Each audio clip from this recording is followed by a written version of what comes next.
Now the hunt.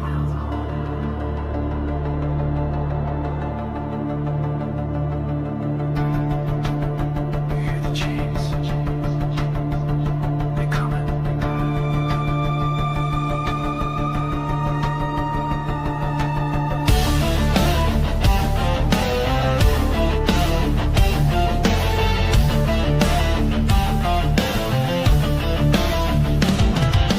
Midnight fog, slide through the mist. Cold steel gripped in an undead fist. Whispers in the alley, shadows don't shift. A ghost in a hoodie with a full black clip. 6 deep, all from the block. Buried in suits, but they still run shop. No face, no case, they silent and cold. Revenge on their mind, from the grave they roll. Gangster ghosts, they don't sleep, they flow. Chains go clang when the reaper roll close. Eyes all black and their souls been sold. You can't shoot back when the body's this cold. Phantom crew, they don't knock, they face. Walk through walls, set the block ablaze. From the tomb to the trap, now they roam in haste. Gangsta go, bringing hell through the maze. Some creep in the trap where the candles burn. Ouija boards flip, now the killers return. Dead men talk in the code of the cursed. Every verse is a hex, every bar is a hearse. Blood drips red from a past unpaid. Now they ride through the night in the spectral parade. Hollow eyes, but they still got aim. Spraying ghost rounds, ain't nothing the same.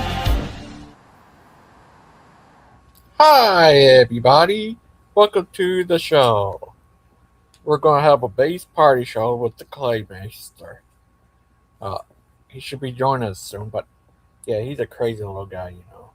He's just a crazy little guy. But anyways, today we'd like to talk about all kinds of stuff, like the fact that New York is trying to get rid of mom and dad out of the law. That's messed up. Leftists are delusional. It's not enough for trans to be trans. They have to push that delusion on us. Great guys like this will say, yeah, leftists hate the truth. I seen this one video of where Charlie Kirk is trying to talk sense with the leftists. When he's saying they can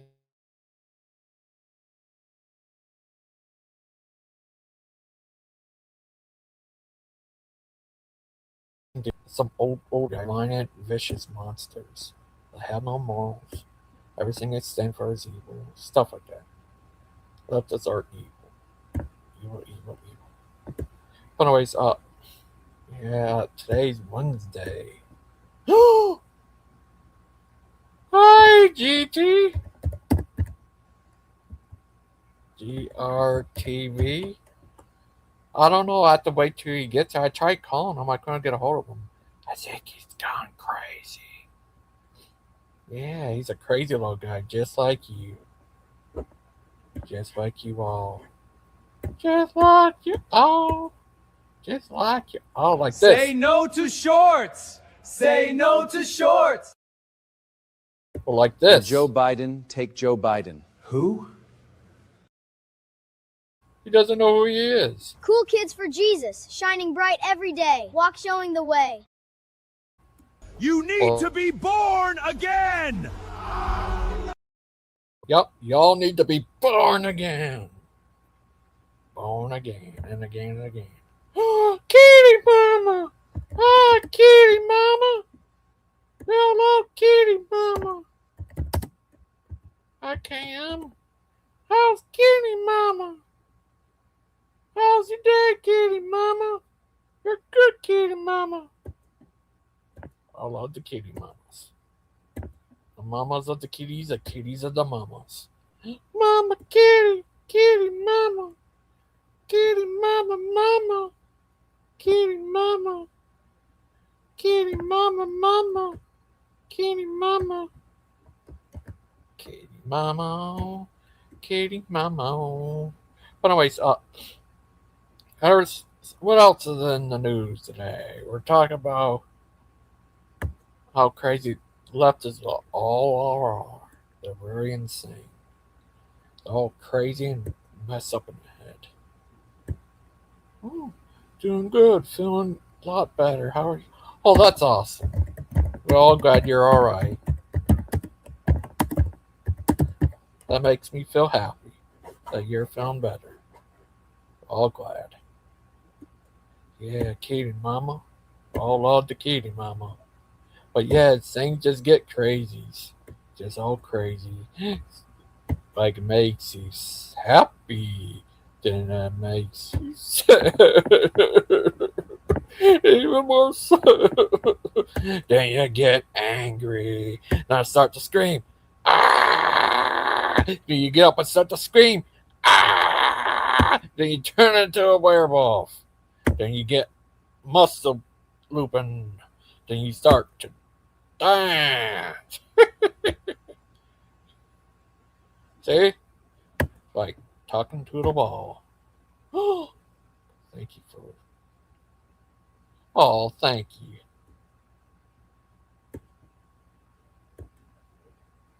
Oh, that's good. And thank you. Love you too. Oh, you're welcome. Love you too. Yeah. But today, all things just get crazy. Like, you know what they say? Don't drink water. There's people drowning water. It's all crazies. Just like, just like Clay. He's crazy.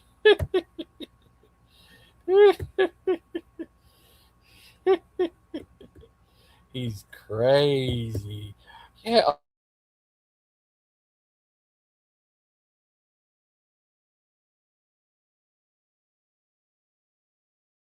Uh, Hi, Seesaw. Seesaw. Well, I have a question. If they prove there's alien life, would that? I heard this from Steven Spielberg. If they say there's alien life, would that make you question your faith? Or question reality itself? Oh, what do you think? Oh, rebuke! I rebuke, rebuke, and restore. You're a crazy little guy, ain't you? Yeah. Would that question your faith, even if you're a atheist or leprechaun?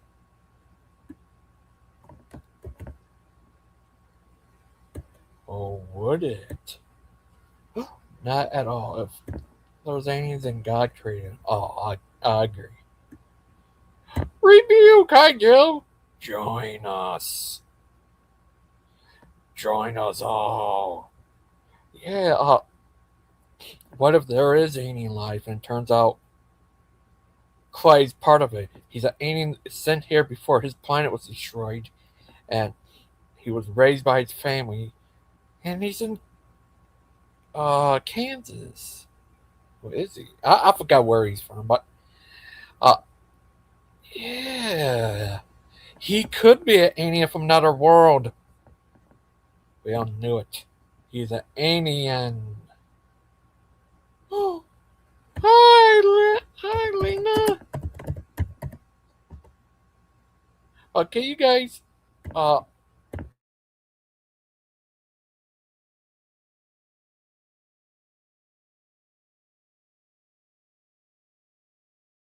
uh, make sure to like it. Love. But anyways, hi, Lena. Lena Moon. Are you from the moon? Lena from the moon? Call you Lena from the moon. Lena from the moon. Lena from the moon. Lena from the moon. Yeah, Lena from the moon.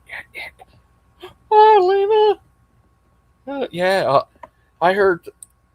Yeah, what would happen if they're aliens, but they're really demons? AI demons from Mars. I think they could be. Yes, they could. Yes, they could. Yes, they are. And these are them. They're all coming to get you. Pike Parade. Saint Pike blesses you. And Mike and Pike, the Pike brothers. See? Yes. Oh, yes, I was born on the moon. Oh no. Oh no.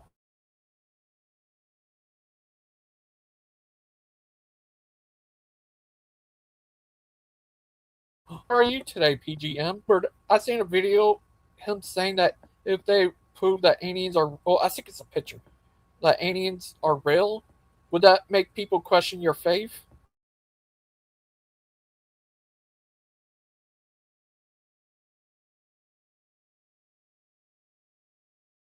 Someone else will question life. Oh, the, Cecil! Lena from the moon. Lena from the moon. Hey, buddy. Lena from the moon. Saying that. What do you think of that? I couldn't Would it hear make me you. question? Oh, can you hear me now? Yeah. Say that again. Okay. Why would that make someone question their faith? I know, right? It's crazy. Nothing Only would make faith, me question my faith. Period. only thing that make me question faith in Bruce. Bruce's faith, now that I think about it, Bruce's jarring voice would make me question my faith a little bit. But then I'd be like, no, Lord, please help me. Oh. Yeah, Bruce is a crazy little guy. He's just a crazy little guy. Lena from the moon. Lena from the moon. What if he's an alien from the from outer world? It would explain everything. If Bruce is an alien, that would explain a lot. What if he is an alien? Uh-oh. Then we've got a problem because now he knows we exist. No. I like Cecil, Lena from the moon. Lena from the moon. I know, I like that song too.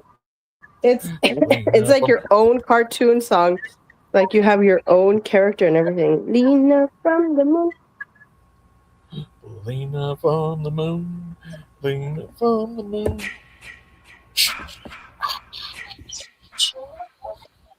Oh, BuyVoicey.network. oh no. Oh Wait, no. what would you do if Bruce is an alien? What if they took Bruce, the aliens took Bruce, then they drop him right back off and run off? That'd be terrible because you would get a little glimpse of hope that he's gone, you know? And then they would just be like, psych, we're giving him back to you guys. And that would be heartbreaking. They beg us to take him back. They would beg us to take him back. Yeah, you go crazy. Oh, look at me. I'm Charles, identified as Charles Kirk today. We all are Charles. Oh, nice. We all love Charles Kirk. Yeah, I need to tell you something. I think really when he tried to talk reasons to the violent leftists, there's one old leftist guy come up into him and say, I want to start a fight with you. I want to have a gentleman's fight. Something like that. A gentleman's fight? What is that? I don't know, but it just shows that leftists can't argue their ideals. They have to get violent. That's the only thing. Interesting. I'm making teriyaki chicken. Can you hear the sizzle or no? No. If they snack Bruce, they'd be in a big surprise. You ever seen that movie Fire in the Sky? No. What's it about? It's based on a true story, but the guy said it was a bit different how it happened. He's the one who went after them, and that it was crazy, but it was a scary movie. Kind of reminded me if Bruce was kidnapped by aliens. That sounds super scary. But yeah, it was a crazy stuff. But how you been today? Are you having fun? It's been okay. The kids have been sick, fever, so it's been a little tiring, but it's been good. And you? I've been all right. I hope they feel better. Look at all Yeah. these. Oh, there they go. There's too many of them. They're going to take over the world. See? Mike and Pike, the Pike brothers. Oh, he like the Mr. Alien. How do you know you're Yeah, Doug, you need to be born again, alien. Yeah, he He'd said, be like, alien. "Which Bible are you reading, Mr. Alien?" And the alien's like, "Well, I got my hands on this Orthodox Bible," and he would just lose his mind. Yeah.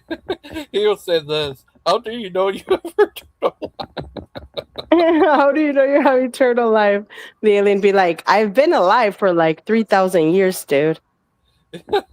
Bruce said, born again and no infant baptism. Yeah, Oh, brother Bruce, he's too funny. no, he been, oh, The Clay! one and only Clay. Hey, Hi, Clay. what are you doing? You just watching TV there? Yeah, identify Charles Kirk now. Yeah. Yeah, I thought you were identifying as Clay, Gigi. identify that other day too. Oh, But the other today day. identifies Charles Kirk. You like to identify as Clay and then just take off all your clothes and look in the mirror?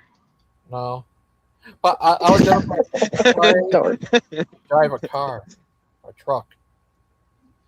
Yeah. Yeah, to be a tough guy. A Oh, tough guy. what do you do if? Oh, I see. Do you see this picture? I sent it to Daniel of Steven Spielberg saying he liked them to say aliens are real, and that would make some people question their beliefs. What would that make you question your faith? Oh, yeah. Yeah. What the heck?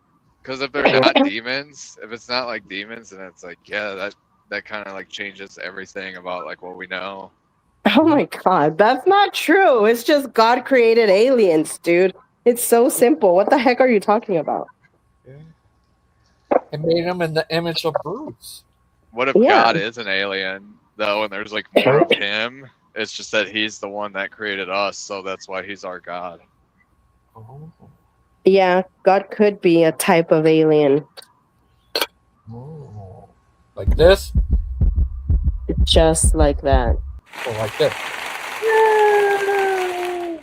Or like this. Boing. He's gonna run. I can't see anything. Boing. Oh. But yeah, see that. But what do you do if it turns out Bruce is an alien from Mars? I could see Bruce being an alien from like Poland or something, and then Yeah. one day he's just panicking. And he's like, "They're gonna deport me, dude. I never told you guys." Well, what if they deport him back to Mars? I'd be the first one calling ICE. As a matter of fact, already I have ICE on speed dial. Oh, that's good. Yeah. Have him notice them. Mhm. Bring him back Ice. in. Oh. Well, and also everybody knows one ICE agent. I already know from like extended family. I need to tell Dude, you I was something. thinking about becoming an ICE agent because I saw a recruiting ad and it was so cool. Yeah, the Crazy. And recruiting, it seems like they the hire recruiting everybody is like, right now. yeah, the recruiting bonus is like $50,000, dude. It's amazing. Yeah. Quite, do you identify as an ICE agent? No, but it would be fun to be one. Oh. It'd be fun if it wasn't like a felon or like against the law for like impersonating law enforcement, you know, to like wear an ICE agent uniform and go to like an all Mexican part of town, like go into the mall or something and see if people are like running. Bruce is like Clay. He's part Irish, part Jewish. Yeah. Is that true? No, I thought you're part Jewish. like a very tiny part. like 2% or something. 2%. Ew. Gigi, don't allow him to join. We don't welcome Yeah, but Jews frick, here. you guys like Terry Strange, and she's like 75% Jew.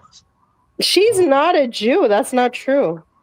She's not a real Jew. She's like the white people kind, like Ashkenazi, like a Netanyahu Jew. Yeah, Like bubblegum? the best kind of Jew. Like most white people. Oh. Like most white people who have financial stability. Yeah. Do you know you need to be born again and you believe in a man-made religion and no infant baptism? Infant You know, if baptism? that born again narrative is true, then how would you explain the thief on the cross? Yeah. And then the same could be said about baptism too. Like if that's a requirement, then what about him? Yeah. Cecil, she's part angel, part princess. She's called the Yeah. angel princess, just like Maud is. But anyways, Clay, I'm gonna ask you something, Mr. Clay, even if that's your real name, Clayton Bisky. We all know That's you're a great point. What's a Clay? Is it like Clayton or what? Yeah. That's like my full your full name. Oh, Yeah. Clayton. It's like people named Michael who go by Mike or whatever, you know? Or like David and Dave. Oh, Or Daniel goes by Dan, you know? then the man with the master plan ruled the world with his mighty hand. Christian Pike, when he's not on YouTube, he just goes by Chris with his like wife and stuff. Oh, interesting. And friends. What about this guy? What about this little guy? That's Aiden. He goes by Oh, this- AIDS. Yeah. Or like this. He goes by Freddie Mercury, or what's that singer's name? Oh, this guy. Yeah, He's Freddie Mercury. The Christian Queen guy. Yeah, that poor bastard. As Pike. Hold on. What do you think of this guy? Now, he's Christian Prince, formerly known as Pike. Wait, what? Pike the kike. Oh. What do you think of this guy, Mrs. Seesaw? A ver. Prince. Purple Rain, a classic. Yeah, he's Purple Christian. Where you going? Don't leave us. Darling, Oh. join us. Join us. Yeah, I go by the G Master. Yeah. Join us. Seesaw, how's your brother Seesaw? How's who? Your brother Our brother Seesaw. B Sal. Oh, Yeah. he's great. Oh, that's good. Clay, he's Clayton Bisky. He's a blind guy who thinks he's Asian. What the heck? What's wrong with these Wasians? Yeah. What's better, to be Blasian or to be a wigger?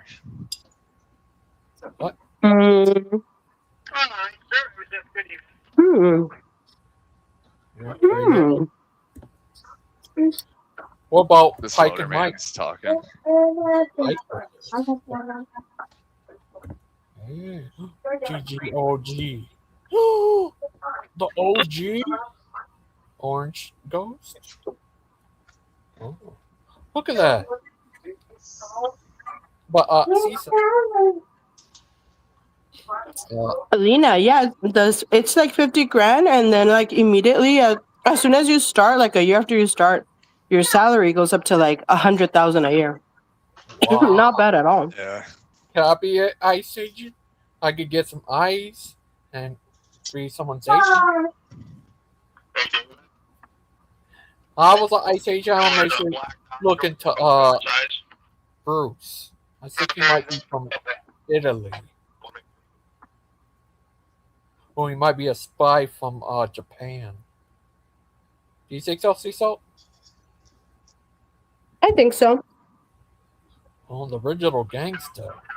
Ooh. Yeah, if I was a Ice Age, I'll look into Bruce. I think he might be from Japan. What if you were an ICE agent and you like raided a massage place and they were like, "Please, gangster, don't deport me. We'll do I'll anything." deport him. Gangster would still report them because he's a good citizen like that. Yeah, I'll deport Aiden back to North Korea where he came from. Probably, what are you doing there, little guy? Get your little money there, go to buy something, little guy. He's just a little guy I'm with gonna a get. little. I gotta get fuel, and this place is like Fuel? fucking 10 cents cheaper if you pay with cash. So that's what I'm gonna do today. He's just a little guy with a little money there. He get a He's little just a little guy with his little money. Yeah. and his little wallet. He's just a little Clay. Just a little Clay. He's just a little guy with his glasses. Oh, he's rich. Check out Pixie. You could get this in one day if you would get a fucking job.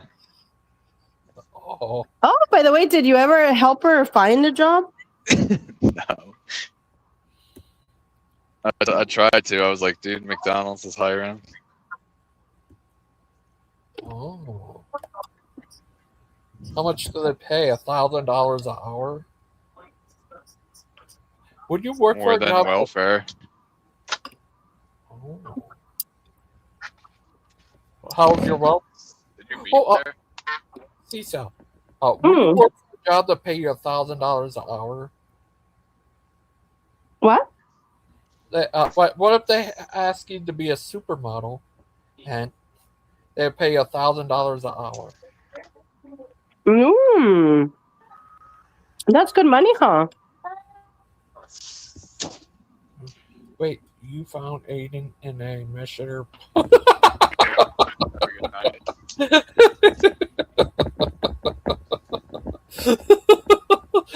Clay, is this true? What? Wait, you found Aiden in a messenger?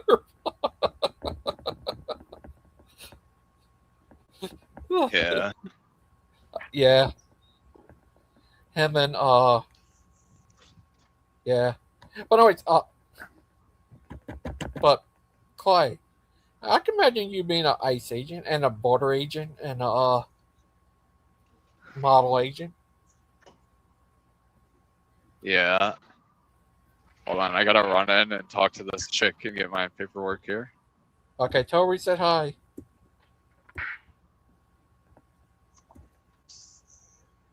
Yeah, it is a crazy little guy. It's all crazy, like crazy.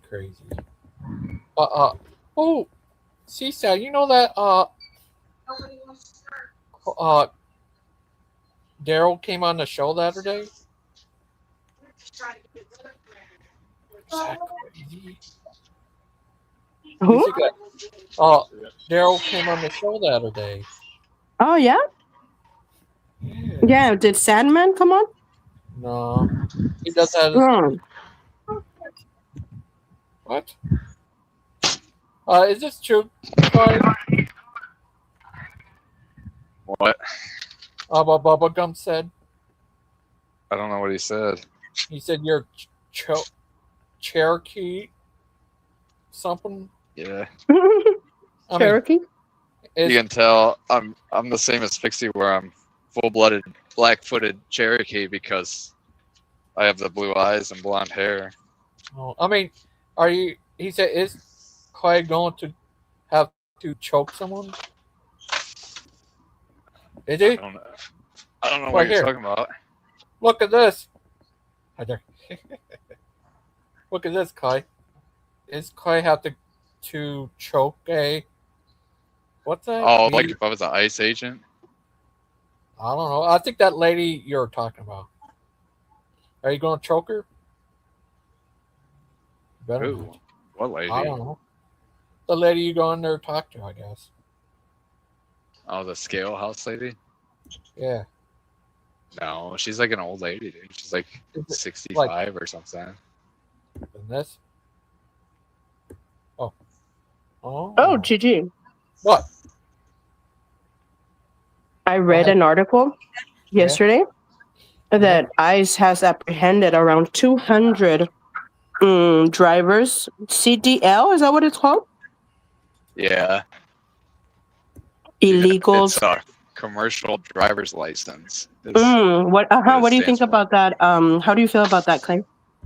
Are they It's coming actually for you? good because the freight rates are really high right now because there's a lot of. So they implemented a law where you can no longer have a CDL if you're on a work visa, which that Oh, wow. put a lot of people out of work right there, even though they're here legally. And then the whole you have to read and write English stuff. Oh. And Wow. then they passed another law. So with freight, all freight goes through freight brokers. And they passed a law where the brokers are now responsible for the freight if it's damaged or anything, which it used to not be that way. So now a lot of the brokers are not dispatching people with like poor safety records or like, if they can't under Because they're going to be held responsible. Are they going to be? responsibility to carry. Oh. Here That's they- amazing. That's great. So the But- freight rates, like just general, like they call it dry van, but just regular dry freight. Oh. You guys say that Pixie identifies as American Indian?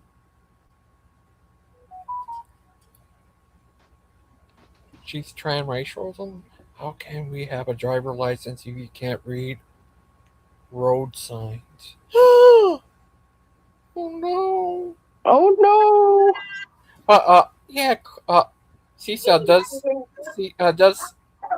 Pixie identify as American Indian?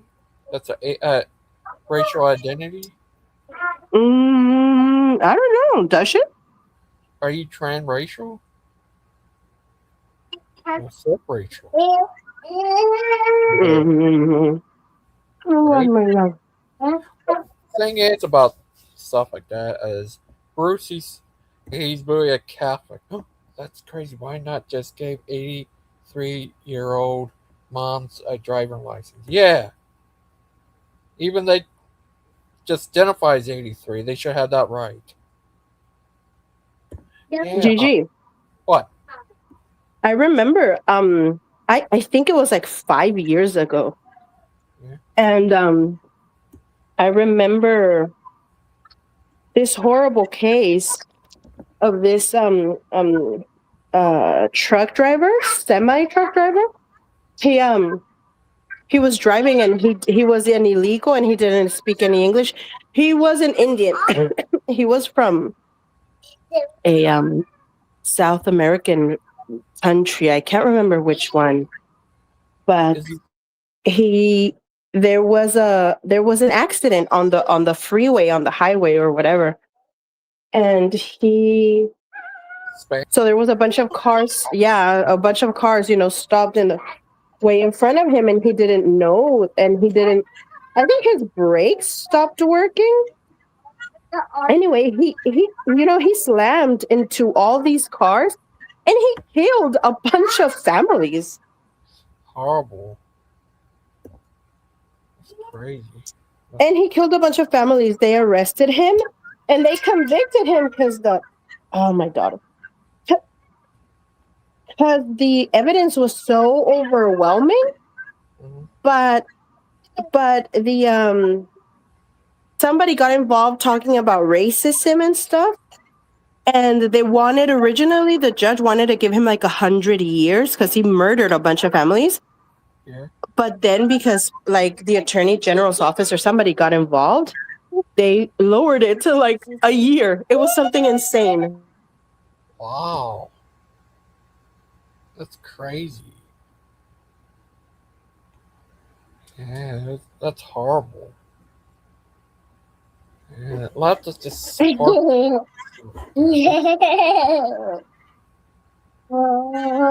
I was arguing with my neighbor about that. Oh. And I was like, she was younger than me, and she only spoke Spanish. She was Mexican, and she was like, I can't believe they're trying to give him 100 years. It's not like he did it on purpose. He didn't know, and he tried to break, but he couldn't. And I was like, I was trying to explain to her, the United States is not like Mexico. Like in the United States, you're supposed to follow the rules, the laws. It's not normal, for all this corruption going on. At least definitely not like on the roads and stuff. And she never talked to me after that conversation. She never talked to me again. Cause I was like, it doesn't matter if he doesn't know how to read road signs. That's his Oh. responsibility. He's supposed to know how. And so I wonder Yeah. what happened with that case. Uh, I can't yeah. remember the name of the guy. It was a young Hispanic guy. Oh. Oh. That's horrible. But yeah, leftists just love allowing people to break in this country. Leftists just really messed up. What do you think, Miss Seesaw? You could take them all on. Seesaw.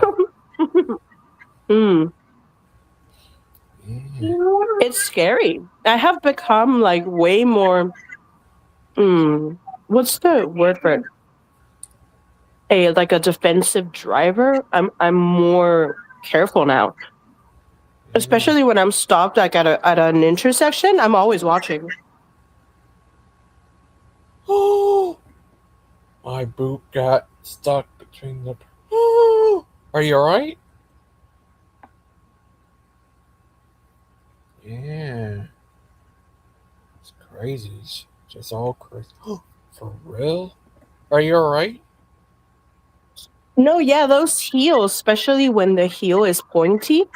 That's happened to me before. It gets stuck in the like if there's a small crevice in the bottom of your car, it's very easy to like get stuck in there or something. Yeah, they're kind of dangerous. Oh, Sandman! Join us. Mr. Sandman, spring is a dream. Boom, boom, boom, boom. Why women. Oh, thank you. I hope you're well too, buddies. That's why women should be. They do that in Muslim countries, I guess. Ban women from driving? That's crazy. Oh, that's good. I'm glad you're alright. Time ago. Oh. Join us, Simon. We missed you. We just missed you. See? Oh, Seesaw, look. Hello. Seesaw. Hola. Hola, Sandman. Join us, Sandman. Join us. Join us. Drive with goofy footwear. Yeah. Yeah. Join us, Sandman. We missed you. We missed you. Join us. Join us. It's not goofy if it's beautiful. Oh, okay. Oh, that's good. Join us.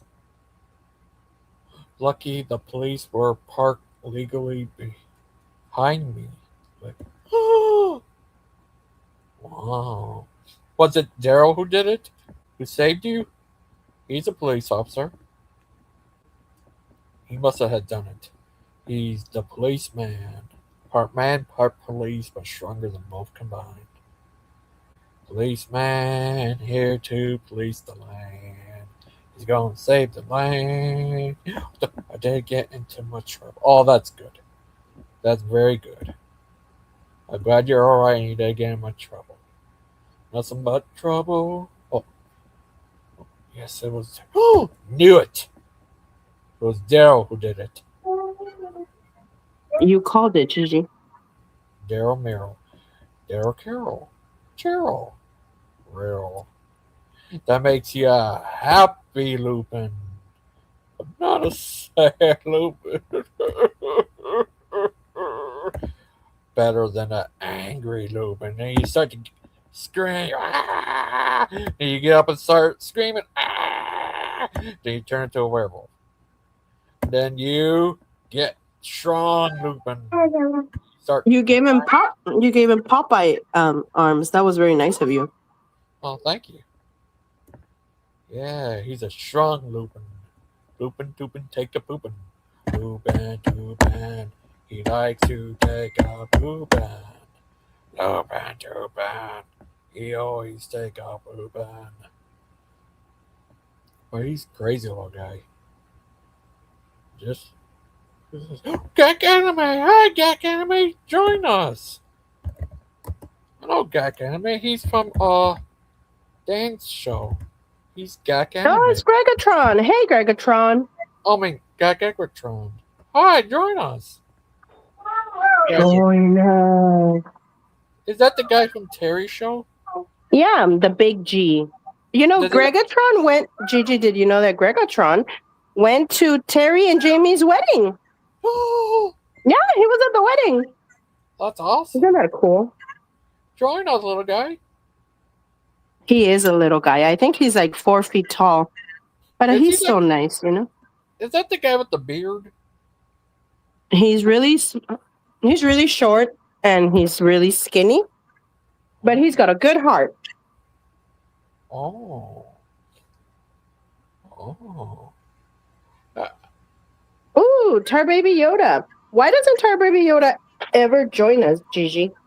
I think he's 66. He's too good. He thinks he's too good for us, huh? Yeah. TBY. Hi, TBY. He's TBY. Total. Yeah, total bad tough guy. Oh, Seesaw. Oh, Gigi, I heard yeah. a rumor No. that you are Yeah. actually Clay's biological brother. Is that true? No. I do see him as a brother from another mother. Oh, it wasn't you. I'm sorry. It's what's his name? Curse Zero. Oh. He's zeroly cursed? He's Okay. cursed with a zeroness. Mr. Sandman.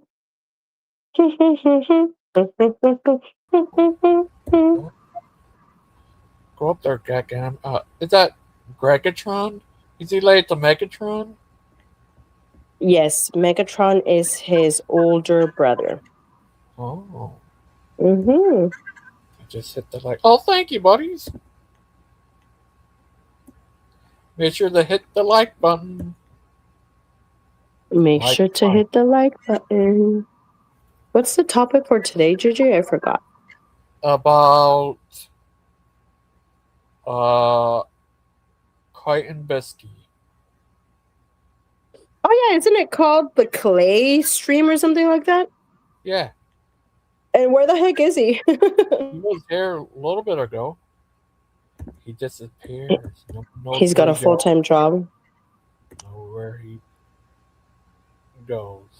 He's a crazy little guy. He Clayton. is. Why do you think he's such a crazy little guy? What made him like that, Gigi? He's born that way with the Clayton Bisky gene. With a what? The Clayton Bisky gene. Do you know that? Are all white people crazy like Clay? Just crazy. Oh, I guys, love your laugh. You got the funniest laugh. Oh, thank you. You It's laugh not like like- a movie character. Oh, thank you. It's not like Steven's laugh. His laugh come on me of this. That's how he laughed. I've never heard Steven's laugh. That what he did before. It was all creepy and scared me. Oh my god, Gigi. That's what he sounds like when he laughs, like a freaking maniac. he did. That's one of he laughs different, but that's different time. But he laughed like that before. It'll creep me out. That's funny. Yeah. Oh yeah, Gregatron made a song for a lot of people, including me. Yeah, great. It's a very nice song. What do you think? What do you think of uh oh, thank you for dropping by, Gregatron. Yeah, thank you for dropping by, Gregatron. Pinocchio's helicopter. I still don't know what that means. Do you know what a Pinocchio's helicopter is, Gigi? The helicopter ride by Pinocchio. Hmm. Interesting. I let my God cook and then I do the dishes. I know, freaking bars, dude. Oh, I cook and then I do the God is dish. cooking. God is still cooking in our life. Is he the guy with the beard I've seen before? Yeah, he's a black guy. He's got somewhat of a one of those, square beards in the front or something like that, but not his whole face. Oh, Amicus! We all missed you, little guy. Amicus. What is going on? It's Wednesday. The Gangster podcast doesn't go live until Friday. I thought know. to Gigi's do it been wild and I thought to do it Wednesday this time because Dan's doing his show on Friday about this one guy. Okay. he's So you're- afraid of a little competition or what, Gigi? I just want to make it where he could step by and talk and stuff. Oh, Yeah, you're but such a you good can friend. still do it Friday because you do it at 5:00. Dan doesn't get going till like 8. Yeah, I know, but things always get crazy and doesn't stop until 9 or 10 a lot of times. So you're still Mm. doing your Friday one, though, right? Not this week, next week. Okay. I mean, I was hoping you took my advice and started like broaden the horizon a bit. Go ahead and get a couple of shows a week going. Eventually, we'll move into 3. I He did a used to show. Amicus, before you got here, he used to do that. Like last year when I found his channel, he used to go live almost every day, huh, Gigi? Yeah. Oh, yeah. And I mean, and in the maybe mornings it's too. my fault. No, it was way before you decided to change it. But Yeah. Hey, Uh, Lena Moon. I've been around. You know what I've been doing? I've been cooking all these universalists and determinists on these other channels. Yeah. So it feels good to be back to a familiar platform. that sounds. Yeah. Oh. Do you know in New York, they tried to take mom and dad out of the law? Yeah. I know, that's crazy, huh? Well, maybe all the representatives of that state are universalists. Yeah, they must be. Yeah. Here's the one guy who said the Holy Spirit told him to go fight Kirk and challenge him to a fight. What do you think of that? What would you say to someone like that? I think that guy was probably a universalist. He must be from Universal Studios and Universal Mall. Do you think so? Yeah, definitely a universalist. All these heretics, they're universalists. Even Clay? What about Bruce? Is Bruce a universalist? I think That he's would make Universal sense. Mall. I know he's a Roman Catholic, but I didn't know he was a universalist too.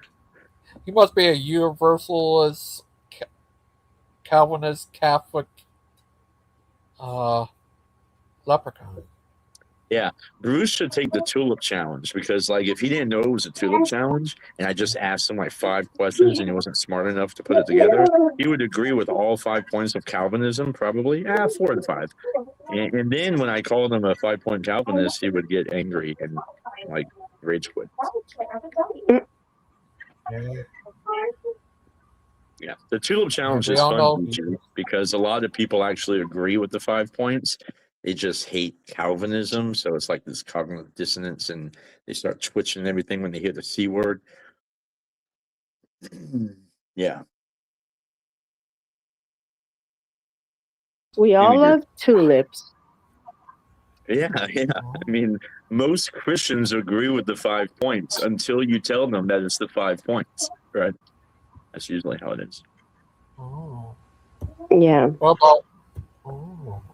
Do you Oh. Oh. do you agree with all 5 points? I do, as long as they're defined correctly. Oh. If they're not defined correctly, sometimes I'm a 3 point. Well, I or have a 4 question. point. I heard this from Steven Spielberg. If they announce that aliens are real and show proof that, would that make you question your faith? No, that would make me a 9 point Calvinist at that point. I'd be a 9 point. Oh. Oh. We would just double up everything: double predestination, double limited atonement, double total depravity. I guess I would be a 10 point eventually. Yeah. Oh.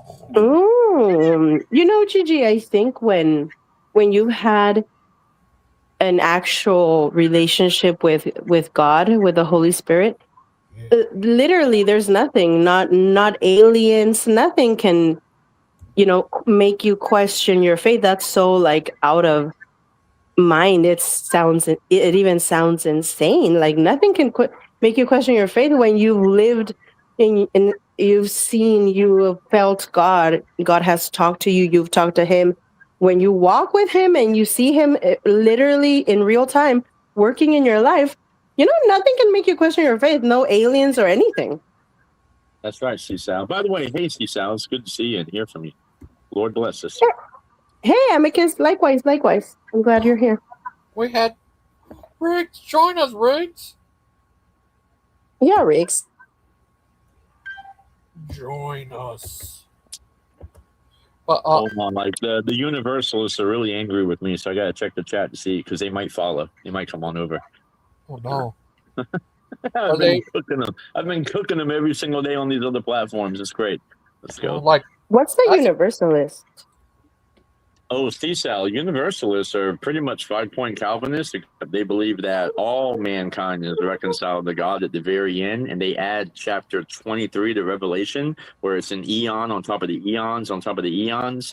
And so it's basically the consummation of the eons, the consummation of the ages, where they say that there is no separation between the sheep and the goats, and that eventually the election within the election is reconciled, but then the election outside of the election, they're reconciled after spending, we don't really know, maybe a split second, nanosecond, 5 minutes, 5 years in the lake of fire, and then all of that's abolished, and then you go on to the eons of the eons of the eons. Yeah. oh. Well, then, if that were true, what would be the whole point of everything, But yeah, try telling them that. Hi, Riggs here. Riggs. How are you? I'm good. How are you guys doing? Good. He's a gangster. He's the real OG. Oh, buddy. Yeah, he's such a gangster. The Bloods and the Crips fear him. What are you guys chopping it up about today? Oh, Religion, I'm sure.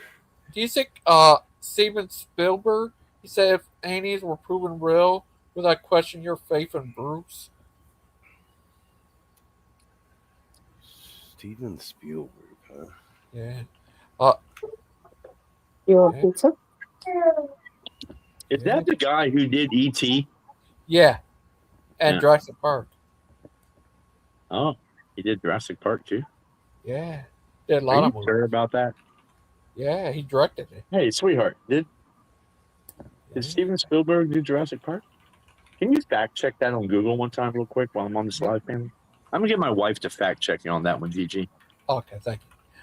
Riggs. Yes, Steven Spielberg. Yeah, Steven Spielberg did Jurassic Park. Yep, it's been confirmed by the wifey. He did. Schindler's List. I digress. A lot of good movies, actually.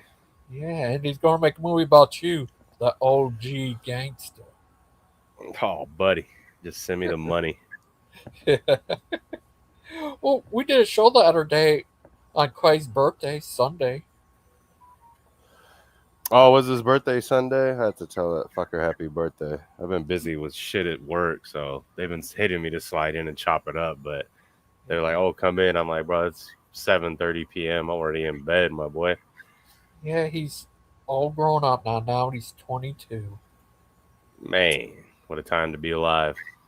Oh, joke. I think he's 32. Yeah, I don't know how old. He's got to be in his 30s, though. I'm guessing. He looks 22 to me. And Amicus Young looks 22. like he's 20. Are you 20, Amicus? I add another 27 years to that. Oh. Yeah. Riggs, what would you do if you had a kid and you went to, meeting Joe Biden and he tried to touch you? What would you do? Touch my kid? Or you? Touch me or my kid? Both. Oh, wow. And then he's gonna catch hands off Rick. Clearly. Yeah, that guy's creepy. He always does stuff like this. Smelling. Yes. Oh, is that Sniffy Joe, or what do you call him? Yeah. Just delicious as white kids. No mom is. You know where I got that from? I got that Nowhere. meme from Daniel J. Newman. Daniel J. Newman. Gigi, ask Tar Baby Yoda when he's going to bless us by finally releasing the book, the story of Monk's Revenge. Yeah. Dustin will love that. It talks about Daniel being so funny when he said that they put something in his mouth and he gets defiled, he said. Whoa. I don't even know what to say about that. I want no one putting anything in my mouth. Is that the real Dustin Buck or is that Bruce Dustin Buck? It is the one and only Dustin Buck. It's the real one. It has been confirmed. Oh, thank God. I guess it's not Bruce. Dustin, are you the Buck? The Buck stops here. It is the Buck. I will be right with you. You sound different. Why you sound different? I'm at work. I'll be right with you. Okay. Hi, It Clay. sounds like guess he's in a bathroom. There he is. Clay, guess who's here? Riggs. We're going to sing Hell yeah. It's Your Birthday Song and ain't very long. Happy birthday. Yeah, This is we have birthday. Riggs, and then we have Clay driving the big rigs. Yeah. Yeah. I didn't even know your That's birthday like- passed, bro. Happy birthday or belated birthday at Thanks. this point. Yeah. I can't believe it, dude. I'm fucking 46 now. See? A young 46, though. But who's Yeah. 46? Me? Clay? You're not 46. Get out of here. Yeah, I'm just joking. I'm just joking. 26 at the latest. No, Yeah, I'm you- 32. Really? Testosterone's a hell of a drug, brother. It is, young. dude. I'm He 32. I look young, but I have like a receding hairline for some reason now after taking these shots. Just embrace it, bro. Yeah. I got a widow's peak I like a do. motherfucker too, but I just Bro, no guard got a my bad shit one. and let it bang. Well, right now I'm homeless and look like Forrest Gump, but typically, if I do don't manage to give a cut my shit. hair, I'd rather have a widow's peak than be fucking fat. Oh. oh, that's And yeah. have this Yeah, have the stamina of like a 16-year-old. I concur. Yeah. Have hair but your wiener don't work, or have a little bit of lacking in some hair but your wiener works. I think I know the answer to that. I haven't taken that shit in like 3 months now, maybe or whatever. But it was kind of awesome for the wiener working part, Oh. where you're just always like ready to go. Oh, buddy. Oh. Like the whole time I'm on it, even though I'm actively getting laid every day, multiple times a day, I'm still thinking about cheating. Brother, Yes. you don't even need tests for that. Just be a man. You just don't do it, right? But you think about it. I mean, everyone finds people attractive, right? Oh, And that's just how it goes. It's like it's. But Something, no, you know I what was mean? like, I was like actually like planning it out. Like, yeah, But it never happened. like, oh, they really need me to take this load to California or like Colorado, and then I'll go hang out with one of my buddies, crash at his place. Yeah, I gotta drive the truck out over there. I'll be back. Yeah. where you going? No Maybe labels. shoot her a text like, sorry, but I can't deal with a woman with kids. Yes, you I know they're mine, but I'm over it.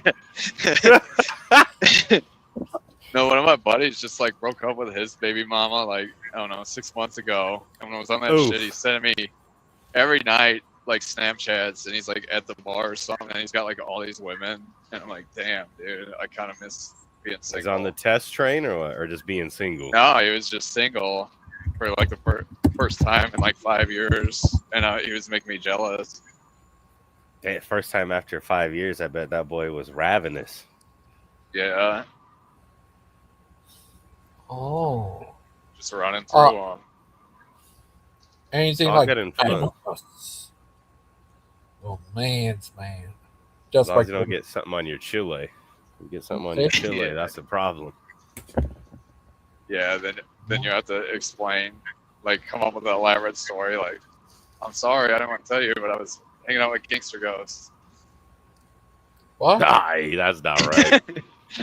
No. What? Oh, any of you identify as Amicus? He's the mighty. Yeah. See? He's the mighty Amicus.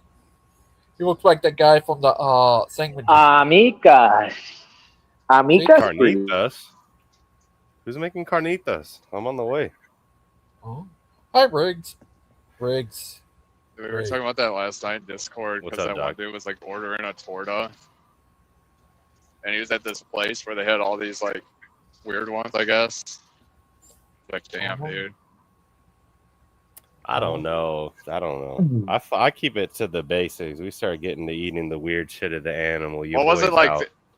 It wasn't like weird, that weird of shit. It was just like all the different kinds of weird shit tortas. available.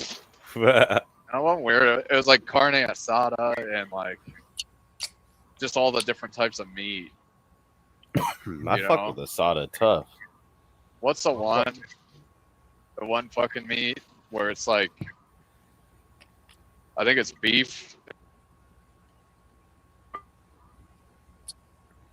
Boy, Hey, speaking of Skin failed joints, but not so much relationships, the white ones. speaking of failed relationships, Yeah, Lena, it's like a how did your meat little that's love cute. connection go? Your love connection? I'm not sure. I have to ask Harry's emails.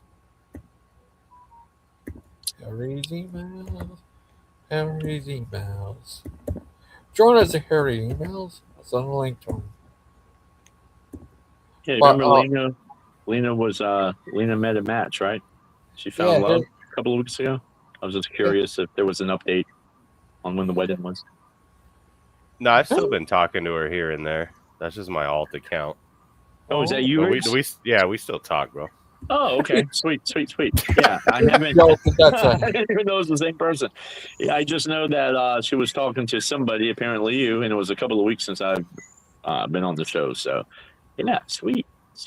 Yeah, just a young stallion in the concrete game.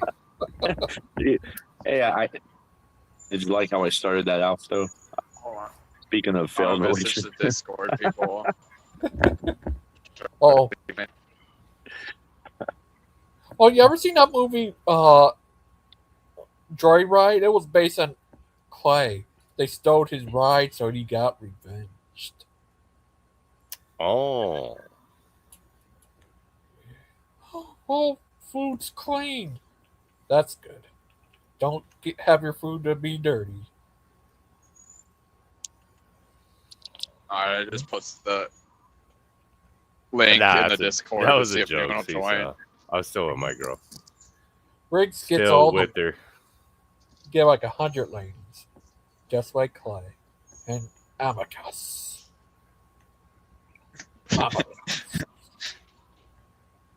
Amicus. That's how you say his name. Amicus. Isn't the amicus like the thing to count with, where it's like little beads? Isn't that what the Chinamans use? I think so. It's like they have them in hospitals for kids or doctors' offices, like in the waiting room. Oh. I think it's Jamie said Latin he for wanted friend. cow wiener in his mouth. What? Yeah. I don't know about that, but what do you think?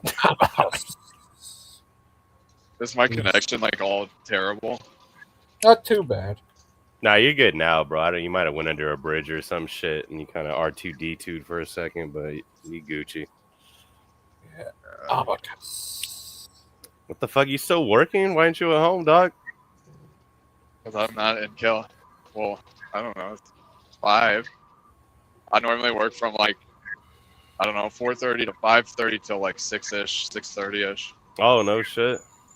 Oh, just like This Amicus. is busy season for concrete, dude. Oh, I'm well aware, brother. Oh, does Clay take concrete to Riggs's place where he could use to build his house? I actually showed Riggs how to do concrete. Oh, you did, Riggs? He did show me, yeah, because I knew how to drive trucks, so I was like, well, I'll lace you with game.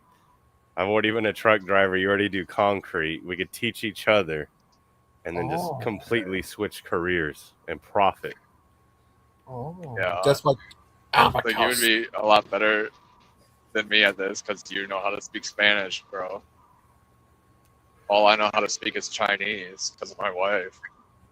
Oh. Well, one day you'll have your day to shine, brother, where you can run across the Chinese guy. I get into the sweatshop business. Oh. There's one crew like that's around here. They're from the Bay Area, but they're all like Chinese dudes that do like all the playgrounds and basketball hoops and shit. So maybe one day you'll bring concrete to them in California, and that'll be your time to shine, brother. Oh. What about New York? Yeah, there's a lot of Chinamen in New York. Oh, it's like Amicus. He runs 5 miles a second. He's Amicus. Boom. He could lift over 1,000 pounds with one arm because he's Amicus. With his phallus. Yeah. Like Stephen Mullen there, you get up to 1,000 pounds with his phallus.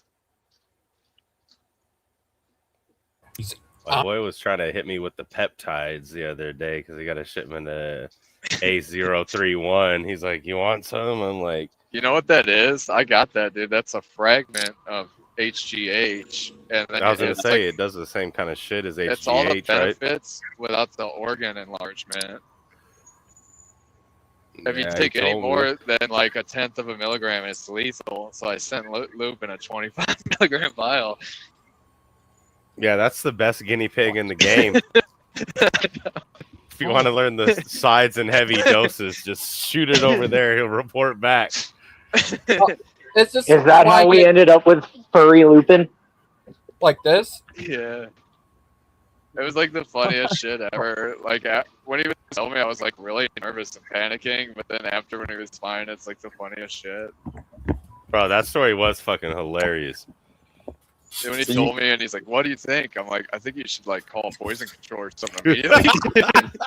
Like maybe go to the hospital, go to the ER, bro. Like, what do you mean? What do I think? I don't fucking know about this shit. Have you actually ran fucking the AC 031 or not? Yeah, I got it, dude. I was doing it like I don't know, maybe like a year ago. But So he usually hits that steroids, in fucking My God. BCP 157. I was running it with tirzepatide when I was losing weight there, and I was running it because they say like the tirzepatide and shit makes you lose muscle and if you run that with it, supposedly you don't lose like muscle mass or Little as counteract much. action. Yeah, Is that why he became like this? The Yeah, peptides. Yeah. 100%. A little bit of peptide action. Mr. Olympia incoming. What's the other one? Peptide SARS. What is it? SARS or something? SARMs. Yeah, SARMs. There you go. I never ran any SARMs. I know what people used to run. What MK667 or 677, some shit a lot. I don't The really only thing I've ever thought of peptides. doing, I've thought of doing TRT before, but Yeah, you should get on TRT, I did. bro. If you're an older cat, bro, 100%. Listen, man, I've had the conversation with the wife, whatever. I promise I wouldn't do it. I just stay natural. I do it. You just tell your wife you're gonna do it, and she just don't have to watch Well, you if your do shit, if your shit is low, if How your about shit that? is lower than it should be, like the Well, I TRT is think amazing, dude. So I'm on carnivore and I lift heavy weights, right? So it. Yeah, hell yeah, bro. anything I can naturally do to boost the testosterone, I'm already doing it. But no, listen, TRT is a possibility in the future, and she knows I've thought about it. But we'll see. I think you should be more open to it, man. Honestly, like I think you'll like it, bro. I'm like the YouTube Sipionate plug for everybody. Lupin's test sit game tight. Lupin should have got like some yesterday or the day before, maybe. Well, is he gonna run a cycle or what? It was on it. He never stopped. He never stopped. Base. He's taking a lot. He's taking like 250 milligram a week. Holy Which I shit. guess isn't great. That's not a lot, though. That's like a mild. 250 is decent for like a TRT dose, though. Like, you know what I The mean? vials That's I got, are 10 milliliter vials, and it's 250 per mil. So he's doing like one mil a right. week. He's running. Is he splitting injection days or twice a weekend or what? How's he doing? No, just one. Oh, See, fuck I was that. doing it. I was I'd rather doing split. I was at first. I did like 600 a week on 2 days, like 300. And then I lowered it to 250 twice a week, and that was like where you feel like you're at your peak. Feel like Superman every day. I'd forget. I went out drinking. I'd go to bed at like 3 in the morning, get up at 5, and feel amazing. You just feel good. Like you The always problem- feel good. I mean, ideally you problem don't with the, use it to fuel drinking, but Well, the problem with the anabolic steroids is that you can't stop. Like you'll lose all your gains. Like you'll go back to baseline, and so you Well, got the to keep problem with the doing tea them. And is then if you got you the don't health get- risks and everything. The tea's the It's same way. If systemic, you don't, know?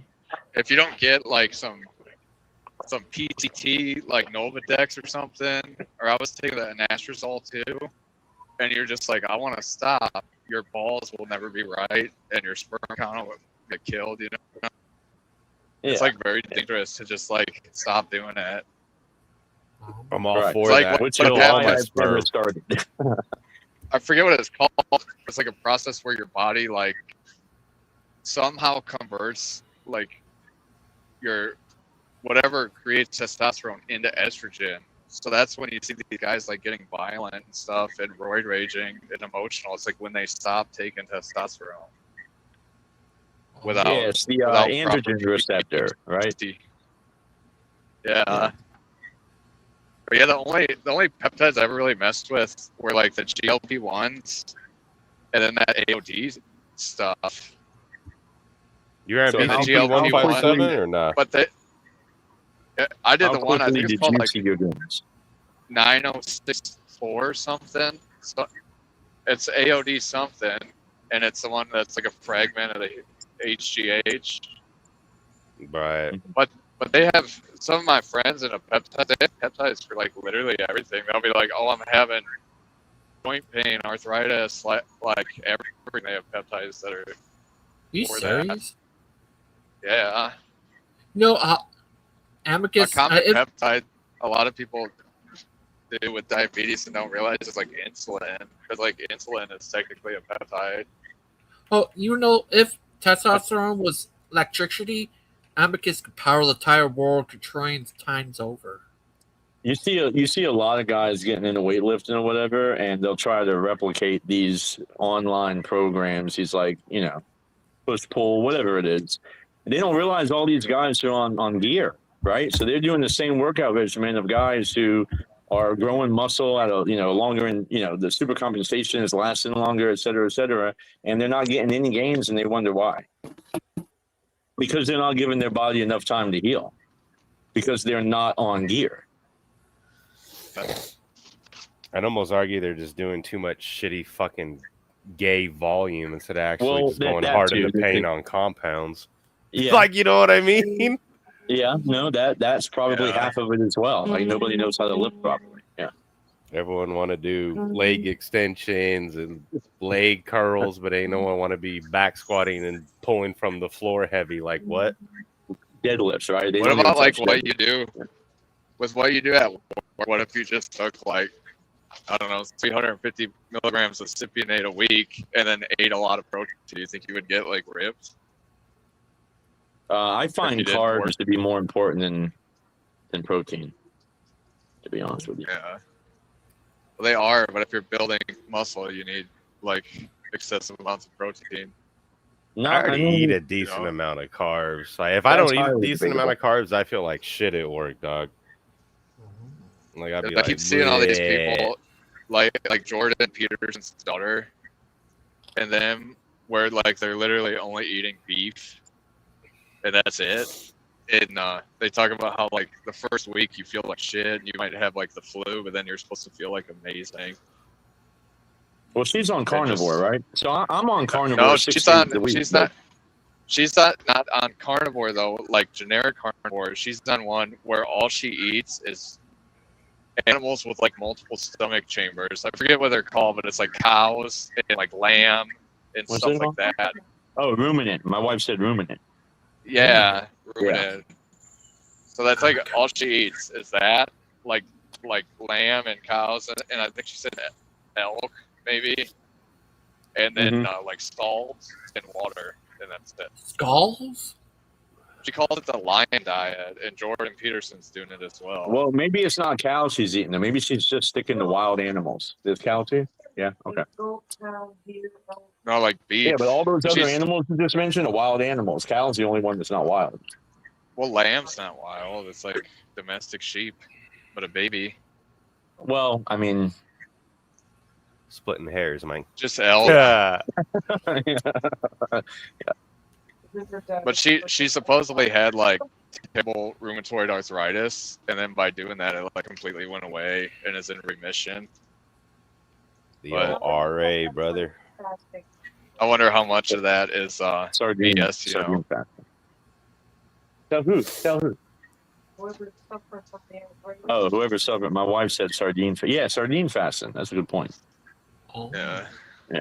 I eat sardines like multiple times a week in the can, but not really for health reasons, but because I just always liked them. Just because I fuck with them? Yeah. Yeah, I grew up eating that shit, and now I'm like, I crave it. I try to get some salmon in like 2 times a week. The sardines gross people out, but a good way to eat them is to just like mash them up, and then it's like not that much different than tuna. The flavor, you know. Throw them in a blender with some raw eggs and milk and chicken wings. You like and just you chug put like it down. Put a little mayo in there, and maybe like some diced up onion, and then put it on toast. Buddy. Riggs, is that the Liver King diet? That's a Liver King diet, right? Bro, at one point, like I was just doing raw eggs and like throwing fucking chicken titties in there and just blending it and plugging my nose, smacking it down because I was like, fuck, I need to gain weight, right? The diabolical lengths a man went through. Where I'm like, I don't have to do this. Just fucking eat more, motherfucker. Yeah. In a civilized manner, you know what I mean? Check this out. Yeah, the hardest part is when you're trying to balance like bulking and cutting at the same time. Whatever that's like, that's horrendous. But I just feel like I'm in forever bulk. I ain't modeling underwears anytime soon, so fuck it. These are the good ones. And they're in like a sauce. Let's go. Plus, I feel like if my body weight drops too low, like sometimes like work, like I feel like my joints will hurt more. I'm like, God damn.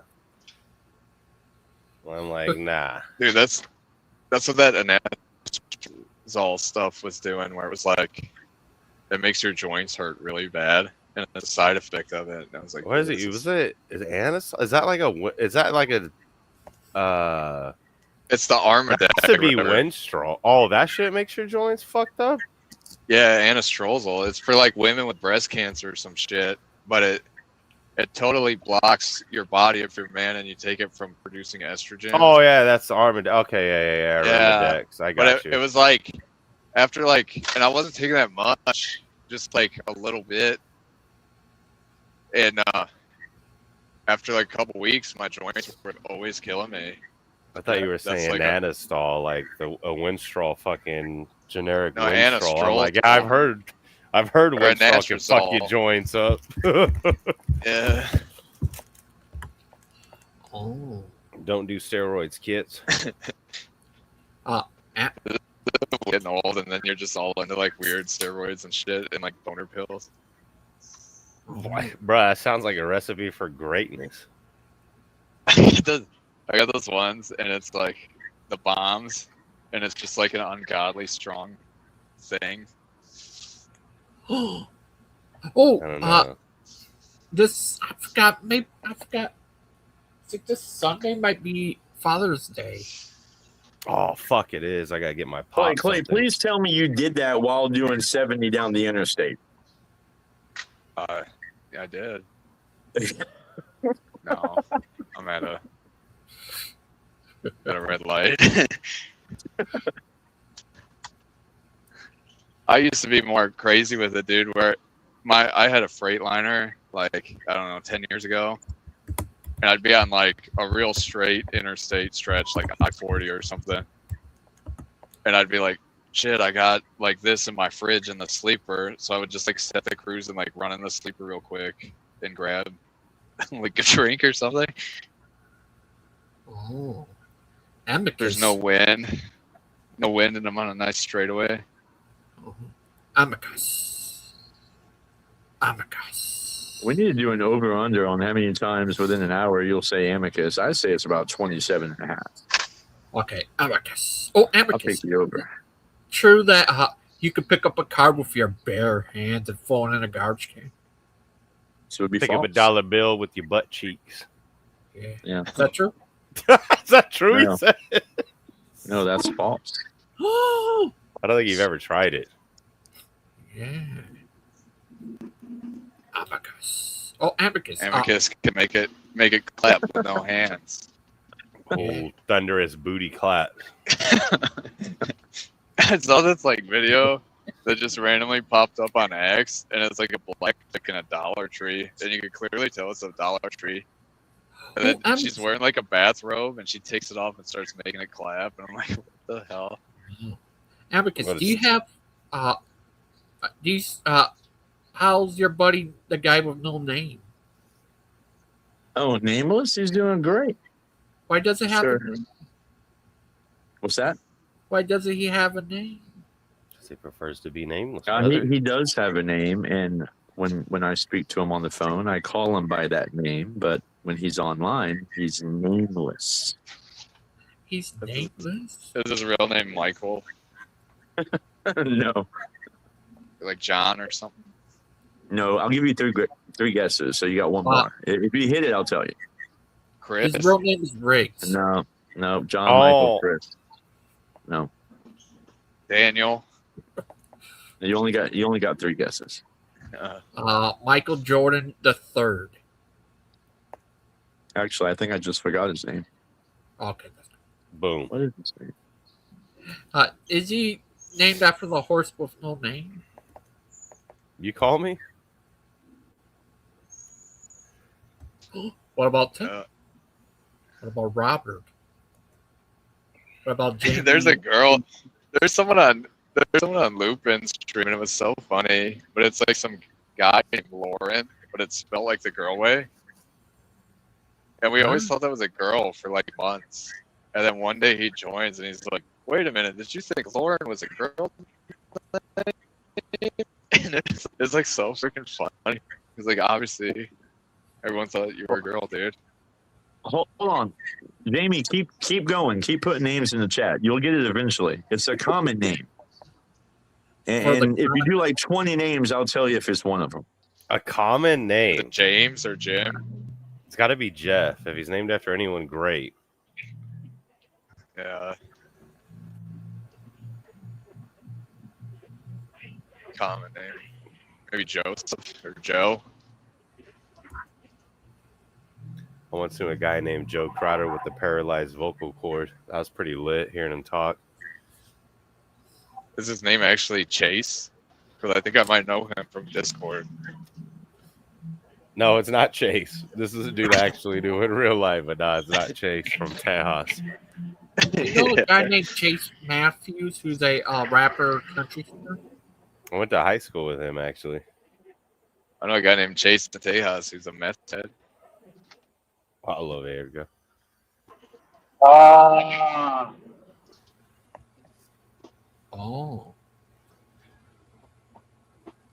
That's what we ought to do is get Chase in here to spice it up. Oh, that would be lit, brother. I like all these women and stuff are in there, and he's like, Kate, she's getting out of jail, and I know she's going to go right back to it. I'm like, you need to get her pregnant to try to settle her down. That And shit they're had like, me no. busting up. When I seen it, I'm like, yes. Like, that's what I do. yes. My chick used to be a heroin addict and a prostitute and all this. I got her pregnant. She settled right down. That's all it takes, bro. They just need a reason to live. Yeah. Like, my best advice for you, dude, is to try to get her pregnant. Don't even think about it. Yeah, just shoot up the club, just everywhere in there, and then just get her pregnant. Paint up her guts. Okay, I can confirm that nobody has gotten his name right yet, but it's a very common name. So Is now his at this name point, Erwin I can Heinrich. confirm. That's very common. Is his name Muhammad? Have you ever seen Superbad? When he's like, Muhammad is the second most common name in the world. And he's like, why would you pick this?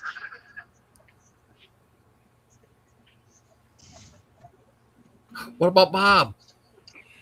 That's a great What movie. about Bob? I love that movie. It was based on Dustin. I mean, I've always liked Bill Murray. Oh, is that his name? Is it Justin with a J? It's with a D. A Justin Buck. No, I'm Oh, talking about the D. nameless. I feel like No. his real name is Justin. No, nobody's gotten it yet. But at this point, if somebody does say it, I can't confirm because we're getting too close.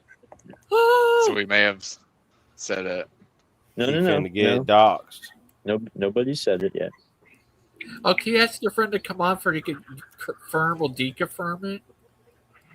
Why do How about we people get feel like Jason they get Tejas in doxxed here, if you know partner? them? If you know like their first name, because you know how hard, especially if it's a common name, how hard it would be to like figure out someone's info just with their first name.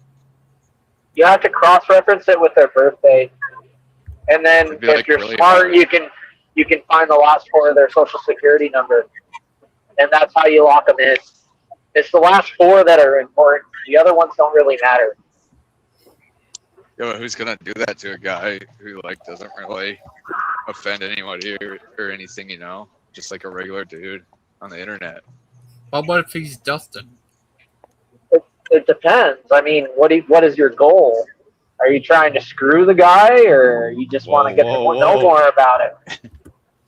I mean, look, the system is built so that you can fuck with people. That's the whole point of this.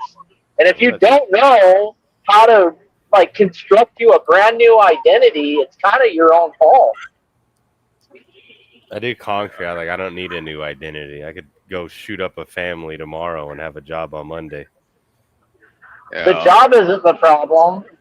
That's got nothing to do with nothing. It's being able to operate in commerce. Oh, Dustin, Asshole said hi, buddies. That's how I trade my shekels. Is the commerce. Exactly. Well, there is a black market, and if you're well enough and connected, you don't really need the regular one. Well, you But- have to use the black market. How I don't use USD. I use methamphetamine. I do all my business in Israeli shekels. Oh, buddy. Getting into hot territory now, brother. Might get fucking drone striked in your whip, man. Something tells me it's the currency of the future of America. Netanyahu, if you can hear me. Yeah.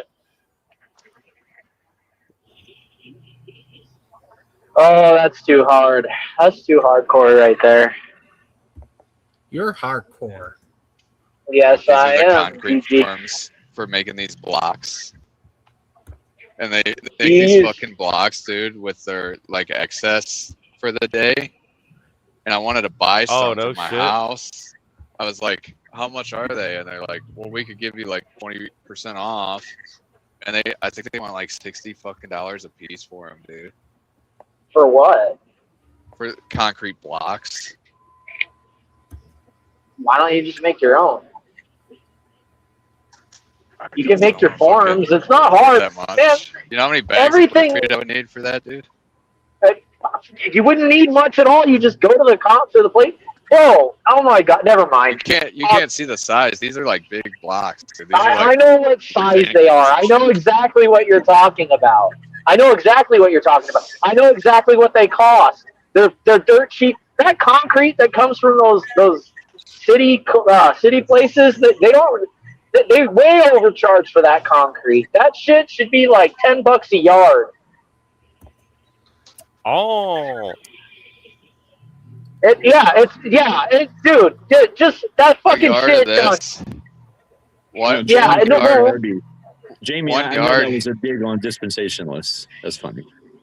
1 yard here is a ton of sand, 3/4 of a ton of rock, and then I think it's like 1,000 pounds of cement powder, and all that shit is like expensive. Dude. Like this sand, my fee just to haul it, not counting the material, like the cost of it, is $11.25. That's what they charge. That's what they charge. What they get it for is like it's ridiculous. I mean, diesel is expensive, right? Yeah. When you're a ton to deliver the sand to the concrete plant to make it. You're mainly just paying for maintenance on the vehicles. Like the diesel's not that much. Not really. I mean, if you're talking about the global market, yeah, it's high right now. But when you're talking about like private licensing buying, you're dealing at like national rates, which is a little bit different, right? The public market is tied to a global market, whereas like your private sales, they have their own like national average. Yeah. Yeah, Here, yeah. I'll I show you don't these know. blocks I'm talking about. I was gonna say, let's peep game on these blocks, cuz. Just get out your truck. Fuck them. They could wait. I'm probably still gonna buy a bunch of them because I want to like build like a shed or something. I don't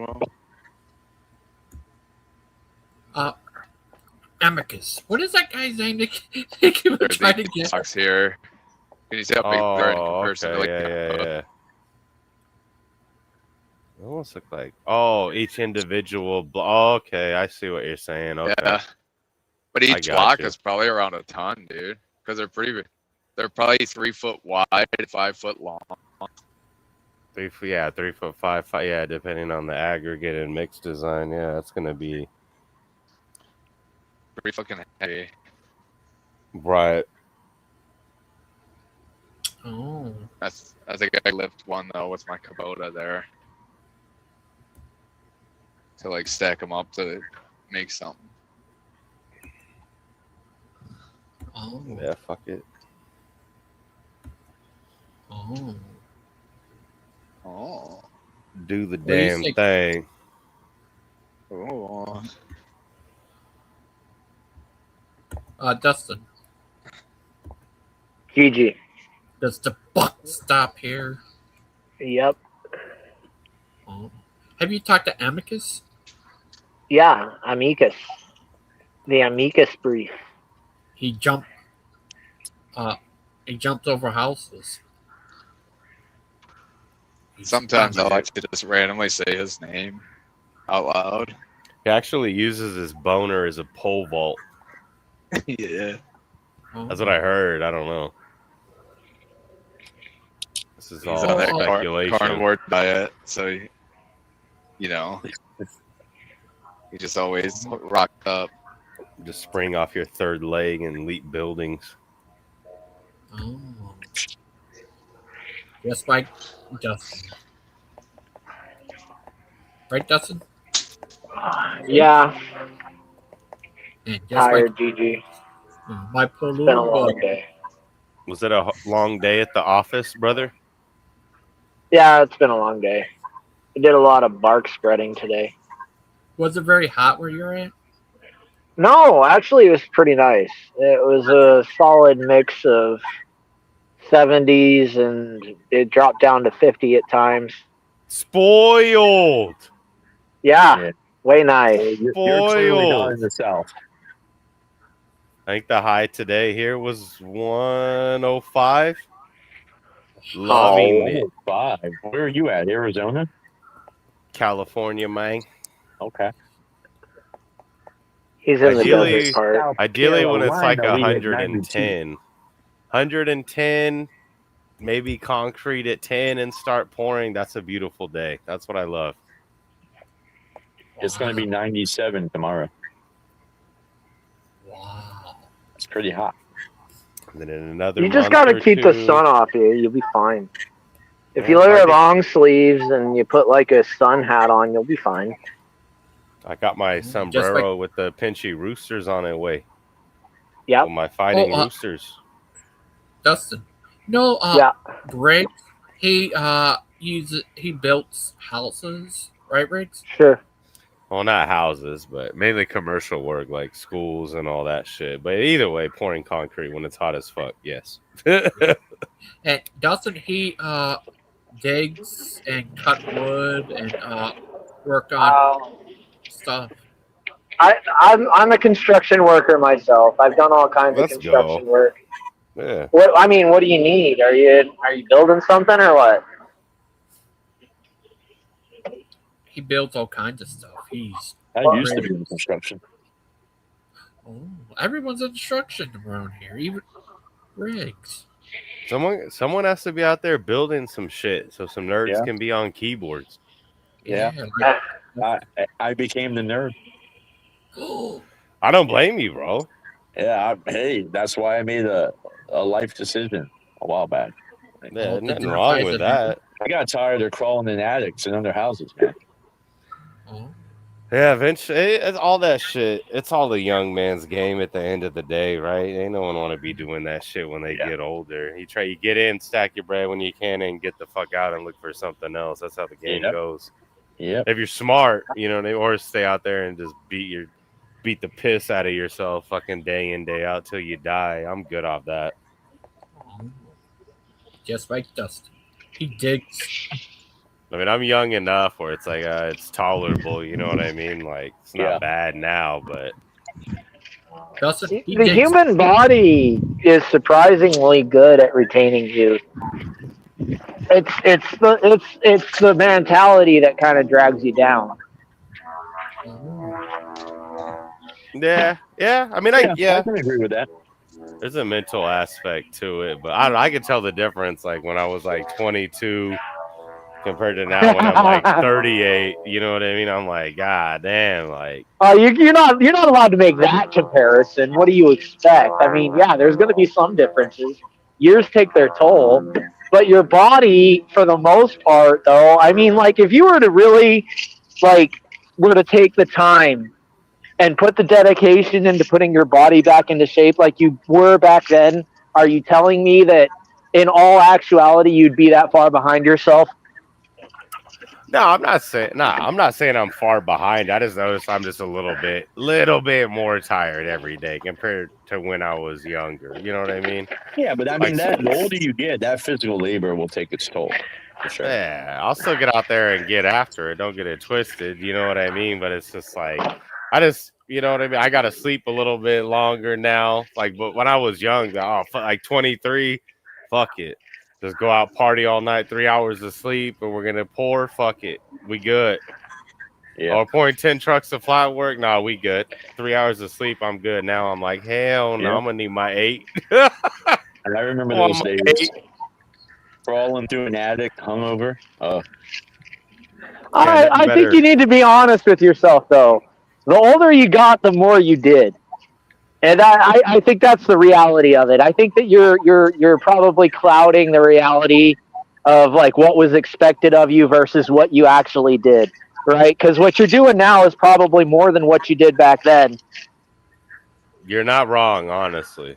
Like that's actually when to hear someone say it, yeah, that makes sense. well, Yeah, I'd be willing. Cycle, dude, and you'll be feeling great.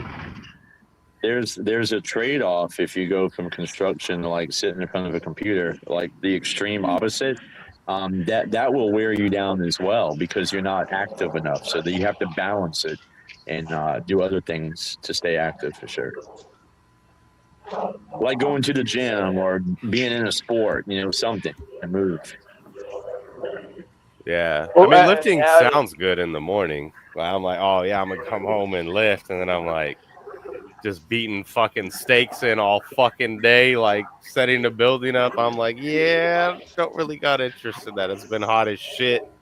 Couple thousand sledgehammer swings in a day. I'm Well, good. that's what I'm talking about. Like you do full body workouts every day with your job, right? Like going to the gym, man. You only have so much energy during the course of a day to utilize. It's different, though. It's different. It's different. Yes, you get strength training in your construction job. The problem is you're restricted to a certain set of movements. Well, sure. Yeah. Yeah, hinging, squatting, pressing things overhead, eerily similar to barbells. Yeah, deadlift. I mean, it's all systemic. Yes, but I don't know, man. The boss kind of looks at you weird if you start curling, like right in the middle or doing push-ups, like. Bro, we have dudes doing push-ups and pull-ups, like waiting for the trucks in the morning after the overhead pump pulls up. Like just chilling there, like getting sets in, like push-ups, pull-ups, like waiting for the concrete. That might raise a question or two at the office. Well, I'm just saying, drug test. The company said we don't drug test because we wouldn't have no workers. Just don't get hurt. Well, I mean, you guys don't know about baking soda? What's the big deal here? Oh, a little baking soda, let it bubble up in the Pyrex, brother. Yeah. Let that shit rock up. Let it bubble up a little bit. Let it rock up, cool down. Good.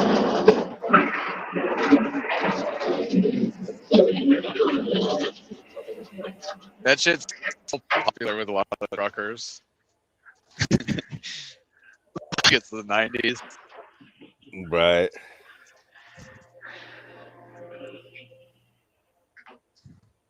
My boy Dustin. I don't think I've actually ever been in here and talked to Dustin. He seems like a cool cat. Oh, Dustin, he's wild, man. Let him let him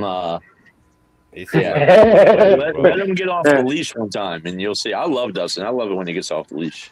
I like this. I fuck with Dustin. The Bruce guy, though, I can't fucking stand. I'd rather beat my dick with a hammer in the garage than talk to that motherfucker, nor listen to him. Remember that day he told me and he's like a motorcycle get you sent straight to hell. Yeah, motorcycles, you going to hell. It's like a motorcycle is basically a one-way ticket to hell. I can't even. I don't know. I can't take that dude serious. Like he has to be just coming in, just trolling out of his ass. Like no one's that fucking retarded, right? He's legit, Riggs. I think he's legit. I don't think that's an act. First met. I don't know, bro. Have you ever met a guy by the name of Lupin? Yeah. He's a little more retarded than Bruce. So, I mean, it's not like Bruce could be... No, it's very possible Bruce could be just that retarded. What are you saying, Gangster? Well, first time Dustin met Bruce, I think probably the second time, the punch. I told him I'd slap him. Yeah, or maybe I said I punched him. I don't know. He probably wasn't worth a slap or a punch. I think Lupin is cool. I fuck with Lupin. Yeah, I feel Lupin's like the first platform I ever went on in this space.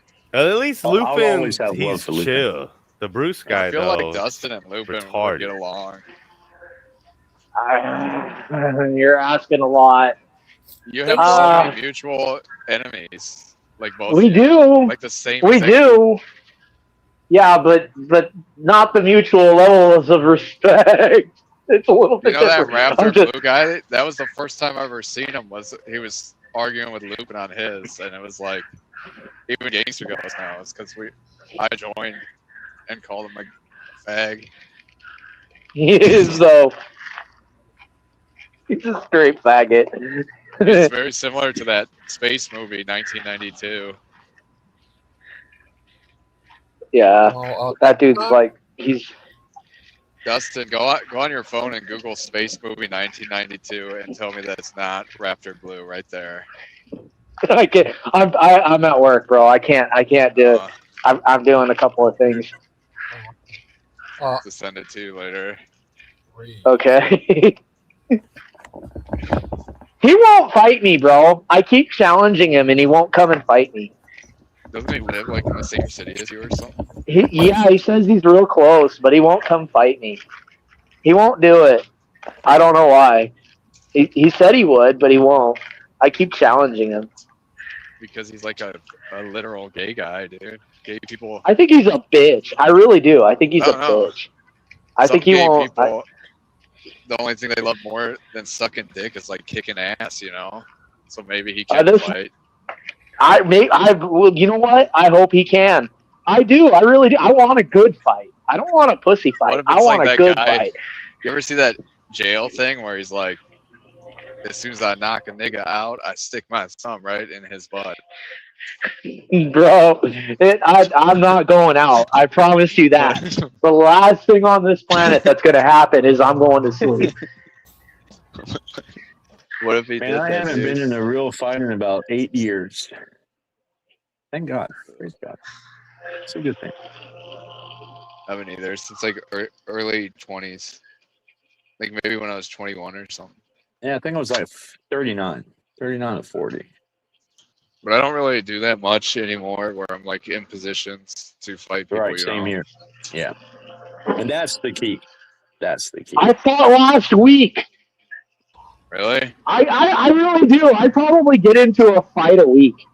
That's not no joke either. That's not no joke either. Hi, I Jamie. don't fuck around though. If there was like some homeless guy or something like who came up on me trying to fight me, I'd probably just like shoot him. Like I wouldn't mess with it. I would just be like, yeah, I'm gonna like shoot you. I almost had to pull on a homeless guy about, what was that, sweetheart, like a year and a half ago? Yeah. Somebody came up to the car or whatever, pulled out the 9. I pulled out the 9. But it was innocent, man. He just wanted some money. And I think I wouldn't do it like that. But if someone you don't know like comes up to you swinging or violently, like it's different than where it's like, why would I fight you? I don't fucking know you. You're like obviously crazy. Oh no! If you come up to me physically where there's like an imminent danger, you're getting shot. No questions asked. I always keep a burner on me. I got that heat. Like I'm Pat Riley. Are you into snub nose or what? I carry different guns. I like the P365 a lot and the CZ75 compact. Well, I'm carrying this fucking Makarov PM just because I like in the military shit. But it's pretty cool. And I can shoot it real accurately, dude. Like all time in my yard, I'll shoot at pop cans or whatever, and I can pretty much hit pop cans every time out to like 40 yards. Yeah, I carry a Gerton 9mm, which is a bit much for a carry gun, but I carry a Benchmade Osborne every day. I really like this. But it's not really a weapon, it's more like a tool. Like if I have to cut wire ties or something. Or hoses or something. They left the fucking blueberries right there on the fucking table. What the fuck? Ah, I hate these fucking idiots. The other thing I started carrying, like, I don't know, maybe 3-4 years ago, that's like extremely fucking handy to carry every day if you're a man. It's like a small flashlight. But I use that thing like all the time. Yeah, if I open carry here in South Carolina, like in a gas station or grocery store, I mean, people still give you a weird look. And we've had it on the law books for like 2 years now, but people hate it. Just I like concealed carry. Just open your mouth and go. Like if you look at cops and stuff, and like statistics, like such a high percentage get killed with their own gun. So it's better, I think, to always have it hidden. Well, yeah, you're not supposed to open carry. It's not a good idea. What if some crazy meth head who always wants a gun but can't buy one, like runs up behind you and grabs it, or something? Well, he's gonna have a bad day because I have a little secret for that when I carry open. You could be like Dan Newman and always carry 2 guns. No, it's not just that. But I mean, if I'm open carrying, I'll keep it in condition 3. So even if you were to somehow take it, you can't do nothing with it. Yeah. You're gonna get it. You're gonna get it before you can rack it. That's the condition 3. They call it the Israeli carry. Yeah. Yeah. I guess the IDF has to carry with like nothing in the chamber, Yeah, that's exactly what I do in that situation. Appendix carry is the Israeli carry, exactly. And when you've seen those guys like pull and rack, right? I mean, it's fluid, and it takes some practice. But once you get it down, I mean, there's no downtime. Oh, I want to ask you guys, what do you think of this video I made of your boy Bruce? It's funny. Yeah, I don't see anything. The baby boy dudes. I always carry a long gun too, like in my vehicles. So like in my Kenworth, in the back I got a Remington 700, 223. And then in my pickup I got an AR, but that's more for like shooting at coyotes and shit, and not really like a self-defense thing. No. My AR-15, that's my home protection. Jimmy, you got a machine? Yeah. 14.5 barrel length. Yeah. Oh. I got a 20-inch full barrel on the one I carry, but it's because it's my varmint rifle, so I don't really care about compactness. It's more, and I got a Rise 140 trigger, so it's like more just for like accuracy, Oh. like for hunting, I guess. You're the mighty hunter, just like Jamie is. He has like AR-15 and all kinds of guns. Yeah. I carry a no. Oh. Hold on. One thing Gangster always carries anytime he leaves home, he told me, is a condom. What? Anytime Gangster leaves home, he carries a Magnum condom. What? Trojan Ghost. Because he never knows. He's like, you never know any days with these thoughts, with these ratchets around here. You're just crazy. I know he's definitely got to look out for Big Bad Mama. What? For about. I just walked in his game. Oh my god. You're sick. Tom, Jamie. The mighty Jamie. I do not trust your diagnosis, Jamie. What? I don't trust your diagnosis. Oh, okay. Clay, what were you talking about? He's sick. Oh. What were you saying? The truckers in the 90s, they're smoking crack or meth? Oh, yeah. No, I'm saying people still smoke crack, truckers, because we were talking about baking soda. No, in the 90s, they would do crank. Yeah. Ugh. They still do. I know a lot of truckers that smoke crack, and I forget what they call it, but they'll like put it in a blunt, and it like especially black people, and they have a name for it, like a street name, and it's like crack in a blunt. No, you thought oh, what is it called? Starts with a B, like a boomgar or something like that. Something. People put in their cigarettes too.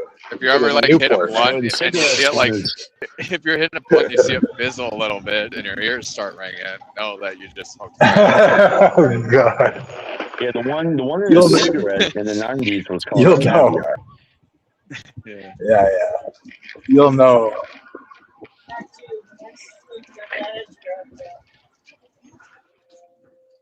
Oh. Yeah, they would take a Newport and they would take out half the tobacco and fill the rest of it with cocaine, and that was a caviar.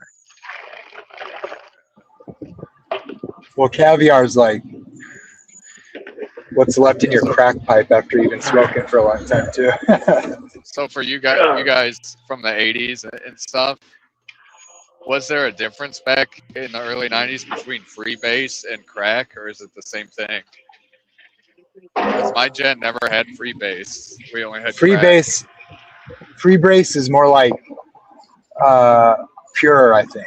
So like you could cook it down. Baking soda, crack is more like they'll make it with baking soda and it'll be like less pure.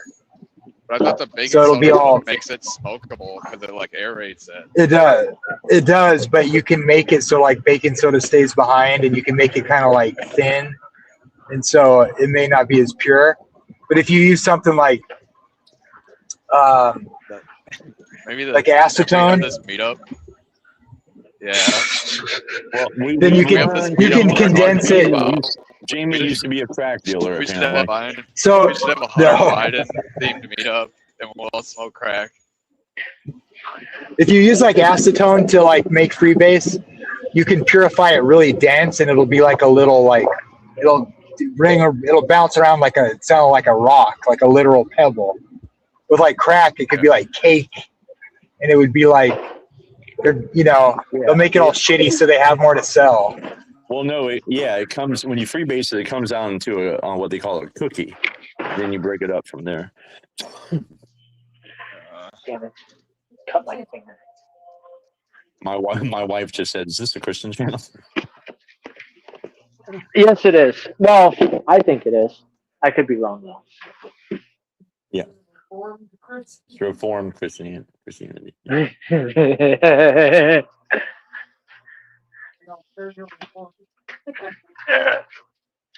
right. Yeah. Hot dogs. When I was 18 years old, I knew a drug dealer who, when he made his rounds, he would have his girlfriend who had a huge weave, and she would put the cookie inside the weave. And at the time, she said she did it because she thought the dogs could not smell the cookie through the weave, which I'm pretty sure she was incorrect in that. But at the time, it sounded good. Sounds about right. That's what he told her. Yeah.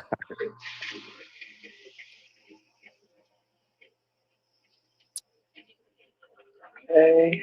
That's taken care of. I need to check temperatures and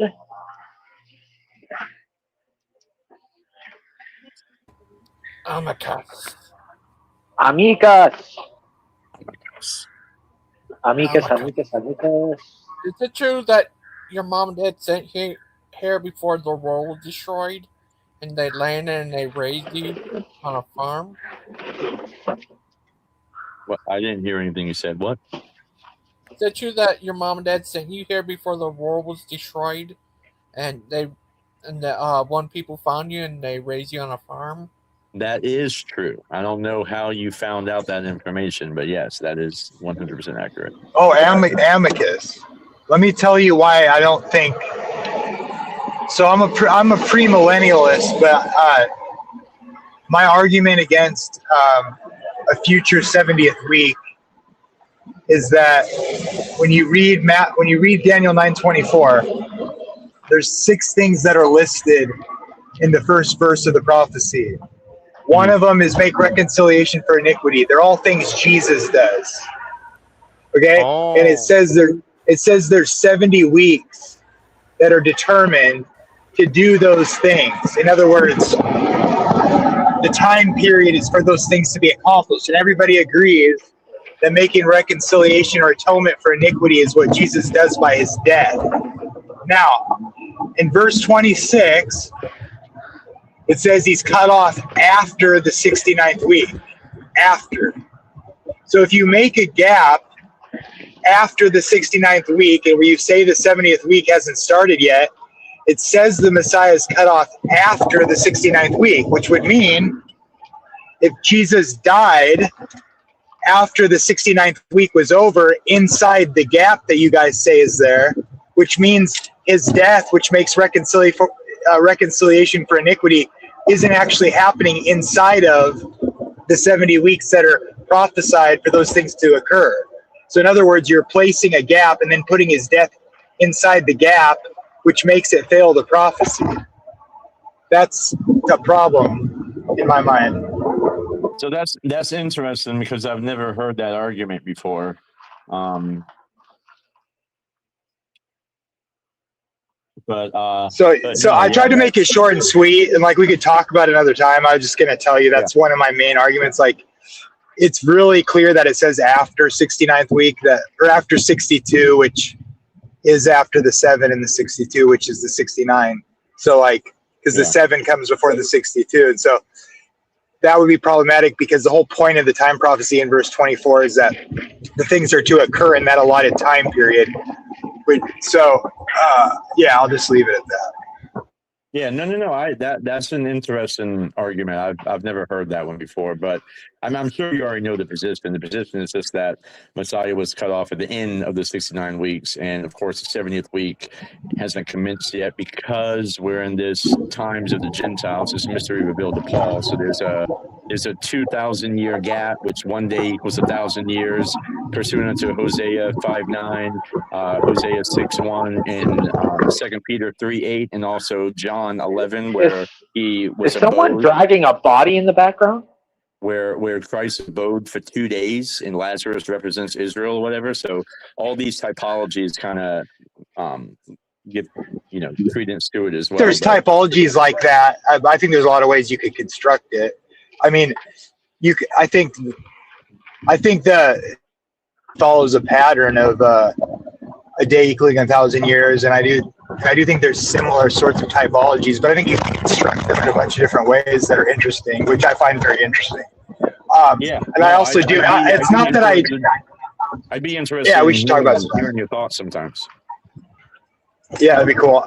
I got to get off because I'm driving, but I would say the other thing I'd say is I'm not saying that the time of trouble happened in the first century or anything. I just take like a historic approach, and I think, but I would still say like the Antichrist is future, and I would say the time of trouble is still in the future, and I'd say the millennium is literal. But I'll talk to you about it later. I got to. Yeah, real quick. So like the times of Jacob's trouble, that would be in pursuant into Ezekiel 38 and 39, and also that would be the 70th week, right? So yeah, man, we'll talk. Yeah, I would just say it's not the 70th week, but it's future. But yeah, for sure. Looking forward to it. I gotta hop off too, guys. I have a movie date with the wifey. Yeah.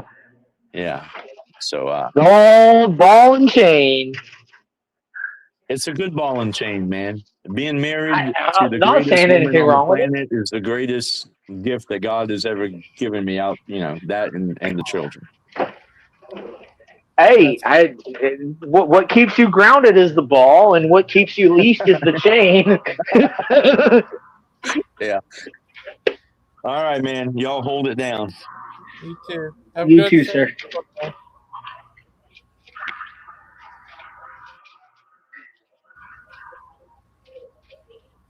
How are you today, Dustin? Oh, I'm good. How you been? Been all right. Where did good boy Riggs go?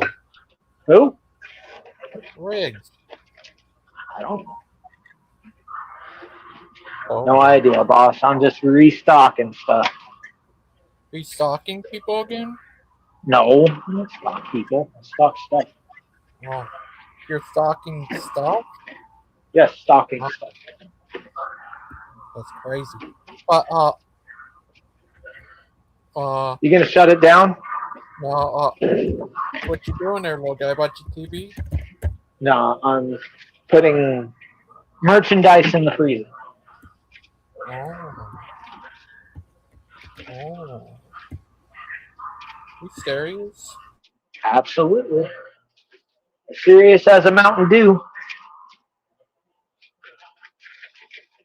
I don't see. Do I have waters there? I do not. I only have Pepsi, lemonade, root beer. Okay. Wow. Are you serious? Serious as a Mountain Dew. Mountain Dew? Mountain You're Dew. I am a Mountain Dew freak. I do drink a lot of Mountain Dew. I shouldn't. No. Oh. I identify as an attack helicopter. Oh, that's good. Oh, actually, is that why you're so crazy? Because you drink too much Mountain Dew? That's possible. Oh. People do think I'm crazy. It's interesting. I'm starting to notice this, GG. People actually think I'm crazy. It's weird. I'm not crazy, GG. I assure you, I'm not crazy. Yeah, just ask the voices. They will agree. Voices in your head. Do you know that? Yep. The voices screams in your head. They scream. Oh, sorry. But Dustin. Uh-huh.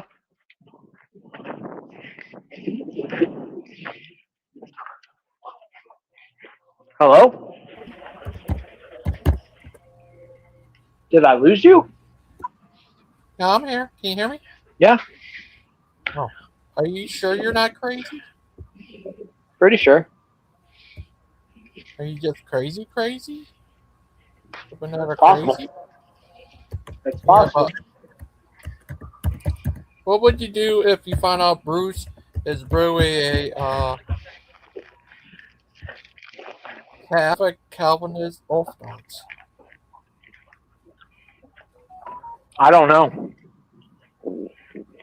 I think he is. I think he lives in denial about it, but I think he is. He should be born Everything's again. still locked up, GG. I can't believe it. I thought I unlocked everything already. Well, that's nice.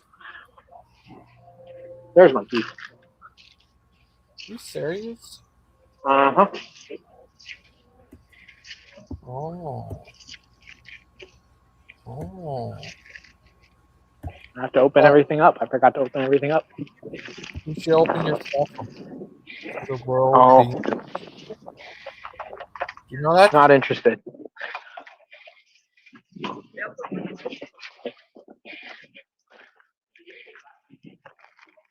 The world doesn't work so it is. Do not Dustin the Buck. Dustin the Buck. Or Dustin Buck. Do not I am Dustin. I am Dustin the Buck. Buck the Dustin. Or Dustin Buck. But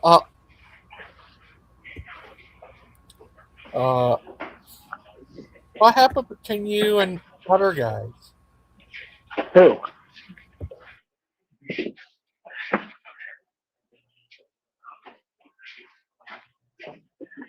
Hello? Like Hello? you and Bruce. You and Bruce used... Can you hear me? Yeah, I'm here. Yeah. What happened between you and Bruce? You two used to be best friends. What are you talking? When have Bruce and I ever been friends? Yeah, you always been best as friends. You all loved each other.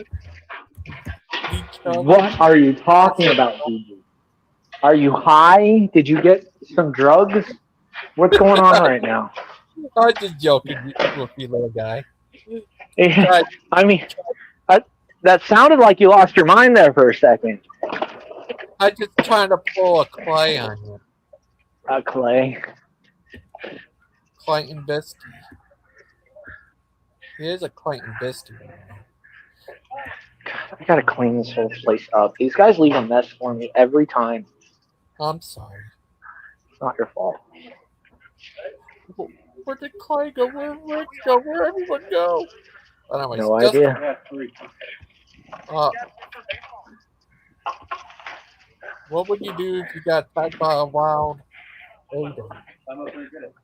A wild old guy? I'd probably fight. Aiden. That's what I always do. Oh, Aiden, I'd slap him. What if he tried to bite you? I'd slap his teeth out. Oh.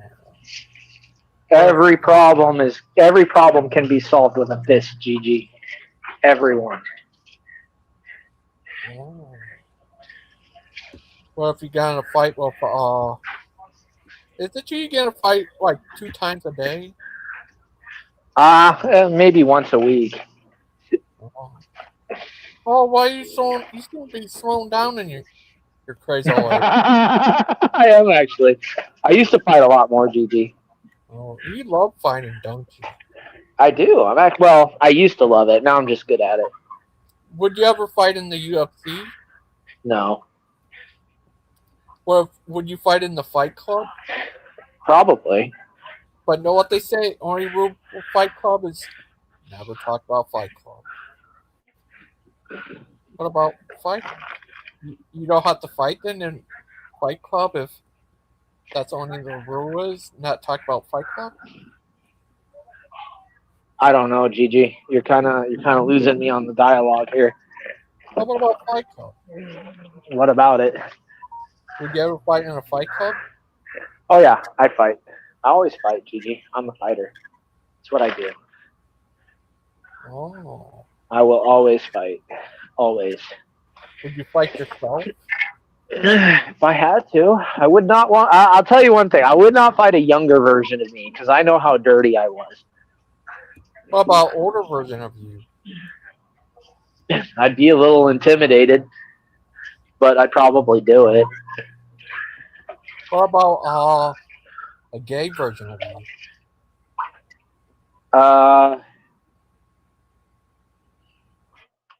I couldn't imagine such a thing, GG, and I don't know why you would either. Young Wolfie Dustin. You're a funny little guy, Dustin. Dust. Yeah. Funny little Dustin, yes you are. You're just a funny little guy.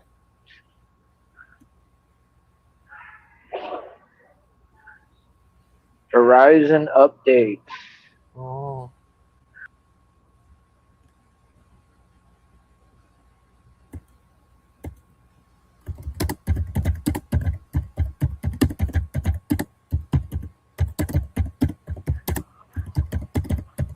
Did you hear me? What you say? I gotta go. I'm gonna be swamped here in just a few minutes. I'm gonna miss you. That's okay, buddy. You'll get more ammo. More ammo? Yeah, you'll get more ammo. I'll talk to you later, though. Okay. So why'd you like? Talk to you later, buddy. What was your question? Oh, why'd you not just always want to make it where men can use a woman's bathroom? So that they can cloud issue. I don't fucking know. At this point, it's kind of weird, and it doesn't make any sense because I don't know. But I'll see you later, buddy. Bye. Okay, bye. Bye. Good old Farmer Jack. Farming town tonight. Good old Farmer Jack. Here to farm today. Good old Farmer Jack. Gonna farm today. Gonna farm today. Be a happy loser, not a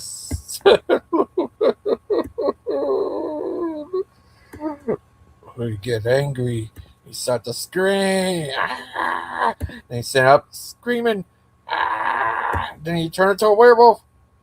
and then become strong Lupin and then start to dance. See? See? See? Good old dancing Lupin loves to dance like a Lupin. Crazy old dancing Lupin. Dance all night and day. Dance all night and day. Dance all night and day. Good old dancing Lupin. Dance all night today. Yeah, it's crazy. Why? No, they should make all baffles, men or women's. Two baffles. And they also should make family baffles. For we could put Dustin inside there and put him in a cage for a Dustin. Dusty the Buck. Dustin the Buck. Dustin the Buck. Dustin the Buck. Dust the Buck. He dusts off the buck. Yeah, things just get all crazy. Yeah, New York, wow, they're messed up. People need to fight that insane law they made. Laptops are insane and need mental help. They want to pervert our entire society to fit some a tiny minority who has mental disorders. Yeah, laptops are insane. They're all insane. They're all crazy. Just all insane. All and crazy. All insane. Just and crazy. Yes, they all are. Just too crazy. Just and crazy. Yes, they are. Yes, they are. Yes, they are. Just all crazy. Just all crazy. Just all crazy. Just all crazy. Just very crazy. Just insanely crazy. Crazy. Crazy, crazy, crazy. Crazy, crazy, crazy. Just so crazy. Just so crazy. Just so crazy. Just so crazy.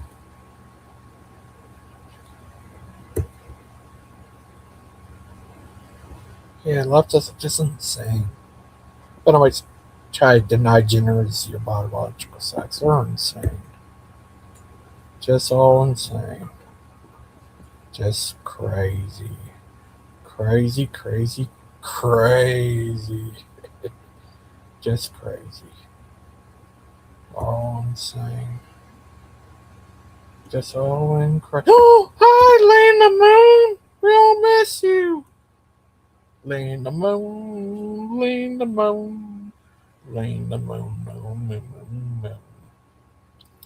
Land the moon, land the moon, land the moon, moon, moon, moon. Land the moon, land the moon, land the moon, moon, moon, moon. Just like this. Will Joe Biden take Joe Biden? Who? Joe Biden taking Joe Biden. They don't even know who he is. See? See? Just all crazy. But does anyone want to come on here? Oh,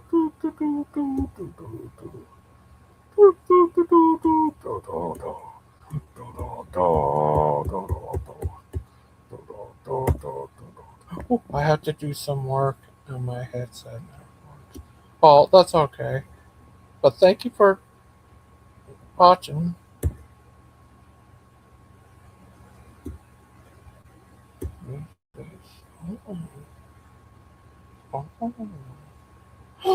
Terry! Hi, Terry! Join us, Terry! Join us. Yay for quiet in May, even by the bay. You do say, lean the moon, lean.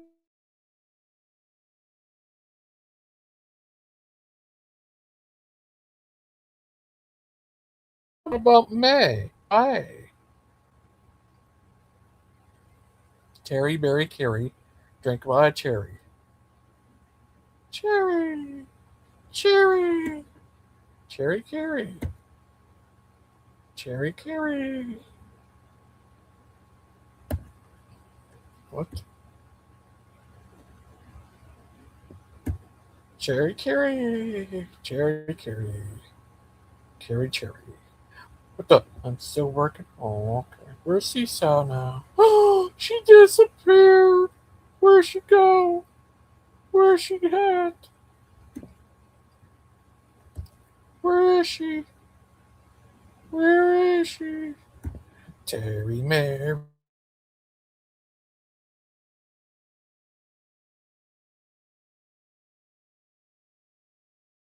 Cherry.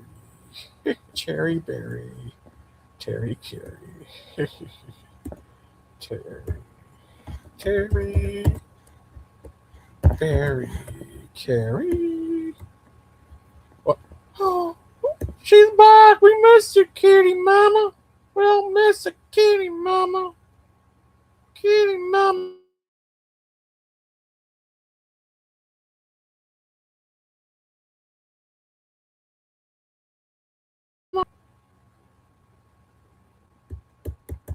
Kitty mama. Yeah, the Trancol wants to take over us. Fight that. Oh, Christmas time. Oh, happy holidays. Oh, StreamYard. Oh, Santa. Boxing. Boxing. Carrie Mary. Terry Berry. Terry Cherry. Carrie Berry. Send Happy Pooh. Not Happy Pooh. Happy Pooh. Send Happy Pooh. Not Happy Pooh. Happy Pooh. Loopin' poopin' takes a poopin'. Loopin' toopin' takes a poopin'. Yeah, he is one crazy little guy. But yeah, things get so crazy nowadays. Between men and women. It's all crazy. Yeah, it's all crazy. But yeah, there's things about. Yeah. Yeah, it's just crazy. Why Golden Rule TV? Got a TV just for the Golden Rule. Terry Berry. Terry Berry. Terry Berry. Yeah. Hmm. Yeah. Yeah. All gone crazy. Just gone crazy. Yes, you have. Yes, you have. All gone crazy. Golden Rule. Everything gone crazy. Hi, Golden Rule. Golden Rule TV. Just Golden Rule TV. TV. Golden Rule Telly. Oh, Golden Rule. You know, if people want to watch your TV in UK, you have to pay uh, license. Have to license TV. Oh, Lena Moon. Hi, Lena Moon. Hello. How are you today, Lena Moon? Oh, good. Thought I'd say hi for a few minutes. Let's see, I better. There we go. Yeah. So, how's your day going, Gigi? Doing all right. How's your day? Oh, good. Just normal. Oh, that's good. Well, I asked you something. What do you think about people say the Earth is flat and we never went to the moon? You should know you're Lena Moon. What do you think? Right. I was born on the moon. Oh. I mean, yeah. So, well, I think the first time we definitely went to the moon in 1969. Um, Probably this time too, but I don't know. I was just thinking that this most recent time that it could have been a psyop, just to get us to forget the Epstein stuff. Oh. What You about know, disclosure? I haven't seen that yet. Oh. Oh, I'm gonna ask you. Um, Do you think the Earth is flat and covered in a dome? um, oh yeah, like I think like somebody said like we're in a fishbowl or something or a Yeah. reverse fishbowl. No, I think the world is round. Okay. Uh, Achilles and Amicus think the Earth is flat. Yeah, that's what I thought. Um, I just really hadn't ever thought about it before. I just always have thought about it as round. Yeah, me too. Yeah. Um, yeah, all that stuff that's coming up. I mean, people seem to be very serious about it, with the evolution and everything. Yeah. Oh, uh, do you believe evolution's how God made us? Uh, well, yeah, I think so. I mean, I believe that the species stay separate. I mean, I don't know if so I kind of believe in it, kind of don't. But I mean, it was definitely guided by God. Oh. Let us see Join some. us. Join us. Hey, Gigi. Hey, Lena. Oh. What's up, guys?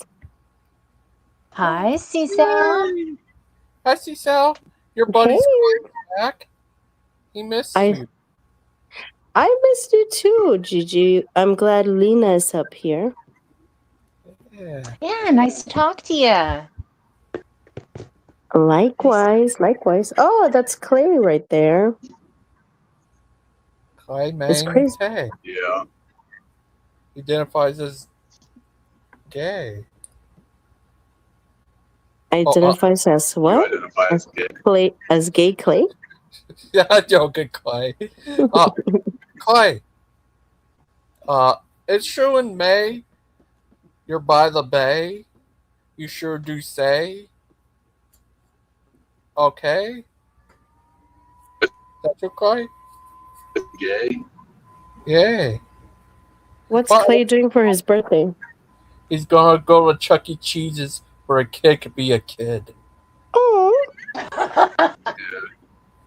He's that gonna sounds like fun. town the donkey. Okay, what happened to your boy Riggs? Going to Walmart. Oh. What? What happened to your boy Riggs? I Hmm. wasn't on my phone. So he went back to his home planet? To Oh, Lena. his home planet. Yeah. Lena, Yeah. the Sculptor Day. Actually, it looks pretty good movie. Made by Steven Spielberg. That's what I heard. The last movie, there was another movie called Disclosure that was, I think, from the 90s or maybe Yeah. 2000s. Yeah, Demi Moore and Kirk Douglas or Michael Yeah. Douglas, whatever. Was he Yeah, it was falling about. down? Was he falling down? Did you say? Yeah. Not that one, but I did see that one too. No, it was about reverse sexual harassment. Oh. Like Demi Moore sexually harassed him. That what happens to Clay every time he goes out with his shorts. So he had to put pants on instead. Right, Clay? See? No. Could you imagine if reverse sexual harassment was like an issue in America? Yeah. Like reverse. Why is it? Why is it called reverse sexual? Why is it not just sexual harassment on a man or something? Probably because it's like reverse racism, they call it, even though it's still just racism. But if you're racist Right. against white people, they call it reverse racism. That's so stupid. What the heck? Oh, what about reverse clayism? Reverse clayism. That's a real problem in our nation today, Gigi. This is a Baptist church. I go in there. Oh, what if you go in there and Bruce is in there saying, "Be born again"? You go in there and be like, "Yeah, my Bruce told me I'm here. He told me once I get to hell."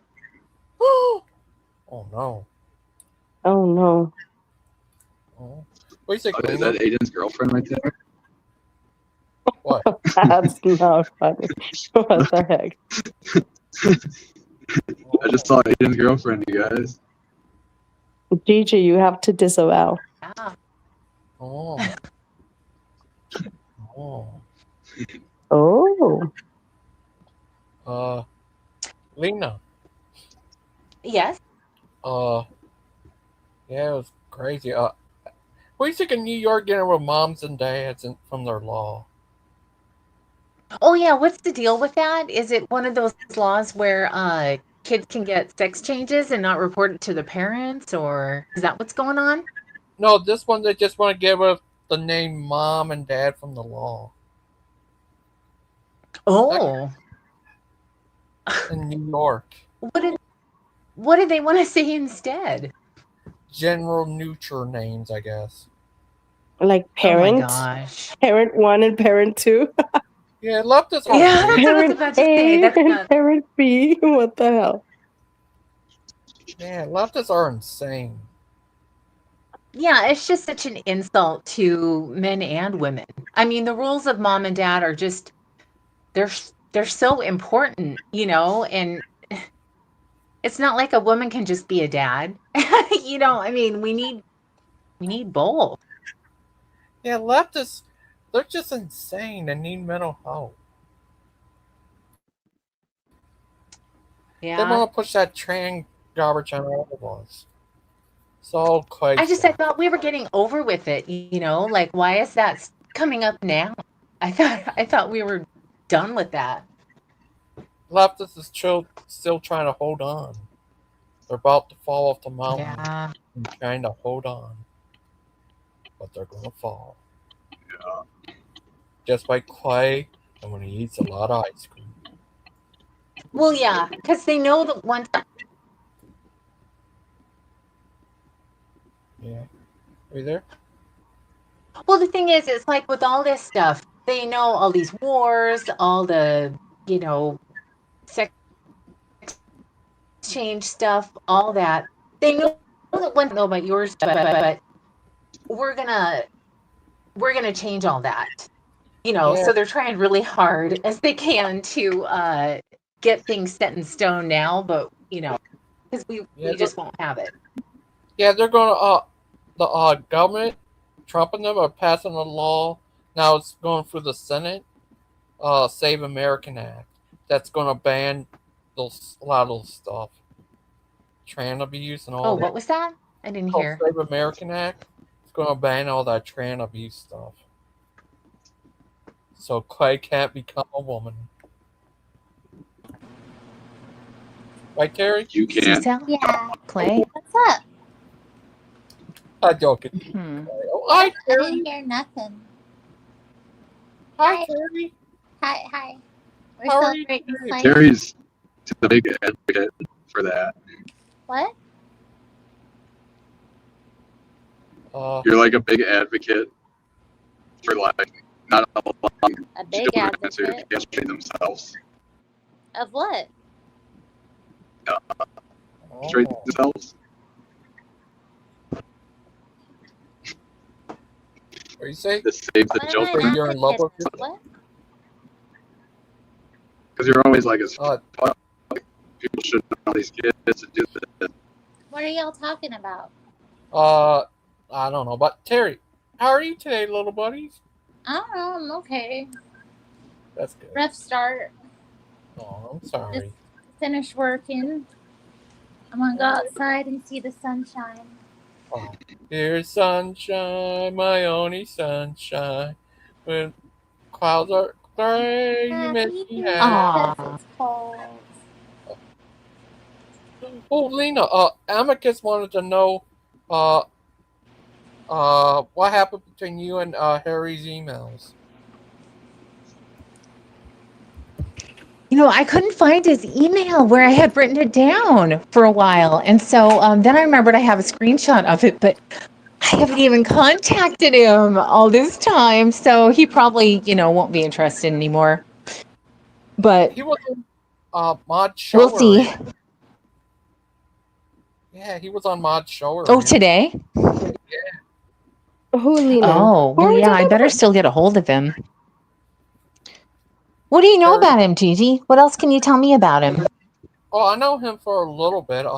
He's a nice guy. He's a good old nice young man. Who? He's a good guy. Yeah. Harry's emails. Hillary's emails. Oh, okay. I'm so. Like 5 years I'm ago. so confused. So Rex Fig said right now that he was Hillary's emails. He was so joking. Is that true? Oh, he was joking. Okay. I know who Harry's email is. Okay. You want me to link to his channel? Sure. Yeah. I got. Yeah. He's a lovable little guy. Yeah. So what does he want to do? Is he like, hey, we should talk or something? Yeah. Another one to get. Pretty much. But I mean, hey, we live a couple thousand miles away, though. So. Huh? Just a couple thousand. Have you seen what he looked like? If he's... No. He has a Maybe sexy you should talk voice. to him. I mean, Maybe if he like show you what he looks like and he's like a Chad. Now what? well, we'll see. Oh. Go ahead, Gigi. Oh, Amicus, he's definitely a Chad. What would you do if like, I want a video call? I want a video call you. I want you to be the first person to see me, and he's like clearly has Down syndrome or something. What the hell?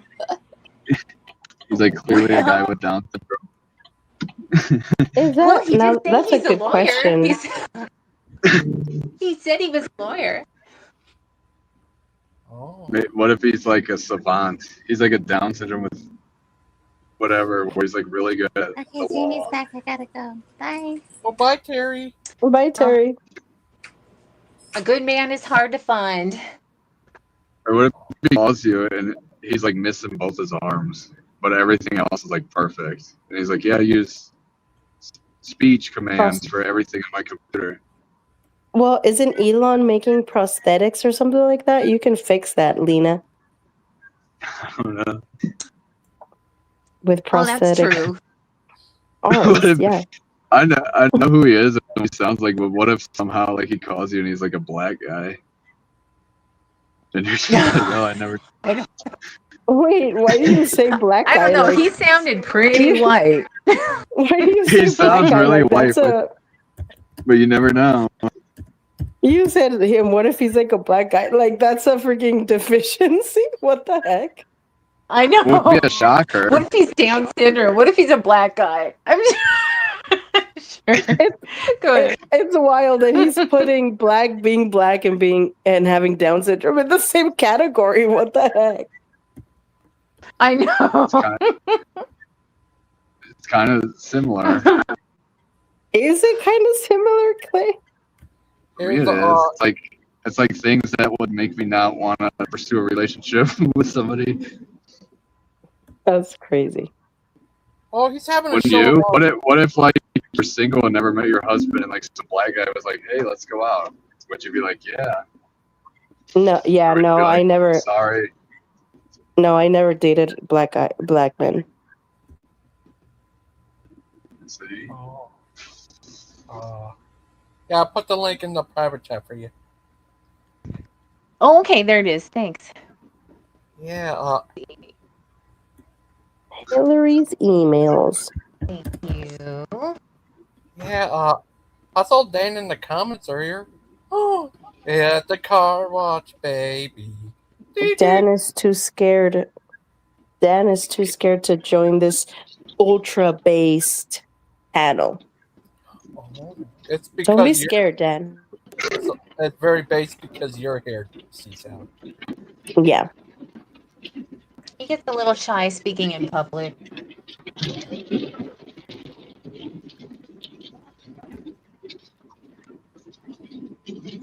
Oh,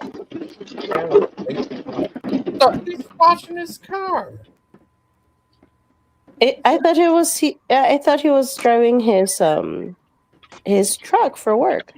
Now he's at his car going to. I gotta run to Walmart to get milk and some other stuff, so I was like, I'll hit the car wash. Yeah, the car wash, baby. At the car wash. Sita, how are you been today? I've been great, buddy. Gigi, would you date a black lady? Oh, Clay has. Clay has. Yeah, he goes for the minorities. Typical white guy.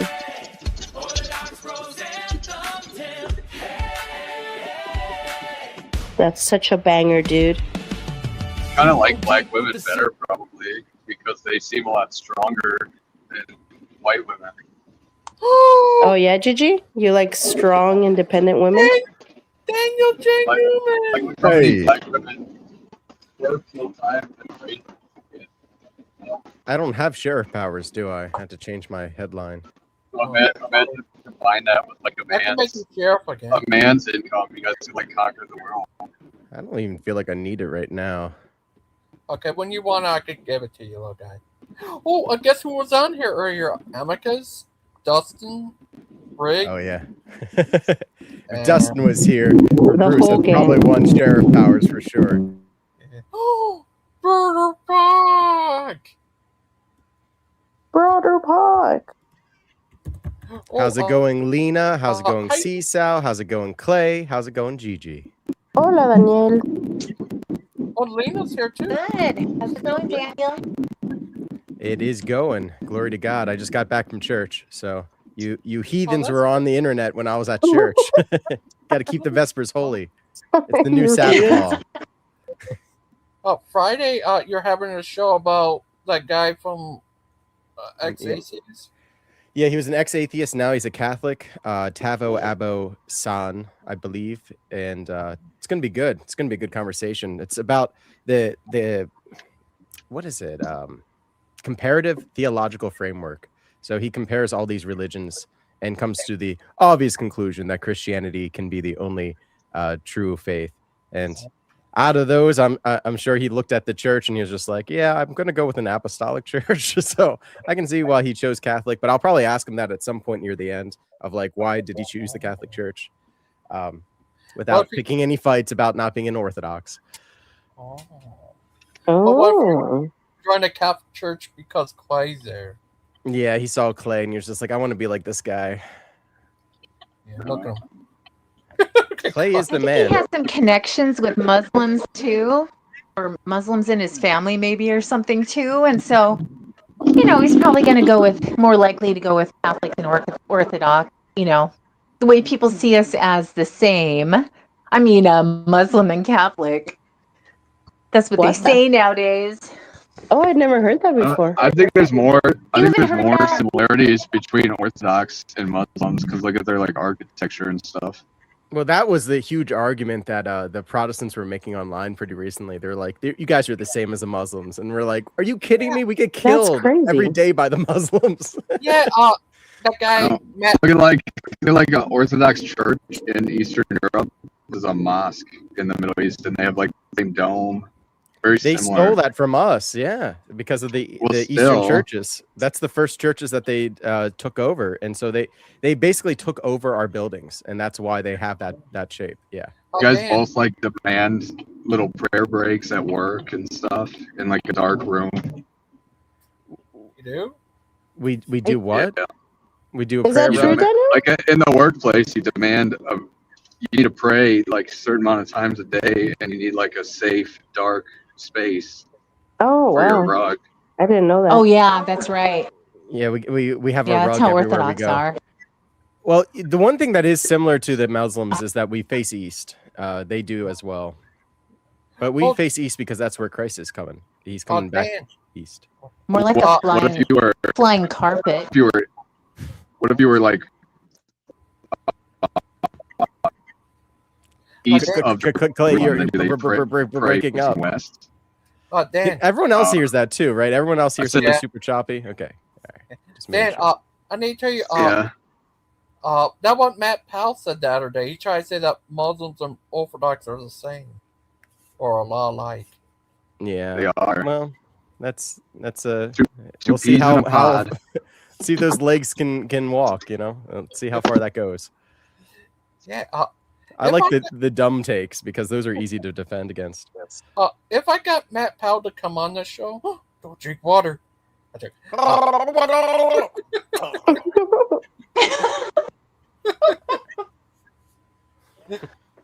If I got Matt Powell to come on the show, what would you like to ask?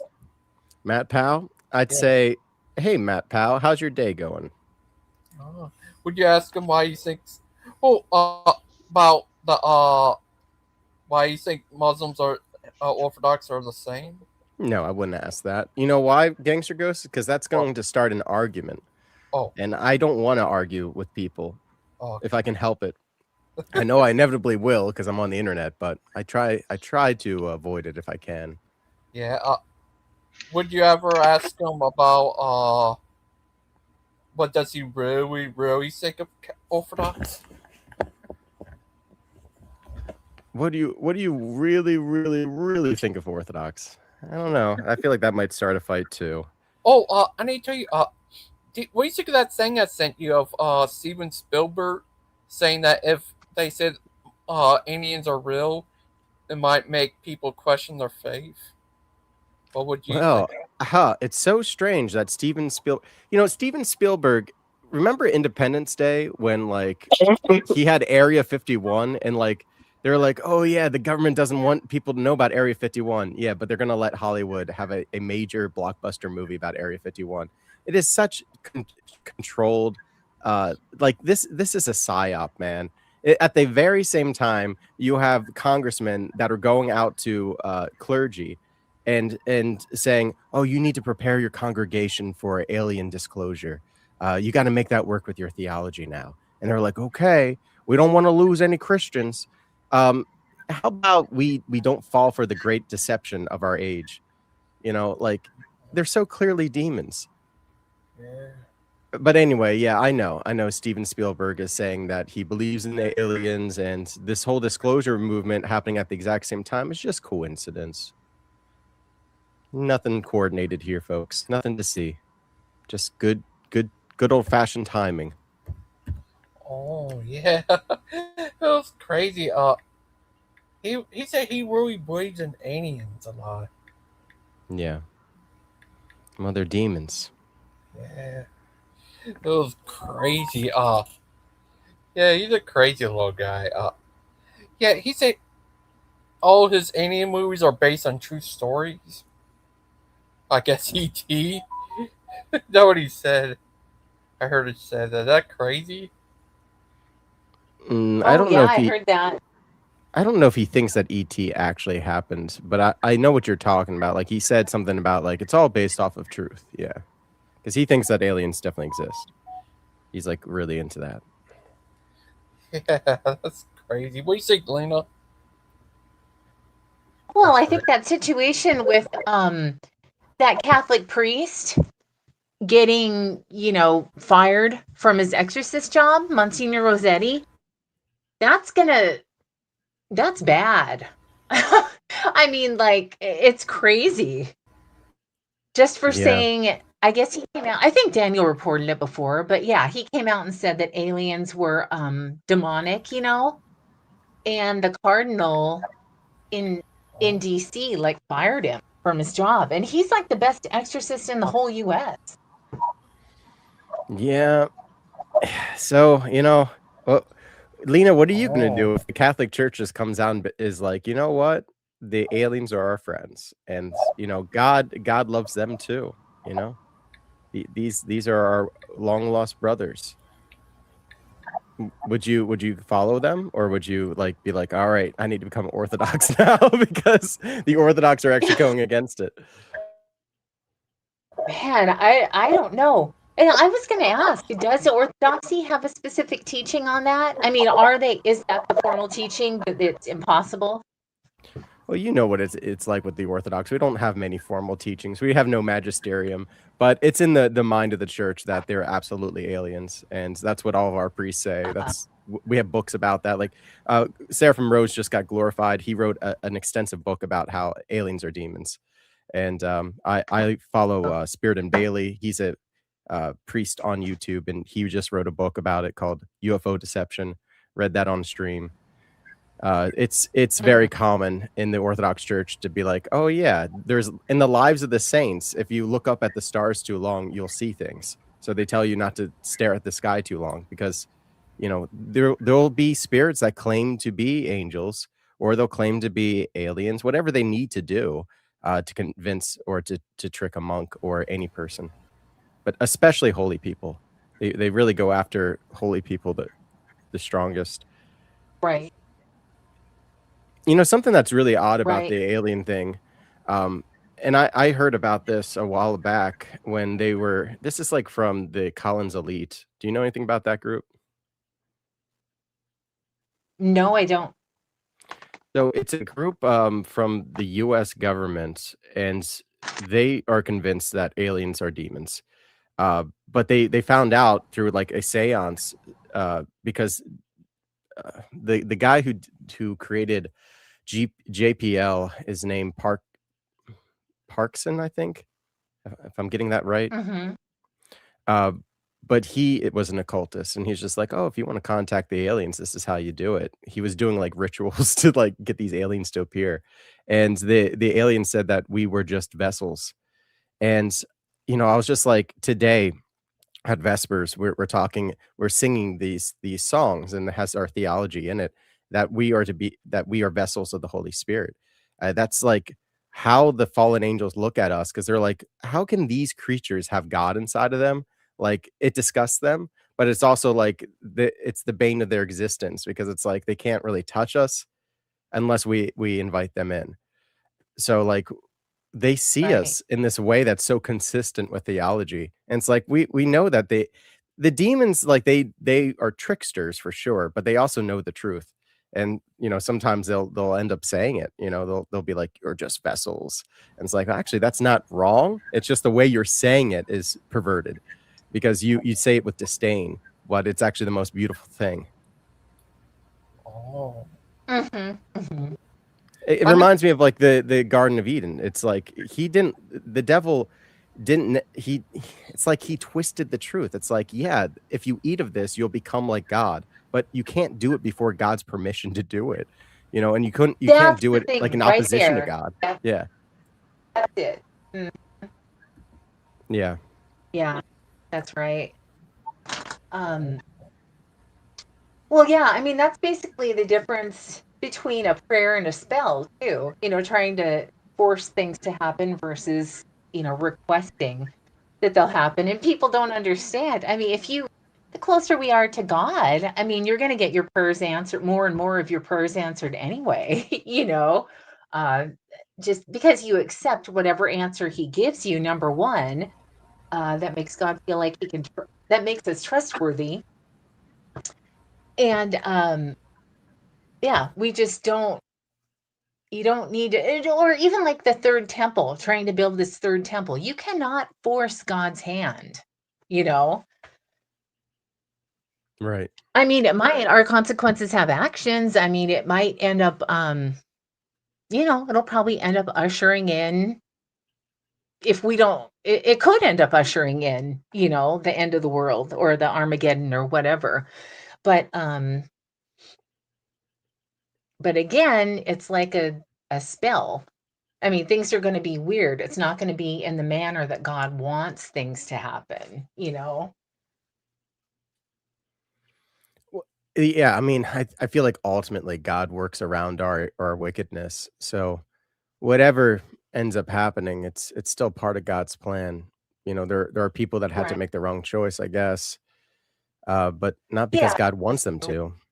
There's like that's Right. when we kind of get into this strange area where like I guess the Calvinists feel comfortable talking more about did Gangster Ghost just leave? Oh, maybe maybe he Just did. I us guess now, you're Lena. you're in charge, Dan. Yeah, this is my stream now. Yeah. Or maybe it's yours. You're Well, also here. You're on the left side, so my first stream. yeah. First Yeah, what would time you I'm want to in say to charge. the world? Oh, well, okay, I'll tell you something along these lines. I think that people should realize that here, I'm going to sit down. I was trying to fix my hair, but I'm going to sit down and actually talk here. So I think that people need to realize that if you're not in a state of grace, that you are vulnerable to curses and probably hypnotism. And I mean, I'm just thinking, like, what is causing everyone in our government, President Trump, everyone in our government to turn on the US? You know what I mean? I mean, how can they make these 180s? And I mean, it just doesn't make any sense. I mean, look at how anti-war Trump was, you know? And yeah, and he's one of he's very pro-war now. Um, I just think it's possible that he could have a curse on him, a curse or oh, could you hear me? Yeah, I can hear you. Yeah, no, that's definitely possible. I mean, occultists, that's always been like their thing is like trying to influence the people in power. And who knows what Trump has been involved with? We don't even know. I mean, I'd like to think that he wasn't involved in any of this stuff, but he could have been. Right. Even if he wasn't, I mean, just being an adulterer, he's vulnerable to, And he unless he's doesn't gone to repent. confession, he's vulnerable to that kind of stuff. Yeah, I mean, I can't say for sure that he doesn't repent, but like we know that there's even Christians that are like they go online. Let's not name names, but you know who they are. They go online, they love to talk about Jesus, but they don't repent, and they're very proud of that. They sin boldly, and it's like okay, that's somebody who makes their whole identity about spreading the gospel online, and yet they don't repent. So what do you think Donald Trump is doing? Like this is a man who is very egocentric. I mean, it's definitely his weakness, his pride and vanity. Dan, I need to. Here's another guy I found out was very prideful. He made a big, gigantic thing just for himself with a statue of him and all that stuff. Obama.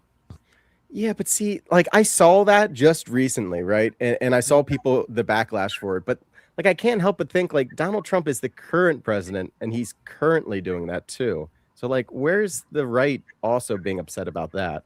Because I agree, you shouldn't make statues of people that are still alive and also when they're not saints. But like why is Trump allowed to like put his name on everything? And like isn't that like super vain and inappropriate? And they also have the same with all kinds of people like George Floyd. Saint Floyd. Yeah.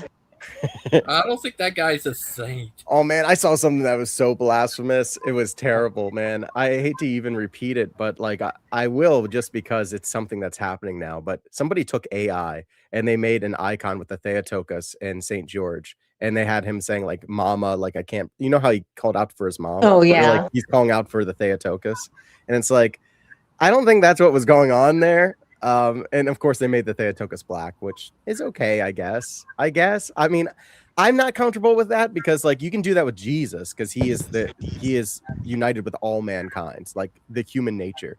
But Mother Mary, she looked a certain way, and I don't personally like when they race swap her because I think she looks in a very particular way. But you know, that's my own baggage, I guess. Well, what Anna, what about those Russian icons that Russia just released? Or those icons that Russia just released like a year or two ago? And they had like a bunch of the apostles and Mary and Jesus Black.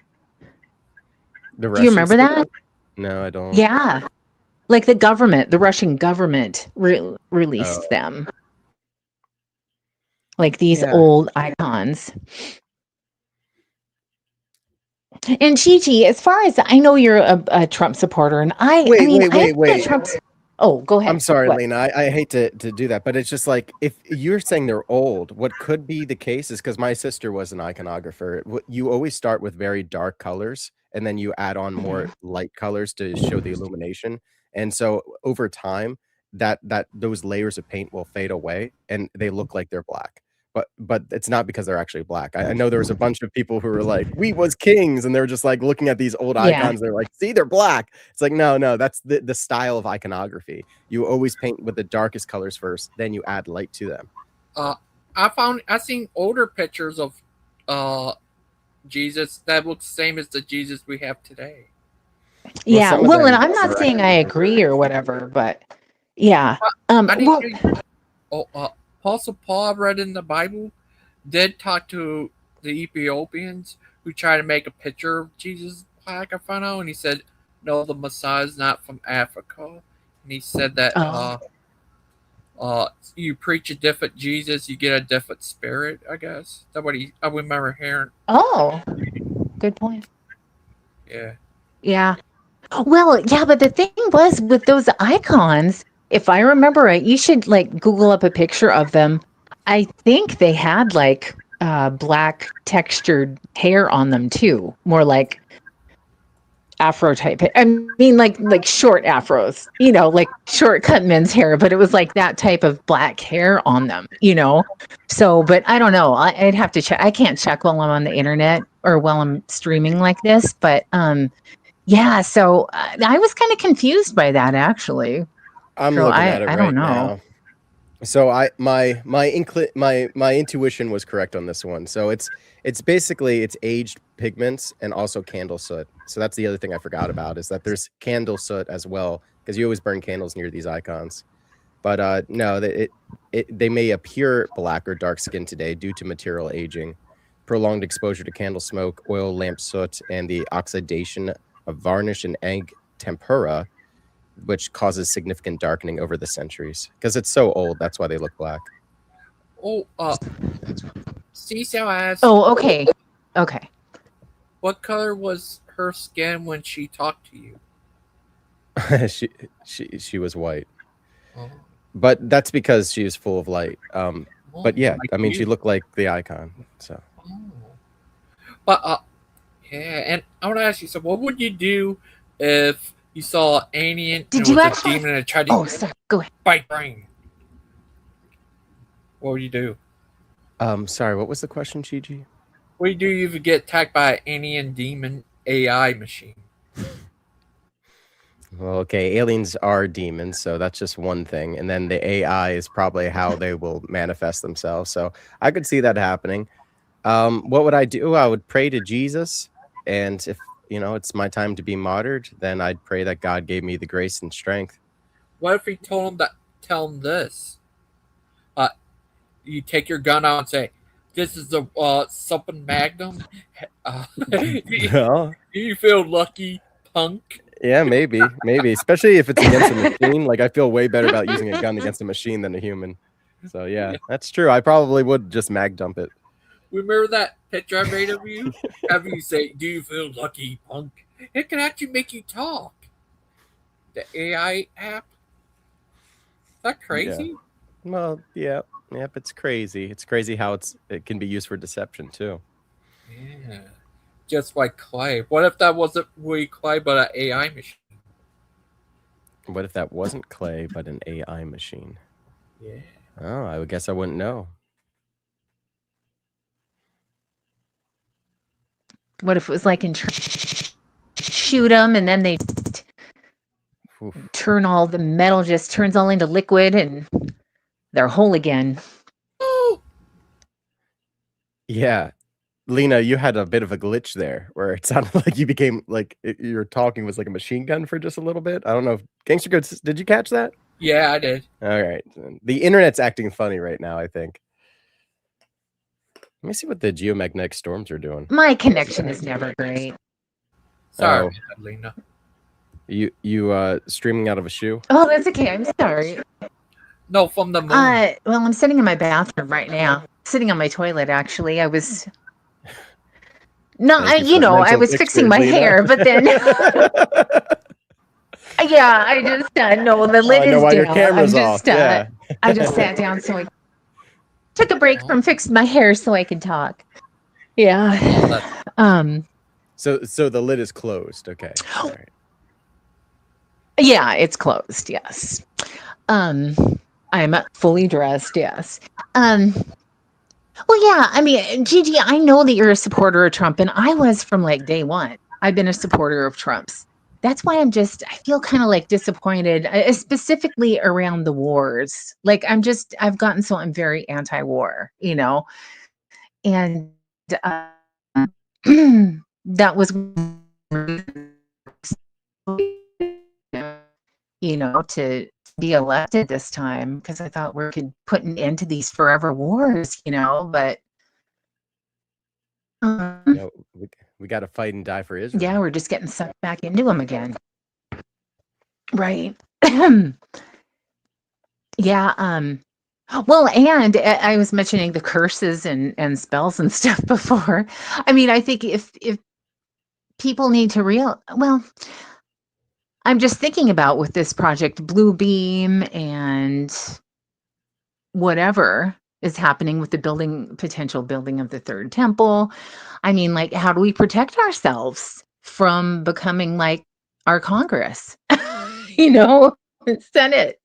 You just got to stay in. How do we see the truth? Because I mean, I've been really fooled by some of these politicians, and I didn't think I could be. So, I mean, I think we just have to really keep a good relationship with God, if we want to be able to see the truth. And vote for Daniel J. Newman. Well, I've been very gullible myself, but that's like, I think one thing that helps is just recognizing that you are gullible. Like, I think that can be a big trap from the devil, is to be like, oh, you won't be fooled. You're so smart. It's like, no, you can be.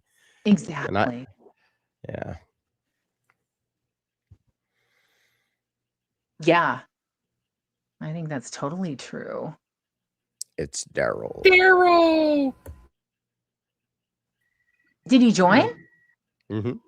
Yeah, Oh, and he's yes, got he did. the founder of baptism there. There's their apostle, the apostle of the Baptists. Today John we Smith. didn't have any Bruce on today. It's the guy who Bruce worships. Oh. So, Well, there was itching ears out there, Daryl. So somebody had to to alleviate that itch, Yeah.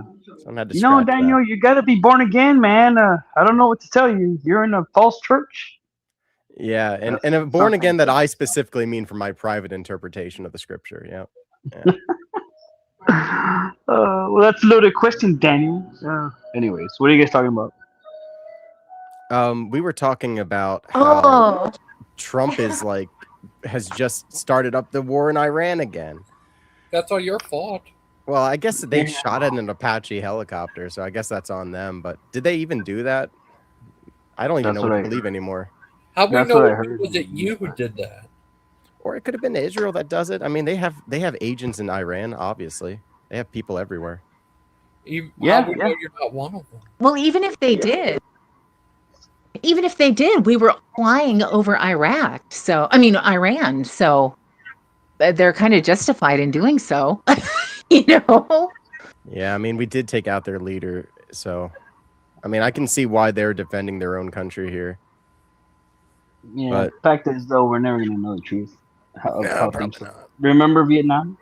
We're never I gonna do. know. I was there. No, I'm just kidding. I wasn't there. I'm We too should young for send that. Daryl there. He could take My him all. my buddy Larry was there. He was in Vietnam. I don't think Carl was. I don't know. I gotta ask Carl. No, he couldn't have been. He would have been around 60. Is that No, Lady Orthodox huh? What lady? on your name called Lady Orthodox? It says lay Orthodox. Oh, Layman with the Orthodox. Oh. Yeah. I'll ask my buddy Larry about Vietnam. Do you know what lay means, Gangster Ghost? You lay down? No, it means it's shorthand for laity, which means Laos, which means the people. Oh, just like Daryl. It just means I'm part of the people of God. Yeah. Oh, Daryl, I need to ask you something. What's up? What would I heard Steven Spielberg say that if they said aliens are real, would that make people question their faith? What would you say? They wouldn't make me question my faith, so I could care less if they're real or not. Well, if Daniel's an But alien, I see how his comment would alarm people because I know he said, what did he say? He was making a film so yeah, was it controversial that it was going to make people question their faith? I know he said that or just something to that for extent, day. right? But it won't. Nothing will shake my foundation. Literally nothing. So That's it might shake some other people, not mine. Maybe Bruce. Who knows? Bruce. Daryl, did you hear about Monsignor Rossetti? I did. I was actually watching Father Leo give a take on that earlier today. It was like an hour, so I didn't finish watching it. But the excuse that bishop gave was that Monsignor Rossetti had been consuming too much time on social media, which it's a buyout for his comments. I do appreciate the fact that Monsignor Rossetti, though, he remained faithful like Padre Pio, and he said, I'm sorry for the backlash I caused, and I will continue to be faithful to the church. So I that showed the ultimate form of humbleness to somebody Yeah. who's being punished. But I did hear about Monsignor Rossetti. The good thing though is that he's not held to that diocese. So basically, the St. Michael Center, what they operate out of, he was fired from that diocese, but he is from another one. I think that one was in Syracuse, but he's from another one, so it doesn't really affect him as far as his exorcist work. I think it affects only in that Oh, area, good. not where he's at. So that's what Father Leo was saying. So I was like, oh, okay, that's pretty cool. Everybody, guess who's here? Oh, Nameless. Hey guys, hope you guys had a great week. Hey, Nameless. Hello. Earlier, Amicus was here. We're trying to guess your name. Is it Bill? Close, but no, not even close. Daniel, It's two syllables. 2 syllables. I'll give you that. Daniel J. Newman. Close. It's Jose Felipe Rodriguez Oswaldo Garcia Oswald III. No, it's nowhere near that. I wouldn't. It'd take me to 5th grade to be able to spell that.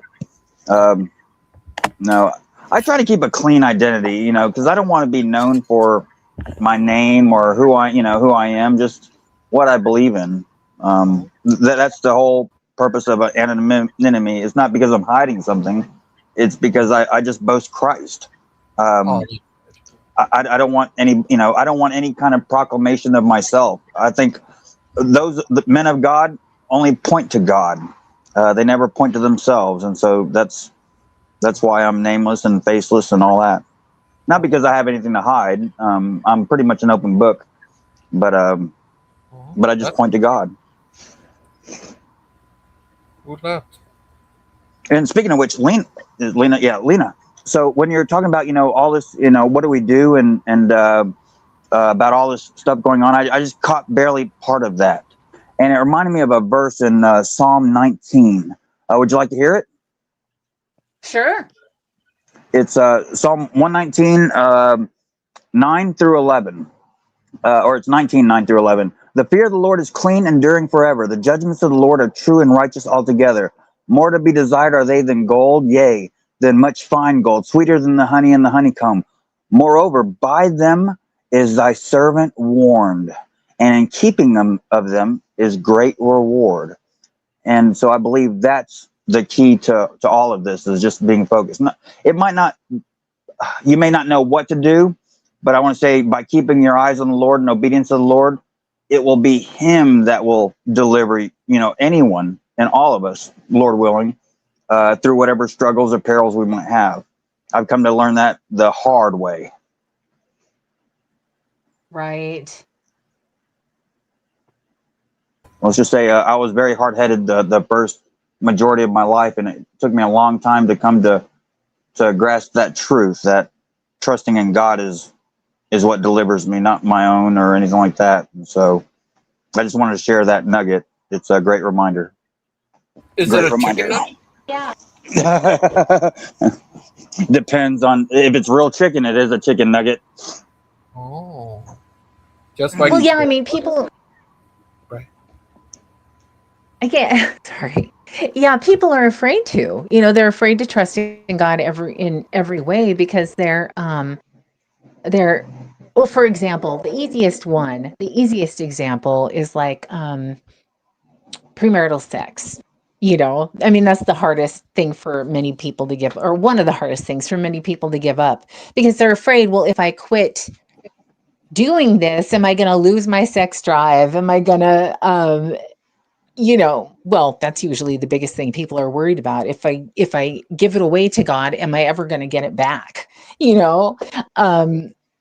But God, just whatever we give to him, he just transforms. We have to give him, die to ourselves, give every aspect of ourselves to him, and then he returns it to us if he chooses. Not everything, but if we don't get something back, then we have the grace to handle that. He'll give us the grace to deal with it, with our cross. But I mean, I think he just transforms everything into pure form. Yeah, Does I think that the make hardest part sense? for me was trust. Yeah, but so I was an atheist. So when I started the journey of Christianity, so to speak, the hardest part was for me to trust. And so I'm putting my whole life. I'm giving up everything that I loved, and when I say loved, I really mean lust or enjoyed. And so according to Christianity, I had to give up all that, forsaking myself. And in order to do that, I had to trust what I was giving it up for. And I had to, and well, for me, it wasn't easy. I'm one of those, I needed evidence or proof or whatever, and prayer just wasn't happening. But I had to build that trust. Actually, the Lord built that trust. The Lord gave me confidence in that whole, from faith to faith thing. And so the more I started seeing God in my life, and these aren't, just at first I would chalk them up as coincidences, so to speak. But the more and more I started realizing it was the Lord and it was in God's word, the trust became easier. And when I say easier, I don't mean the events became easier. I just now knew that, oh my goodness, that was God. That was God. Well, if he did it then, he could do it now, this time. And let me tell you, this back and forth roller coaster, because that whole because you pray and ask a miss type thing. And I was doing that a lot. I was praying for the things that I wanted in my life. And when God didn't, answer those things, it was kind of like, well, God didn't work then, or God, prayers don't work. But I was doing it wrong. And it took a very, very, very long road for me to come to know God. And it had to be through his word, and I started understanding why things were happening, and so trust is one of the biggest and hardest parts about believing in God, because you don't ever get to see him or touch him. And for most people, it's an ideology more than a reality or a relationship. And that was my thoughts too. So, as an ex-atheist, that was the hardest part, was learning to trust. But being that, God revealed himself to me in so many different ways and so many different things. And for the longest time, I didn't realize it was God. I thought it was just happenstance. And so, but here I am now, praise the Lord. And I submit to the God that I don't, I can't see, and the God that I used to not believe in, but I cried out to. And so I challenge anyone who's out there on the panel, out in the world, or, seeing this video later on, cry out to him. He will reveal himself. Go to God and he will meet you as well. Come nigh unto the Lord and he will come nigh unto thee. I promise you that. Yeah, we But have to anyway, realize that God is not here to do a dog and pony show for us. He's not here to do right. tricks for us, when we pray. And but when we do submit, I mean, when we can actually get to the point, and I've said this before, where we can accept if he says no or yes with the same peace, like that is when miracles happen. To me, that's what Yeah. I think, Oh, I think absolutely, absolutely. I think part of it is also trying to figure out inside of yourself what do you actually want and being honest with yourself because God doesn't promise to make life easy for us. In fact, the scriptures tell us that we're going to be tested all the time and we're going to go through tribulations, but like he will offer peace and he will offer himself in the world by you can participate in God because he's love. Like you can do this, you can struggle and you can sacrifice for others, but is that actually what you want? Do you want the peace of God or do you want this world? And you can't have both at the same time. And that was like Oh, kind of that like my big thing. And when I was coming to the faith, is like I wanted both at the same time. I wanted God because God is great. He's immortal life. I mean, I want him, but I also want these things too. Yeah, you hit it right there on the head on the nail, and I think a lot of people go through that, Dan. Yeah. It's they're wanting both a piece of heaven. They're wanting to hold hands with God and the world at the same time. And they're trying to have a fleshly, worldly, spiritual encounter. And I did that. I'm not going to lie, and maybe sometimes I still do that, and not realize it. But I had to come to this thing where when I started reading the scriptures, and at the time it was just a book. And it started transforming me. I wanted to be a good guy. I just didn't know how to be a good guy. I wanted to do the right things. I just didn't know what the right things were, and I think that was a big struggle for me. And so the day that I gave my whole life to the Lord, and when I say my whole life, I don't mean just everything that I had, everything that I will have, or any life that I will live. I gave it to God, and so I had to search to see what God liked. And so whatever God loved, I had to love, and whatever God hated, I had to hate. And let me tell you, that was a very hard journey, but one that paid, well off. It benefited not only my life, but my family's life, everyone I encounter. I think I'm here today because of it.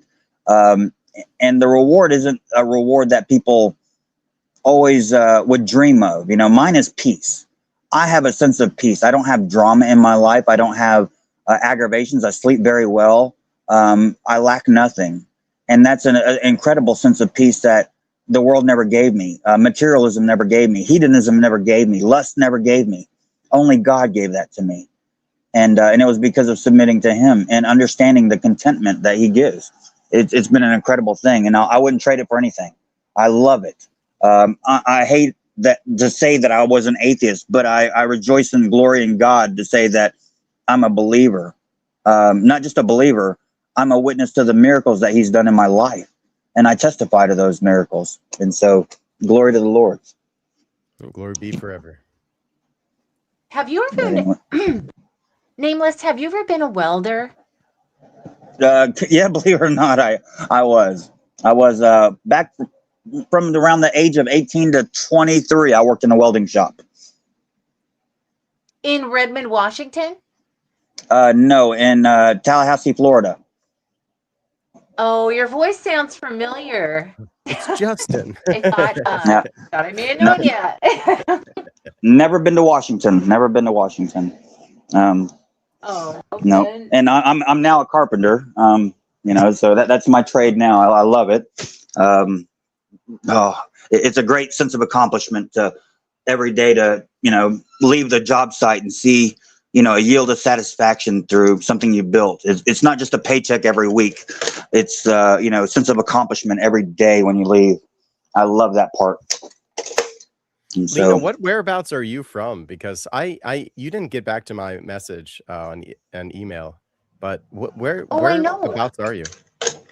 Yeah, I tried to yesterday and today, but they've been working like the fiber guys have been working out here, and it's like my connection has been in and out all day till recently. Yeah, I'm in Washington State, like Eastern Washington State. Okay. Yeah. Gigi. Gigi. Yeah. Okay. Well, Did you ask Nameless the alien question yet? Oh yeah, Uh-oh. nameless. Yeah. If they prove that aliens exist, would that make you question your faith? Absolutely not. Just because you prove something, is there doesn't mean that God didn't make it or create it. I mean, like everything's absolutely not. Um, and I don't think it's aliens. I don't know for sure. We all have our speculations, but I don't think they're what they call extraterrestrial. And the reason I say that is just because of there'd be a lot more amount of traffic in the celestial world with all the reports and everything. I think a lot of people believe that they come from here, either underground in the water or even metaphysically in, I want to say, somewhat another dimension, if that makes sense. Interdimensional, multidimensional. Yeah, they use words like that. Yep. Yeah, well, I don't want to use it. I mean, I think now that's blanketed. I think wind and air is on a different dimension, and we both coexist together. We just can't see it, and I think that's kind of the same thing. And I think that's why spiritual, and we see a lot of these things being metaphysical. They're both spiritual and they're physical. Some are only spiritual, which are, we call ghosts and phantasms or whatever, and some are physical, and we'd call these UFOs, aliens. And some, people are saying that these extraterrestrials are both. It doesn't matter if it's been Bigfoot, Dogman, alien grays, or what have you. There's been so many reports of them being extra dimensional, so to speak. And I've done a little bit of diving on that topic, but I've never come to any conclusions. And I hope I don't ever have to encounter one. They're definitely demons. Yeah. Take it from me. Yeah, well, so I want to say I agree with you. I agree with you on that. But I just don't know for sure. And regardless of whatever the truth is, it's the truth. Regardless if I realize it or not, or any of us. The truth doesn't require our affirmations to it. And so, but I trust the Lord with whatever He's done, and the things that be. That's the thing, though. Like, wouldn't Jesus have told us about aliens? Like, it would be so confusing to us, given like what He warned us about with the signs in the air and like the false miracles. Like that seems like things that are relevant today. What is AI doing these days? Someone I had as a passenger, because I do Lyft as well, besides my other job, and he was working for this company that gets the likeness of musicians. So he works with people. He actually did David Bowie. Apparently, he did a lot of people, and it's called Project. It's not Project Lazarus. It's called I think Project Resurrection or something blasphemous like that. But they're saying that they can bring people back from the dead, and that's not the only thing. They're also allowing the blind to see. They're allowing paralytics to walk again. They're doing things with technology that only Jesus Christ could do, and yeah, these things from the sky. Like you said, they're saying that. What's that, Lena? Go ahead. I said, Oh. creating without God, trying to supersede God. But go ahead. Oh, yeah, 100%. And it's like a beast that is, yet is not, because they say that they had to train it like an animal, and yet it's clearly not an animal. But yeah, what you said about the aliens, them always being here or being underground or being from the water. I mean, that sounds very much like it lines up with scripture and also what we know about the fallen angels. They fell to earth. The Lord of Spirits from Ancient Faith Podcast has a really great show with Stephen Damick and Stephen DeYoung, where they talk about how angels were to be protectors of all the cities, and a third of the angels rebelled against God. So like those angels that were supposed to protect these particular cities all basically wanted to be worshipped as gods. And so these demons that they were worshiping are actually fallen angels. And that's the same thing as the aliens. So like it all kind of fits back together again, because a lot of these people that are going to that like the aliens and they think that it's a good thing, they'll say, oh yeah, they were here before. They were our gods before. The pagans had it right. Yeah. Well, so everything that I use the Bible, the scripture as the baselines, and even somewhere I think Paul says something about the flight of the aliens, and that word is actually used. And I looked it up in Greek, and sure enough, it means something more than just a a foreigner or a sojourner or a stranger, you know, like what we would consider illegal aliens or, you know, something of that nature. And then you see that both alien or the spiritual things are both spiritual and in flesh. You know, it says we've eaten angels' food. And there's also times where, you know, when you're talking about these things trying to be God, you know, it goes back to that Isaiah 14, I will be like the Most High. And I believe all these fallen angels, you know, are just like their father, those of the devil are like the, you know, just like their father, the devil, or whoever the leader is and whatnot. And they're all mimics. They're all trying to mimic what God can do. They mimic his creation. They mimic his abilities. Even, you know, they masquerade as angel of light. So they want to be worshipped. They want to have power. They want to be enthrall the people. And I think that's what we're seeing today. With it, what we call technology today is what other people called sorcery and magic back then. You know, back then they had mirror, mirror on the wall. We have mirror, mirror on the wall, even in our hands even. And so all these things are coherent. They've just been repackaged and repolished for different cultures and different times.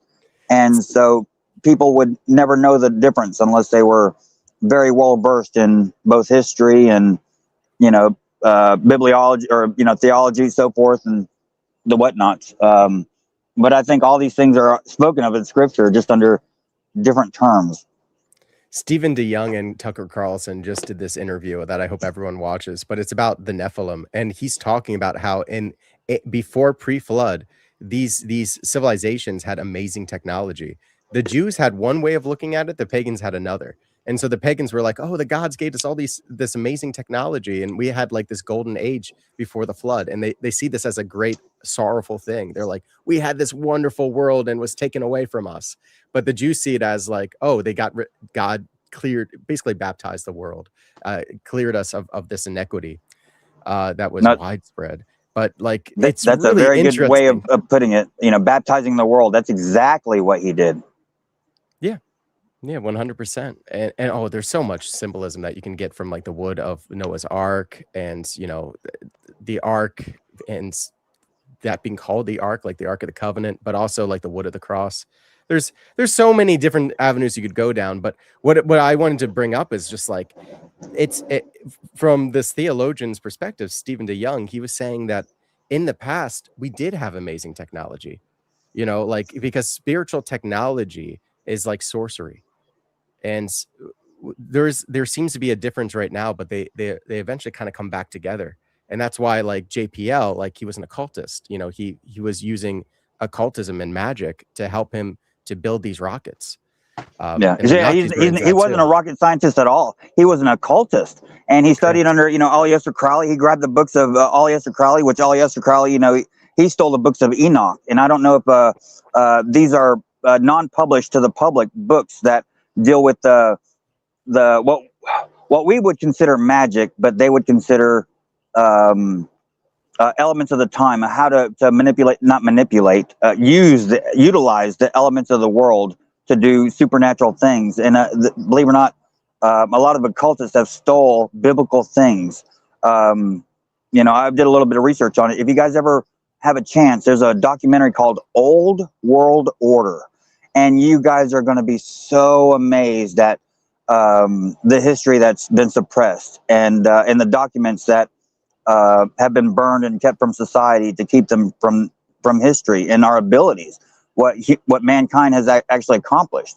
It's an incredible thing. And so I highly recommend this documentary called Old World Order. And when you come out, you're going to, you know, if you can finish it, you won't see the world the same anymore. You won't see our technologies the same, and you'll see a very great oppression. Everything from frequencies to sounds to lights to electricity, the ether. That was actually an element on our elemental chart. And the mass public is being very suppressed from these things. It's an incredible thing. So Old World Order, if you guys ever get a chance. Is that on YouTube, Netflix? Where is that on? YouTube. I watch it on YouTube.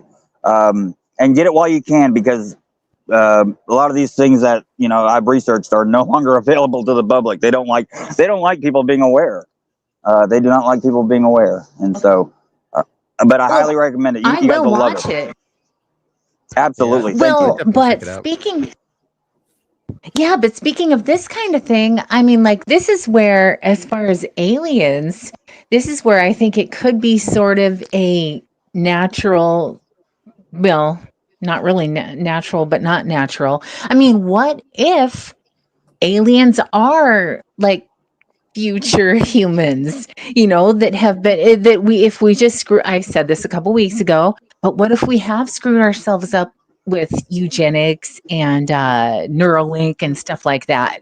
And um, maybe they do. I mean, I can see, all right, right now, I can see how, as far as time travel, I could see that we could go back in time, but I don't see how we could go forward. So I don't know. I'm just wondering, like, what if some of the monsters that we think are demons, like, yeah, what if they are future humans, that have just screwed themselves up? I think they're a lot smarter than we were. If they have been around, I believe that they're fallen angels, so to speak. And in the book of in Genesis, you hear about the sons of God looking upon the daughters of men and finding them fair and interbreeding with them. In the book of Enoch, you hear about them using genetics, and they manipulate both birds and lizards and reptiles and whatnot. I think this is where we get centaurs and like Quetzalcoatl and all these other different things. And I don't think they stopped. I think throughout time and history, you'll see That's these still going on. Yeah, absolutely. And I think it's still going on. And I think it's easier to deceive a billion people than it is to tell a billion people that they're being deceived.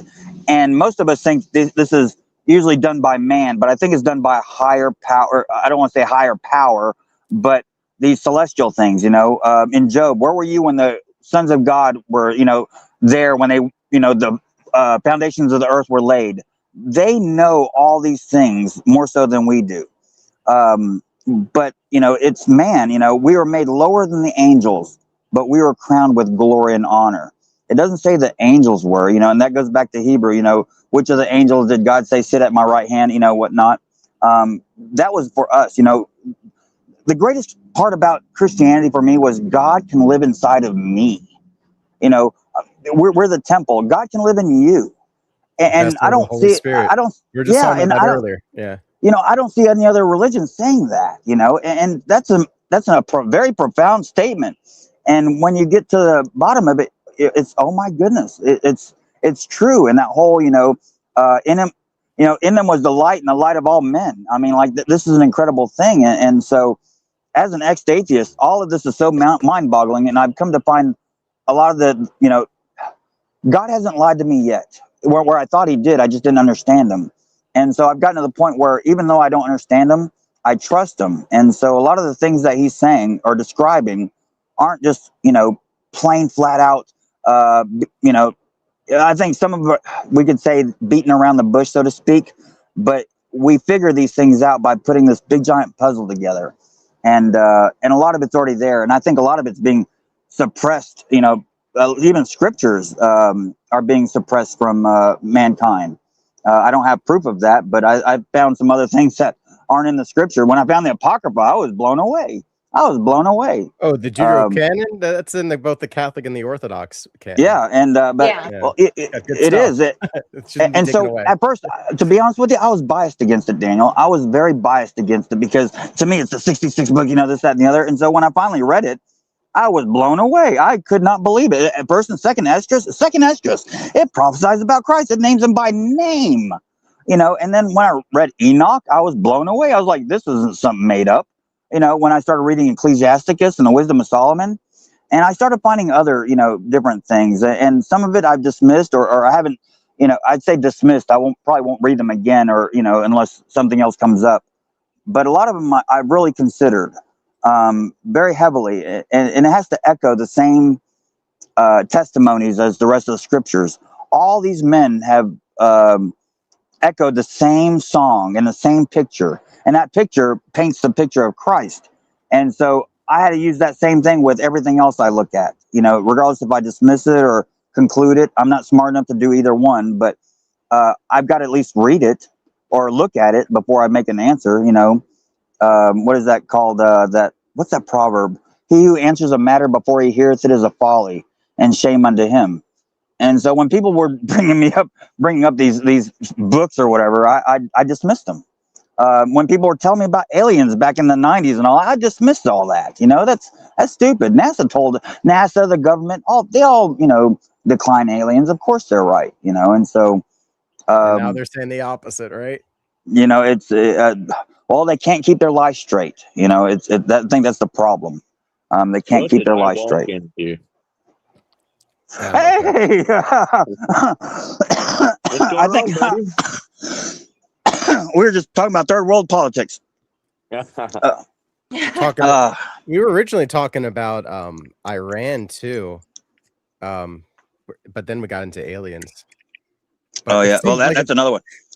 Will those two connect?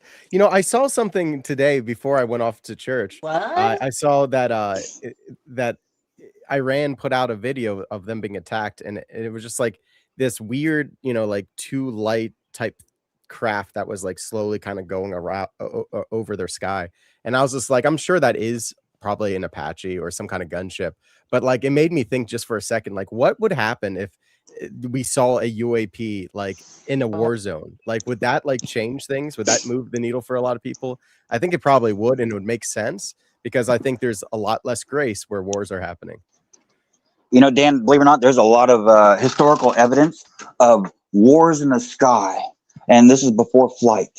And you know, yeah, you'll see all this iconography of paintings. You'll hear of certain historians that documented this, or travelers documented these wars in the sky. You know, the first time I ever heard about, you know, the Bible and UFOs was and I thought he was a crazy guy. He was saying, yeah, Jesus was an alien, you know, Elisha, that whole fiery chariot, that was a UFO. And you know, Ezekiel, the wheels and wheels, you know, those are UFOs. Did you talk and to I was Richard like, Branson? Was it Demolished Doctrine? No, this, I don't know who this guy was. He was just some guy that I met in a park one time. He was a younger fellow. And I say younger, he was in his 30s. But I thought that was all preposterous. And you start thinking about it going, well, hey, you know, and you start, I don't know, it's everything might be renamed or retitled. And back to that whole Iran, you know, Iran used to be called Persia. And I watched something, I want to say last year or so, when we had this thing with Iran. And they said that we went there because of a Stargate or some sort of portal that might have been in Iran. And that was a big thing. And the person that, you know, presented this documentary had some incredible evidences. And the documentary has been taken off my playlist. So usually when that happens, usually I consider that to be truth. And so I don't know. Iran and Stargate. There's some yes, yes, absolutely. And I can't go into it further because I can't back it up anymore because the video is gone. But if you guys look it up, and it might come out later on in the future. But Iran, Stargates, and something about these reptile gods, and they had a statue over there where some ruler that was half reptile, half man. And that was their king or ruler at the time. And this was in Persia. Very interesting stuff. Very interesting. Whatever you want to call them. Some people call them reptilians. Some people call them draconians. Some people call them insectoids or the mantis people. I have no idea. And so, but I just do know that they're not normal, or what we consider normal. We would be blown away if, you know, something like this, if we were to see it, you know, ourselves. And so I'm not a professional on it, but I do look at these things and ponder them.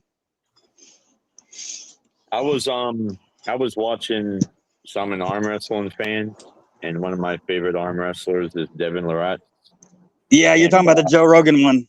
Yeah, when he was talking about the Kandahar Giants or whatever. Yes.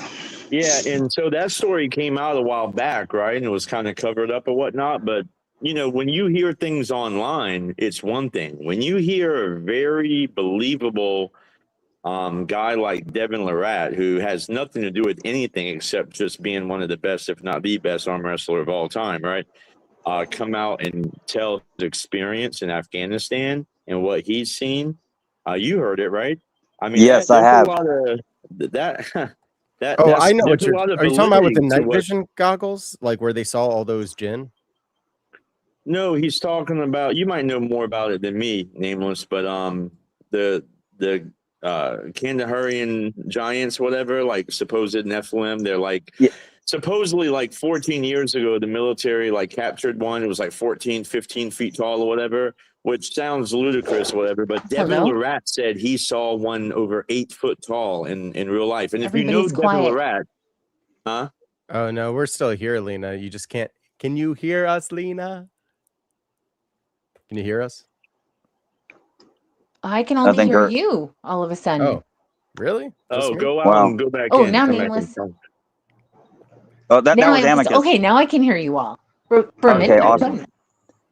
But You know, so anyways, that oh, go ahead. when he I was just going to say when he speaks about it and then talks about the guy who got demonically possessed, and he says that he's a very good friend of him and he trains with him, and says that the guy was speaking in tongues, and his diagnosis was having to go to church and check in like once every week, whatever. When you hear a guy like Devin Laratt say that, like, you pay attention, because that's just not his MO. It's not what he does, you know. Isn't that interesting that he was speaking in tongues? You know, my hot take is speaking in tongues is demonic.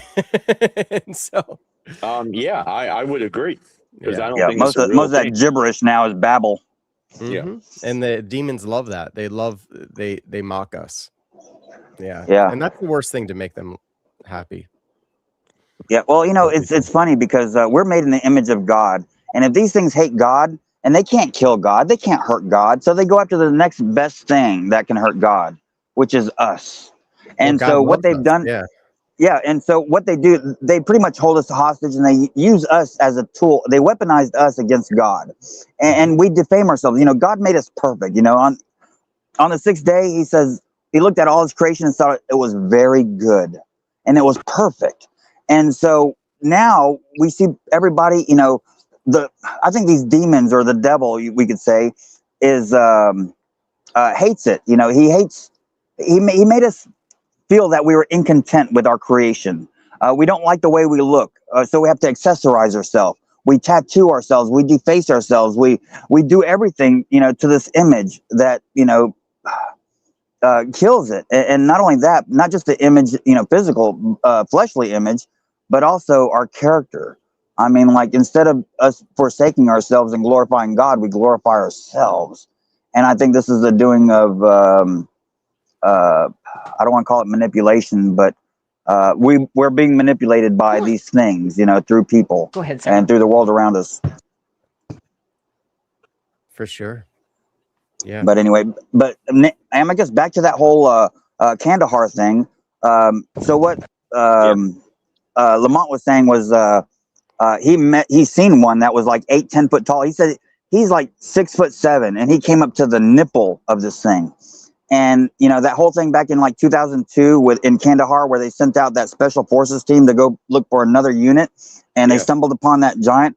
I believe that. You know, I've heard a lot of testimony on that, you know, from soldiers and even the helicopter pilot that did the extraction to that thing. And when he's talking, he was not lying. That man was in fear. He didn't even want to talk. I mean, you could just tell this is a crack You're troop. talking about You the know, soldier who told the story many years ago, or Devin? no, the soldier. You know, he's a crack troop. He was special forces, and for, you know, those men don't fear anything. And so I think he was not only afraid of what he was talking about, but afraid of the repercussions of him divulging a truth. You know, with the military. You know, because if they don't want it out there, they'll silence anyone. You know. Well, And that's so, kind of my point with Devin, right? Is like, when I heard that story many years ago, you don't really think much of it. At least I didn't. But when I heard Devin validate that he saw similar things Bro, if you know anything about Devin Larry, he's just an arm wrestler. He was in the Canadian military special forces. He got out and he's been arm wrestling for the past 14 years. And he's one of the best in the world, if not the best in the world, or like the GOAT of arm wrestling, right? So I've followed him for years on that, but he's not political. He's not a YouTube guy. I mean, he's on YouTube because of his skill, but he's just a dude that's in the basement, working out all day long, trying to get his arm as strong as possible. For him to say that, and like go into the details, whatever, shows a lot of validity to the story. Yeah. Well, we have. What was that, Logan? I'm sorry. Hi, Brother Pike. How are you today? Hey, buddy. I'm fine. How are you? I'm all right. We have Daniel J. Newman, the guy. Yeah, I saw that Daryl left when I came on. I must be like Catholic repellent or something. Lena's still here. Hey, Lena. See? Oh, she might not hear you. Pike, man, how's it going, buddy? Hey, how are y'all doing? Doing well. Doing well. You know, it's funny because we have so much evidences about giants all throughout. In the 1920s, they found a whole slew of giant skeletons, red-headed giant skeletons in New York. And it made global news. This is before the time of internet. It was all through wires and papers and whatnot. And it made global news. A little after that, and Smithsonian, of course, came in and they lost all the evidences of these giants, so to speak. And then, we have this a football team called the New York Giants. We found all these giants in Tennessee, and they called them Titans. You know what the name of the football team in Tennessee is? The Tennessee Titans. And so what they've done is they try to hide all this stuff, all these ancient Indian burial mounds or whatever you want to call it. And we found all sorts of stuff. If you guys have never heard of Lovelock Cave, start there. And even the Grand Canyon, and the giants of the Grand Canyon. There's a lot of history that is not taught to mainstream society. And I think it's heavily suppressed. It's occulted. It's literally occulted. Yeah. Yes. Absolutely. But anyway, regardless of all the darkness that's in the world, the light overcomes all that darkness. And so I say, if you can trust in the light, you won't fear the dark. And all this darkness that's going on, trust in the light. All right, I got a question. Got a question for Brother Pike when Lena's done. Oh, I was just gonna say, I still think that I don't know about all the giant stuff, and I'm definitely not saying it's not true, but I don't think it came from a human and a fallen angel breeding. I do not think that's possible. Like, I'm more inclined to believe, even as far as the alien thing too, like I was just saying, that it could be like future humans or demons, most likely.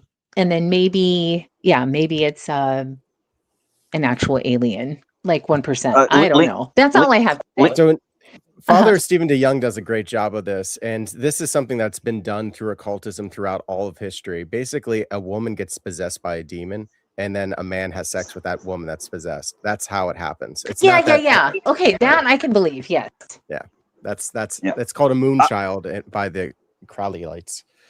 Yeah, so not far from where I live, there's a story. There's a place called Fort Mountain, and there's a story of the Moon-Eyed people that's very, very heavy in folklore, and that has a lot to do with it. Lena, have you guys ever heard of CRISPR? Are you guys familiar with the genetic program? Yes. Genetic programming, and so not only can they, delete. Oh, absolutely, and I think we're definitely playing with Pandora's box there. But not only can we make superhumans, and the military's been doing this for a very long time with super soldiers, but we can make them tall. I mean, like, nothing is now obsolete or, with CRISPR as far as height, strength, ability, intellect, durability, and so they can make a human, so to speak, or the shell, whatever size they want. Whatever size they want. They can make it whatever scale they want. And it's an incredibly horrible thing. And it's not just the humans, they're doing it with. In 2004, we finished this thing called the Human Genome Project, where we mapped out all the DNA. Well, we didn't stop there. We mapped every living thing on Earth, and now we're playing around with it.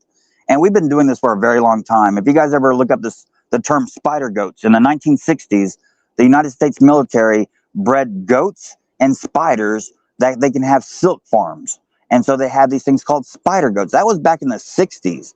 Goats that were actually half spider, half goats that could spin webs. And it sounds crazy, but it's true. They have something where Navy SEALs were using it, but like it changes something about your DNA so that you can actually hold your breath for hours. Yes. Yeah. And there's rumors of people with gills that they've developed that they can, for marine warfare. We talk to dolphins now. We communicate and train dolphins to, as kamikaze, we've weaponized everything. If we can get our hands on it, we're going to weaponize it. It doesn't matter what it is. If it's made for good, we're going to find something to use it for evil or to gain status quo. This but, is the and it's hidden in plain sight. It's hidden in plain sight. I mean, some of this is on like Nova on PBS, but anyway, go ahead, Daniel. Hey, real quick, Lena, you said you didn't think that they came from like angels mingling with the women. I was wondering why you thought that, if because the Bible's to me somewhat clear on that in Genesis 6 and in Daniel. Mm-hmm. The mingling of the seed, or the mingling. Yeah, I mean, Genesis 6:4 says there were giants, and giants is the English word. Is translated. The Hebrew word is Nephilim, right? But giants. Yeah. There were giants in the earth in those days. Here's the key part: a lot of people miss, and also after that. So that and also after that is kind of where the whole Kandahar thing really takes shape, in my opinion, right? So there were giants in the earth in those days, and also after that, when the sons of God came in unto the daughters of men, and they bare children to them. The same became mighty men who were of old, men of renown. So sons of God would be these angelic beings, and we see examples of this in Job. Job 38 comes to mind. Of course, daughters of men, that would be, human women. So I was just wondering why you didn't think that this was the case. Well, because I think we're different species. Like an angel is an angel and a human is a human. And so different species cannot mate, But now I would believe, just like Daniel was saying, that a demon-possessed woman, a woman could become demon-possessed and then a man could have sex with her, and then the offspring would be cursed and probably possessed too, and could appear large, could appear as a giant. But I know that you guys are saying that there have been, that there are bones that we can find, and that I don't know. I can't really speak to it. I don't know much about the whole giant thing, but all I know is I just feel like species-wise, they can't. Are you familiar with incubuses and succubuses? These. And so I don't know. I believe that our ability is beyond our imagination. If we can think of it, we can create it, somewhere down the line. And not only just giants or, these things, everything from cyclops to centaurs to mermaids. I think all these things are done through what we consider alien manipulation, or I don't know. And I say alien very loosely, not as far as extraterrestrial, but what demonic manipulation, I guess, would be more correct. But not only just giants, but also little people. I don't know if you guys are familiar with gnomes and duendes and sprites and fairies. In my state, we have cryptids called the little people, actually. Yeah, and so I'm a believer in this now. I think I've seen, when I was a kid, young, we seen one. Me and my brother, and it blew our mind. And from that time on, every now and then, throughout the years, me and my, I would say, "Do you remember that?" And my brother would say, "Yeah." And so just because I wasn't sure, but sure enough, we seen something that was very whatever. And I think this is also demonic manipulation of genes both human and non-human. I don't know. Well, not But only these that, things are out Nicholas, there. but I would just encourage us to understand that it's in the Word of God. See, that's the biggest part for me, right? And it clearly says it in Genesis 6:4, and there are other scriptures that tie to this. So I think if we get into the realm of thinking that we understand species and kinds and everything and the science that we get told, and that becomes more factual than the Word of God, we have a big problem here, because now anything is up for, hey, this doesn't make sense in the Bible, pursuant under Psalms 12:6. And so we're going to pull this out. Now you get into dangerous territory of what's real and what's not. And that's dangerous ground when it comes to the infallibility of the Word of God. Is all I'm saying. Well, I've never seen a giant, but I sure have seen whatever that thing was. And it was like a little, I want to say a gnome was the only thing I could think of. It had clothes. It ran through our dadgum living room. We lived in Hawaii at the time, Well, and I'm I not don't know if it doubting was you. just. I mean, I believe there's stuff out there. Yeah, there's. I've got But I goosebumps know just Daniel talking wants about to it right see. now. I've got goosebumps talking about it right now. Oh, I'm 50 years old, and it still gives me the heebie-jeebies. Butter Pike, are you there? What does Butter Pike think? He is Butter Pike. So, an interesting intersection, I think I might actually explore this on my stream tomorrow night when I get back from work, is Stargate. Because Stargate is, what you mentioned that, and I was just looking through, and I the first thing that came up in the search results was Iran is targeting Saudi Arabia's Stargate data center. And why do they have a AI data center called Stargate? It's because Project Stargate, which Donald Trump is pushing for. And the idea is like, if we make AI like this super powerful AI, and we got things like the Human Genome Project, imagine what we can do with that technology. And imagine how we're going to eventually use that to talk with the aliens, or maybe the aliens will even have their own AI that they'll want to give us. But like, I see that this is like the main intersection between the demons, the AI, the aliens. And so I think I might actually explore that on a stream. But do you have any thoughts on that, any of you? I have a little bit. I think the Stargates, the main one would be CERN. I think there's Stargates all over the place, and a lot of them have to do. You'll see if you guys ever go into ley lines and these grid points. I think these are very pertaining. CERN, for instance, I seen a presentation done by CERN. I forget the woman's name. I can't find it anymore. Richie from Boston did a great thing on it. He's the one that showed it, and I don't think his channel's around anymore. But this woman was giving a presentation to these people, and she was talking about visitors from different times and different dimensions. And she used the words a portal and Stargate synonymously. And I thought that was incredible.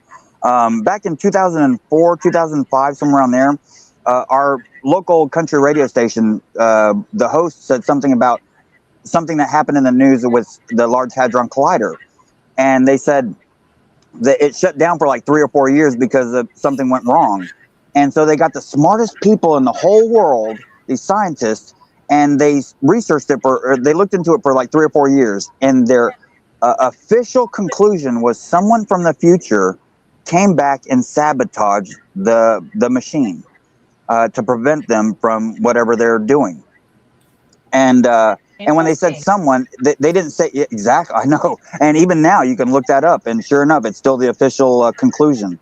And they didn't say if it was human or not. They just said a visitor from a different dimension or from the future came back and sabotaged that.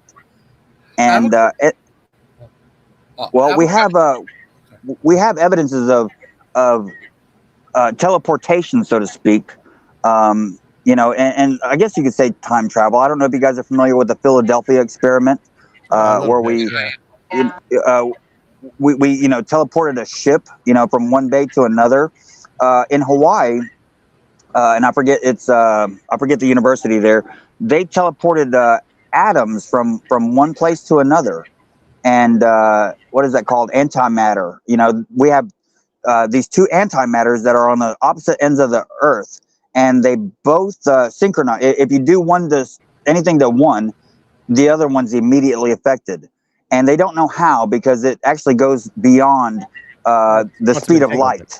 Yeah, you know, and quantum so entanglement can happen more than just with antimatter. It can happen with any kind of matter. yes, but antimatter was the best, most obvious example of the quantum entanglement. And I don't want to go too deep. I didn't want to sound too smart because I'm not. I'm trying to bring it in layman's term, but I think that the world is a lot more able than what we perceive. I have a question for Brother Pike. Please don't. Please don't have a question for me Not right that. now. I have Steven Spielberg said this one thing. If they say that aliens are real, would that make you question your faith? I mean, it would make me question my full understanding of my faith, probably. Would you believe it? Would you believe them when they say that there's aliens, or would you? Well, what I'm saying is, in the like hypothetical that it was proven that non-terrestrial life was discovered, Can't prove even the Earth is round, man. There's no way to prove anything. It's whether I or mean, not you accept it. Yeah, I don't believe in aliens. I'm speaking about hypotheticals. You know, Well, it I would might be an validate it alien. for me, though. It would validate it because I would know those aliens were really demons. Now, I don't need validation, but it would just further validate and increase my faith. Yeah, I'd be like, we're in the end times.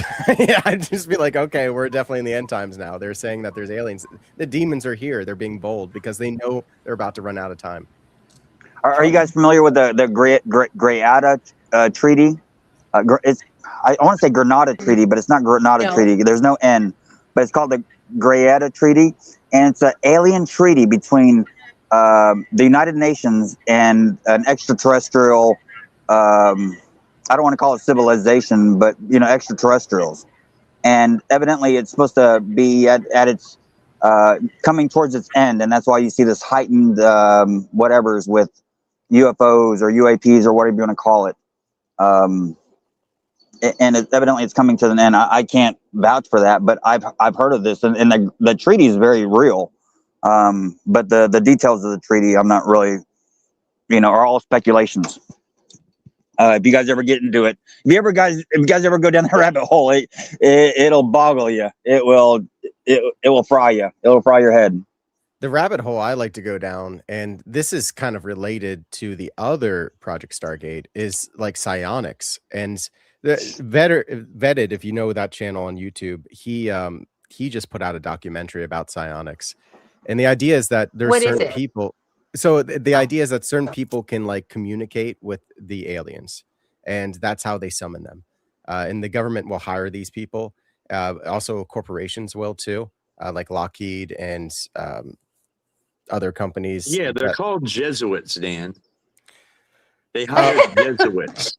So psionics, now this is the creepy part, is like the people that are the best for psionics are people who were sexually traumatized. So like people who have like a demonic, aura about them because of the trauma that they went through and the way they responded to it. There's like, this is deep in occultism of ritually abusing kids. And they are like these perfect candidates for possession. And the former Project Stargate was all about occultism. It was, there's papers in there like Magician in the Laboratory, and they did remote viewing. And this was like during the Cold War of they were trying to keep up with the Soviets because the Soviets were using magic because they're communists. They didn't have anything against going against God. So they're like, oh, this is a technology we can use. So after that JPL thing, after Jack Parsons and what's the Scientology guy, L. Ron Hubbard, that they opened a Stargate right there in Dulce, New Mexico. That's where and that's why they built Area 51 there. But before that, they were talking about plasmoids and all that, and that has a lot to do with what you're talking about as well. I was going somewhere with that, and I forgot. Oh, squirrel! But it has something to do with what you're talking about. Stargates, portals. Oh yeah, so people are. I watched this. I did a lot of research on abductees, people who claim to be abducted, And sure enough, there's a news crew that, they went to this black guy who claimed he can summon aliens or UFOs at will. And so they brought an anchor and a reporter and a camera crew out there as pretty much to make it look stupid. And sure enough, this guy, he prays or does whatever he does, and a few UFOs come out, in camera sight, and they catch them, and they're not planes, they're not drones, they're whatever. And he was like, yeah, and there's other people that have, claimed this. This one guy, he's an abductee. He's on soft white underbellies, and you can tell he's telling the truth, or at least he believes he's telling the truth. Where he's been visited by these things, and they're, metaphysical. And he's been sexual, he says he's been a sexual or some sort of, they've done sexual things, or, he's a guinea pig of some sort. And he says, now he accepts it. But he can, I don't want to say summon them, but they visit him often, so to speak. And I believe him. I believe him. Why do Tell him to aliens just say Jesus. I always wonder, why don't people in those situations, why don't you just say Jesus? Well, when they I mean, do, they go away. You know my story, right, Lena? I've said it, haven't I? I don't wanna think hear so. Okay, I'll be really, really quick. So, you all know I'm a Christian man. I'm a saved man, and I believe the Word of God in the Bible. So, I mean, I'm not some internet dude. Yeah, but have a do you really family. look like that picture? Is that really what you look like?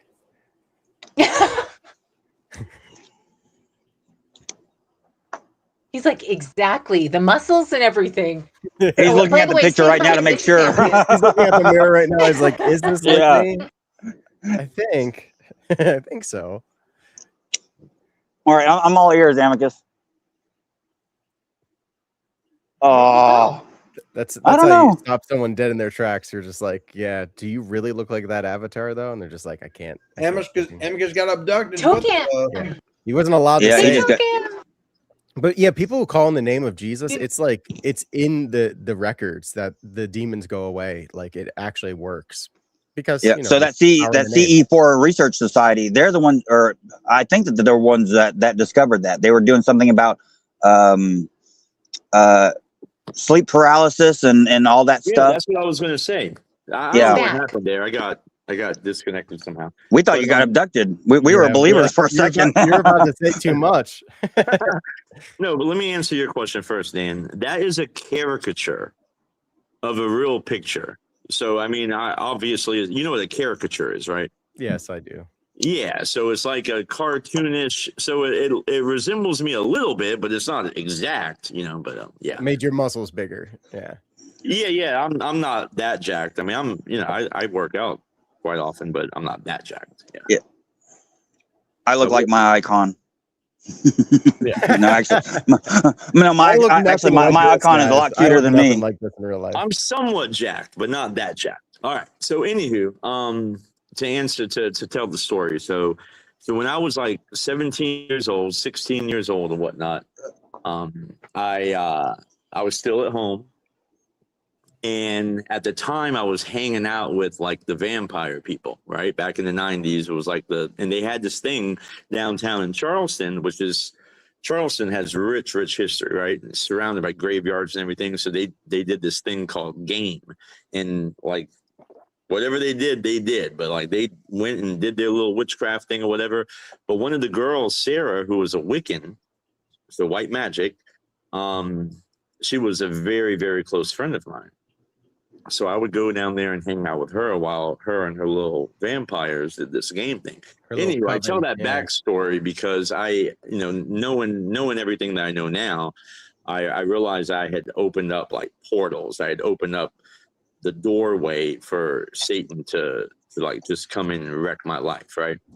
So one night I was watching TV and I fell asleep and I was awakened by a demon, a real demon. And everything I'm telling you is honest to God, 100% truth, right? And so if you ever heard, it's big in the South, and I don't know where y'all live, but there's this thing called the hag, and you mentioned it, sleep paralysis, Nameless? Yeah. Yeah. So here's the problem with the scientific definition of sleep paralysis. Like, it doesn't explain the whole thing, because what I saw was a demon. But science or medicine would say I was in sleep paralysis, because when I was awakened by this entity, I could not move, but my eyes were open. I could see. And so, Lena, to your point, when this thing appeared, it was all dressed in black, and it had like flowing white hair. What it looked like, just like you would imagine if you pulled up a hag on Google, whatever. It looked like that creature. Okay, and so it started like growling, like a deep like werewolf growl or something. I mean, it started walking towards me. So obviously I'm in fear. And let me just preface by saying, anytime you're dreaming, even if it's a lucid dream, once you wake up, you always know it was a dream. Like, there's never a case where you're wondering what is reality and what is dream. So I'm in reality. It was not a dream, right? So so as it walked towards me, I couldn't move, but I closed my eyes and I said Jesus 2 times. And when I opened my eyes, it had turned around and physically opened my bedroom door and started walking out. And then it stopped, turned back around, and growled again and started coming towards me with his hands out. And so I closed my eyes again and I said Jesus 2 more times. And then when I opened my eyes, it was gone. The door was closed, and a white light came in the corner of the room and filled the whole bedroom up with this heavenly white light that I've never seen since again, right? And that was my one and only encounter I ever had. So I definitely know for a fact that's a demon. Now, what's interesting about the hag thing is if you Google these creatures or these supposed hag sightings globally, you will see that all the things that people see, like in America, they're always the same type of entity. But if you go to Europe or look up people that have seen the hag, Europeans that have seen the hag, they draw a different image, and it's always the same image. What I'm trying to say is there's evidence that these things, these demonic beings, are regional. And so what people are seeing is the same demon soldier or whatever entity that exists. It's the same one, which shows validity towards it actually being a demon. Because if it was your imagination, everybody would have a different creation of what they saw, right? It would be to the imagination, but it's not. It's always the same image because it's the same demon. So that's my story. Yeah. Wow, I've got goosebumps. I completely Amicus. believe you. I had a very similar experience. I promise to God on everything I love, and I'm a born again, saved Christian. I mean, it is what it is. Yeah. Well, since we opened the door, I'd like to, give my testimony on something to that nature. And I can't sit there and say it was real or not, because it started off, I was dreaming, and I was like it was, I don't want to say it was almost like snow. Everything was white. And I walked up to this wall, and it looked like, all I could describe it with is like, it was like water, but it was solid, but it wasn't ice. And it was almost pliable. And on the other side, there was this like witch or something with a long nose. And I don't know the details, but I remember it was dark. And she was right on the other side, and she was like stirring some cauldron or something. And she takes her finger and she sticks it up to this wall thing. It's like I want to call it like a glass, but it wasn't a glass. I really don't. It was a dream, and this was years ago. And she put her finger up to it, and I put my finger up to it. And as soon as I touched the wall where her finger was, I woke up. And I woke up in sleep paralysis. And I mean, like a severe sleep paralysis, where I think this was the first time it happened to me. And I was scared. I mean, like, the Lord thy God is my witness. This was at least my dream anyway. And the paralysis, because when I woke up, I could not move. I was trying to scream.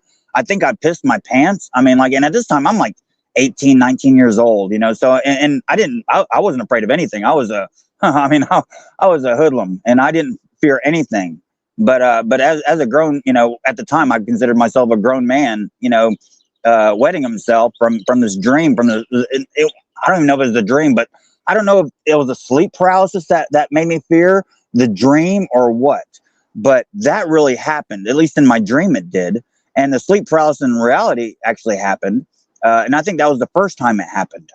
The second time was me and my wife, my ex-wife anyway, we were laying down in our apartment, and she was facing me. I was facing her. She already went to sleep, and I'm just, sitting there, and all of a sudden she just starts mumbling or chanting. And I thought she was like just talking in her sleep, which she's never done before.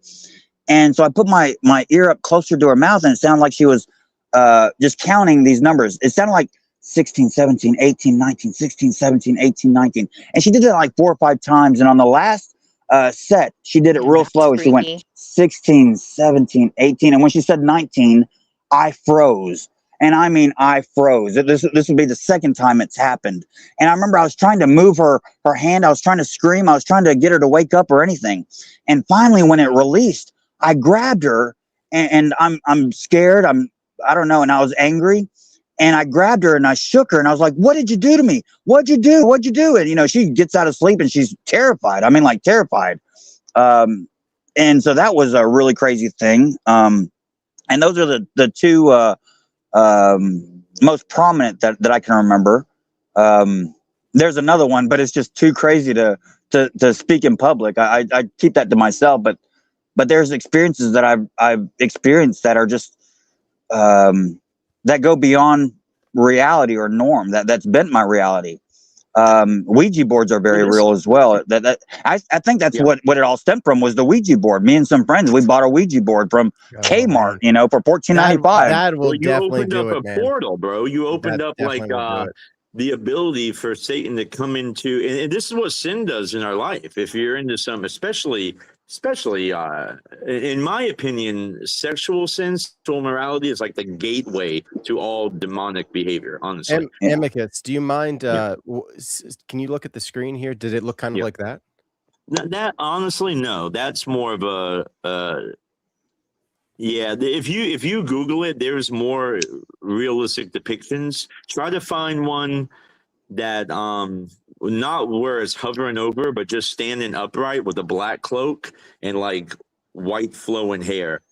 They all really look the same. So this is the stuff that kind of comes up. I saw Well, yeah, this one that kind of don't looks. some people kind of call that Lilith? Don't people sometimes think of that as like Lilith, the demon Yeah, Lilith, sort of? some people Like do, when yeah. you've been It could be. fantasizing about a woman or something like that, and then she comes to you in, you know, the form, and she looks normal at first. That's what I've heard men say who've had like paralysis like that. I've had And then it other turns sleep into Lilith paralysis. from the I've had other sleep paralysis episodes, maybe 4 or Mhm. 5 in my whole lifetime. Yeah, I but just said that because I've of the fact never you had- mentioned like sexual sin. Yeah. Yeah, I've never. Well, just it being like a gateway, right? But I've never had the entity show up, or even the presence of What about like demonic this? presence. You know, I've never had Yeah. that. But that day when I saw that entity, that was you could feel the demonic presence, and I actually saw it. So without a doubt, I know demons are real because I've seen them. Like it's not even a question. Like on everything that I know and love, it just is what it is. You just have to believe it. Amicus, does this yeah. one look a little bit more like it? Let me. I do believe it. I do believe you. It's the face wouldn't be that. I mean, like okay, right there. If you took that one that says "Whisper Sinister Threats," Yeah, this if one. you Okay. took her, I'm assuming her, and stood her up and put a black cloak over her head, that would resemble it. For But sure. you saw like white hair. Yeah. Mm-hmm. You know, a lot of times, so with the Ouija board thing, I didn't think that it was real. I mean, I was the biggest skeptic. And the way it started was me, Jeremy McDaniel and Craig Silvers. We're about maybe 17 or 18 years old. We're at Kmart and we see a Ouija board made by Hasbro. And Jeremy said, you know, surely, you know, how can this thing be real? Whatever. And so I bought it actually. And we take it home. We're playing around with it. And sure enough, it's doing things and telling us things that, you know, are beyond us. And I think that's literally what started it. And like I said, I was a skeptic until it was reading my mind. It read my mind. You know, I remember a friend of mine, Craig, he was like, if you're real, you can read my mind, you know, and it said, yes. And he says, okay. And and he did something and it wrote out fork. And I was like, oh no, Craig's just, you know, pulling our leg or whatever. And I was like, so can you read mine? And it said, yes. And I said, what am I thinking? And it spelled out monkey. And I was like, and I flipped out. And by this time I'm intrigued. Wow, I'm not scared. monkey. I'm intrigued. and so we started playing with it more, and it was telling us all sorts of stuff, and we're talking to different things, and the way that they moved and their speed and their spelling, it was all different. And I love my friend Craig. We're still friends to this day, and but he's not smart, and so the things that it was telling us was beyond us, beyond two teenage kids, so to speak. I look back, and we're just kids, but I think that's where a lot of my oppression, or whatever you want to call it, I allowed it into my life. And I think we do it not just through Ouija boards, but all sorts of things. If it be music, movies, mentality, and ideology. There's so many things that we allow these things in. And I think the Lord tells us how to keep these things out, but we don't look at it as protection. We look at it as, I don't know, laws or something of that nature. Oh, these things don't matter.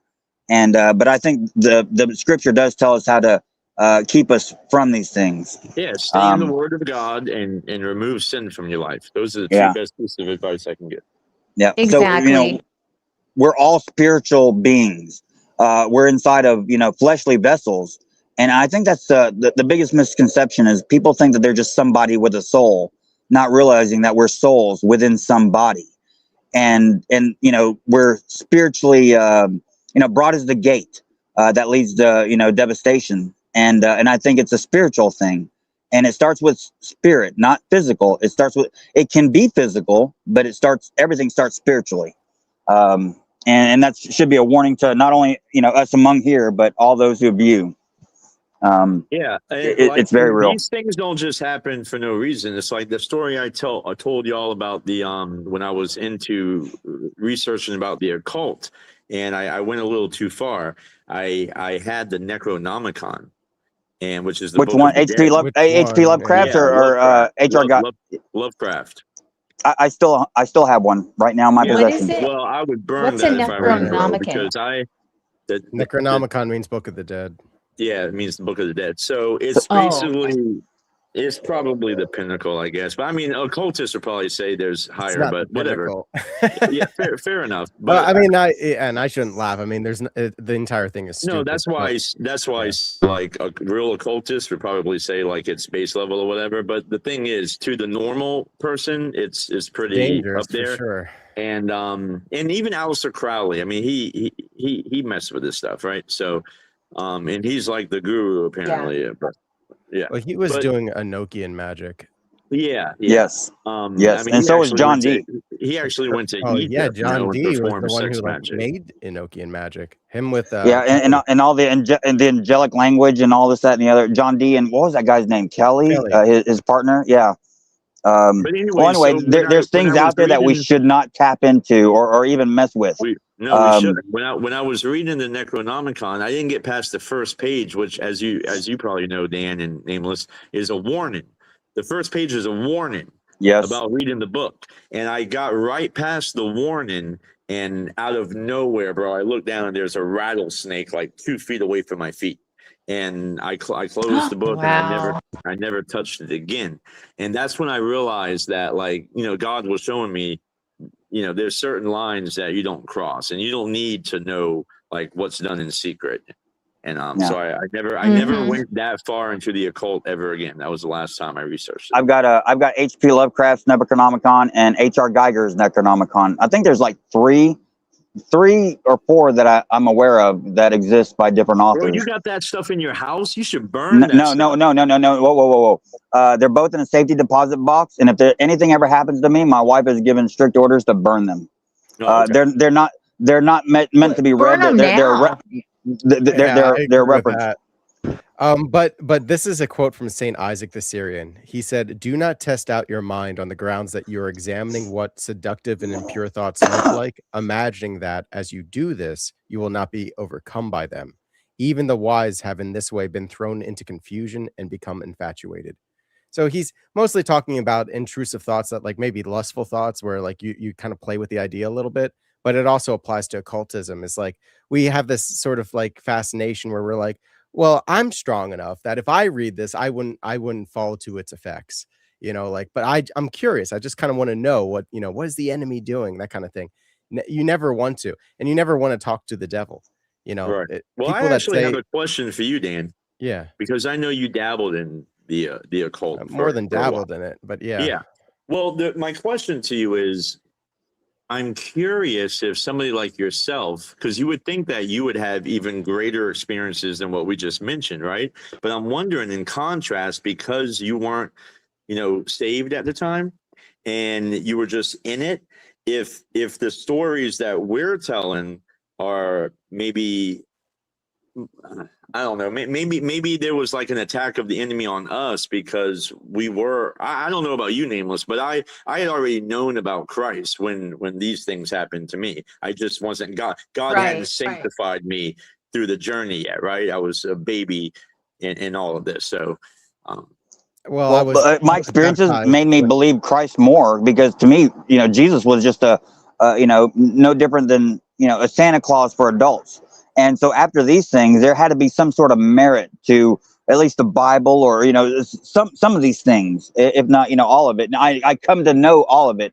But I now believe that all these things that we dabble in, the curiosity killed the cat thing, and that goes back to knowledge, the tree of knowledge.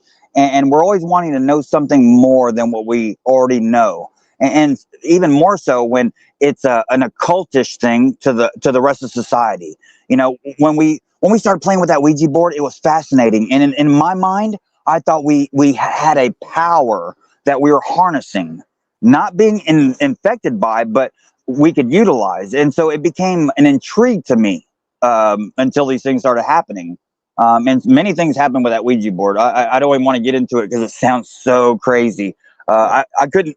I would like to bring my other friends on here to tell that way we could you guys would know that we're telling the truth. But I believe it's this knowledge. Certainly believe you. I'd like to answer Amicus' question to me though. So I was born and raised as a Methodist. I was baptized when I was 6 months old, and I was a Christian, and I knew about God.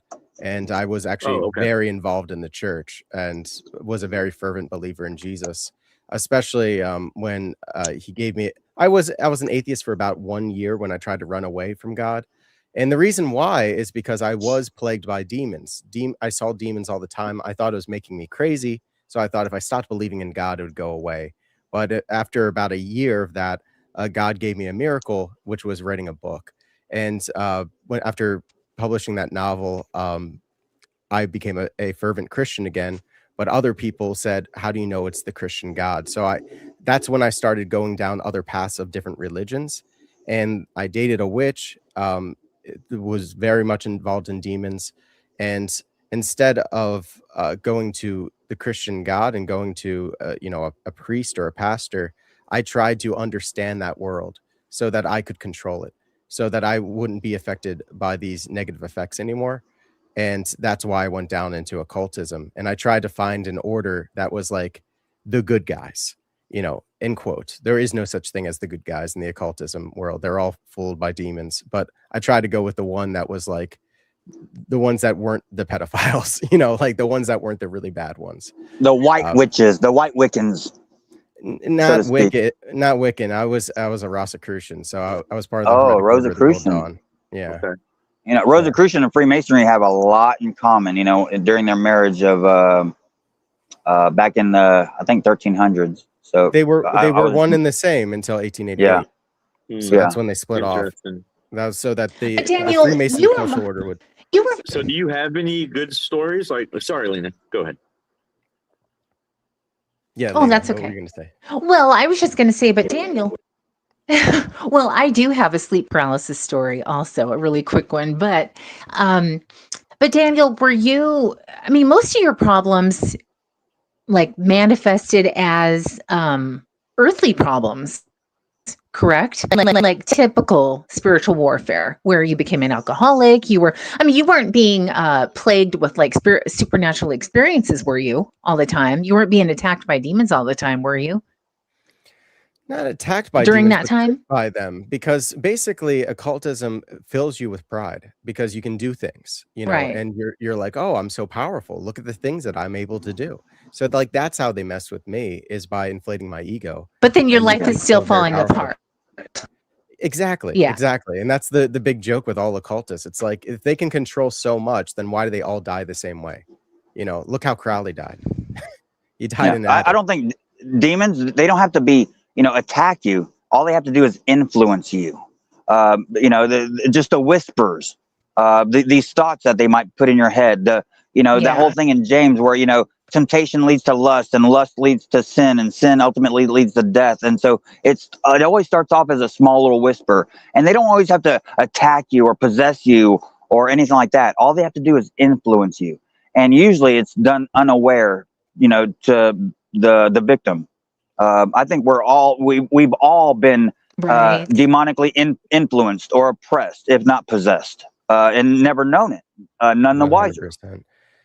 Somebody said it once, and I like repeating it, but I wish I could attribute them properly. But they said every single human being has heard the voice of the devil. Not everyone's heard the voice of God, but everyone's heard the voice of the devil because he's the ruler of this world. Right. Yeah. Yeah. I do believe, Dan, I do believe that everybody's heard the voice of God, and they just don't realize what they were hearing. I think sometimes when you walk into Walmart and you see a woman that's, seductively dressed, and you hear something in your head, and you think it's your conscience saying, look away, or don't do that. I believe that might be the Holy Spirit. I used to think that was just me and my conscience, this whole thing about right and wrong. Or it was your wife standing right behind you. Yeah, it could have been. No. So I believe it or not, I fear God more than I fear my wife. I don't entertain lust or anything like that not because I'm afraid I'm going to get caught by cameras or somebody's going to see me. It's because I now know that God knows all things and God sees all things. He weighs the spirits. And so that's what makes me terrified. That's what keeps me in check, is knowing that God's real and he knows everything about me. How he does it, I don't understand. But you're not once saved, always saved, are you, Nameless? No, I'm not, to be honest with you. Oh, that's good. The glory to God, because that's not the gospel. Well, I would differ, and I am OSAS, so as you know. Oh yeah, sorry, Amica. Sorry. It's okay. It's okay.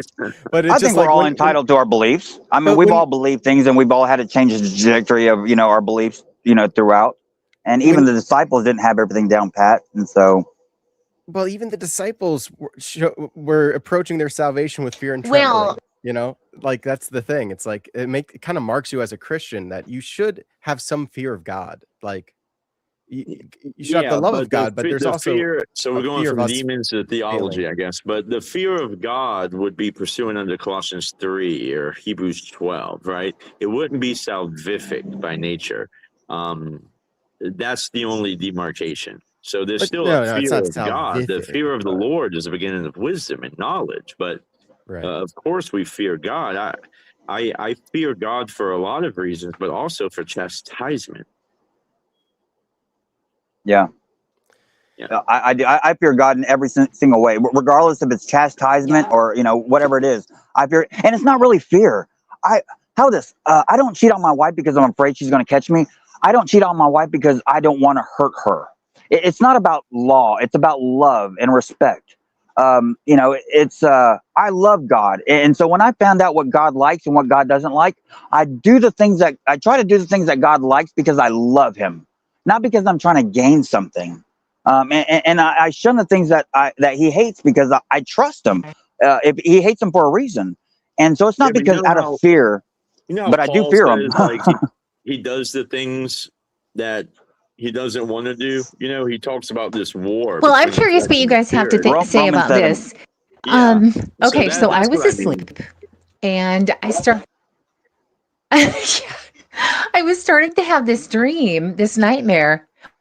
Well, it's just a dream at first, where I saw this. I was hearing whispers first, and I saw this kind of like a light or an orb or something like bouncing around in my basement. I have just a scary root cellar for a basement, but whatever. I was asleep anyway, and then I started hearing whispers saying, "There's a serial killer in the basement," and then, but it was still just a dream at that point. But then out of the blue, I woke up and I was not scared at that. I mean, well, throughout this whole thing, I wasn't scared. But then I heard right when I woke up, I was paralyzed but my eyes were wide open. I couldn't move anything except for my eyes. And I heard growling at the foot of my bed. And I just said, gee, or no. I said, I started saying the Lord's Prayer. And all I got out was in my head, because I couldn't speak, but all I got out was, now I can't remember the Lord's Prayer. Give Our us this Father who day, art in the heaven, first give us- two words. And it went away. It just went away. Now, after the fact, I was scared. In fact, I turned on the lights and I couldn't get back to sleep. I was shaking after the fact, but in the time, I actually felt peace, and I felt confident in trusting God. That I didn't even really know much about like sleep paralysis at the time, but yeah, I just started praying and it instantly went away. So, but that isn't that kind of odd with the light bouncing around in my basement?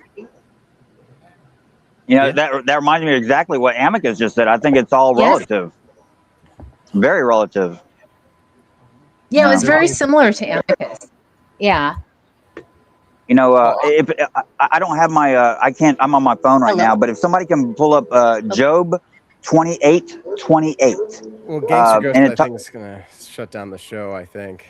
Oh. Spidey senses are correct. Sorry about that. Gotcha. Thank you, everybody, for coming on. I'll talk to you later. Thank you, everybody. All right, thank you, Gangster Ghost. You're welcome. Yep. Thank you. Bye. Sorry about that. You're good, man. Love you. Thank you. Love you all. You're welcome. Bye. That's okay. Bye.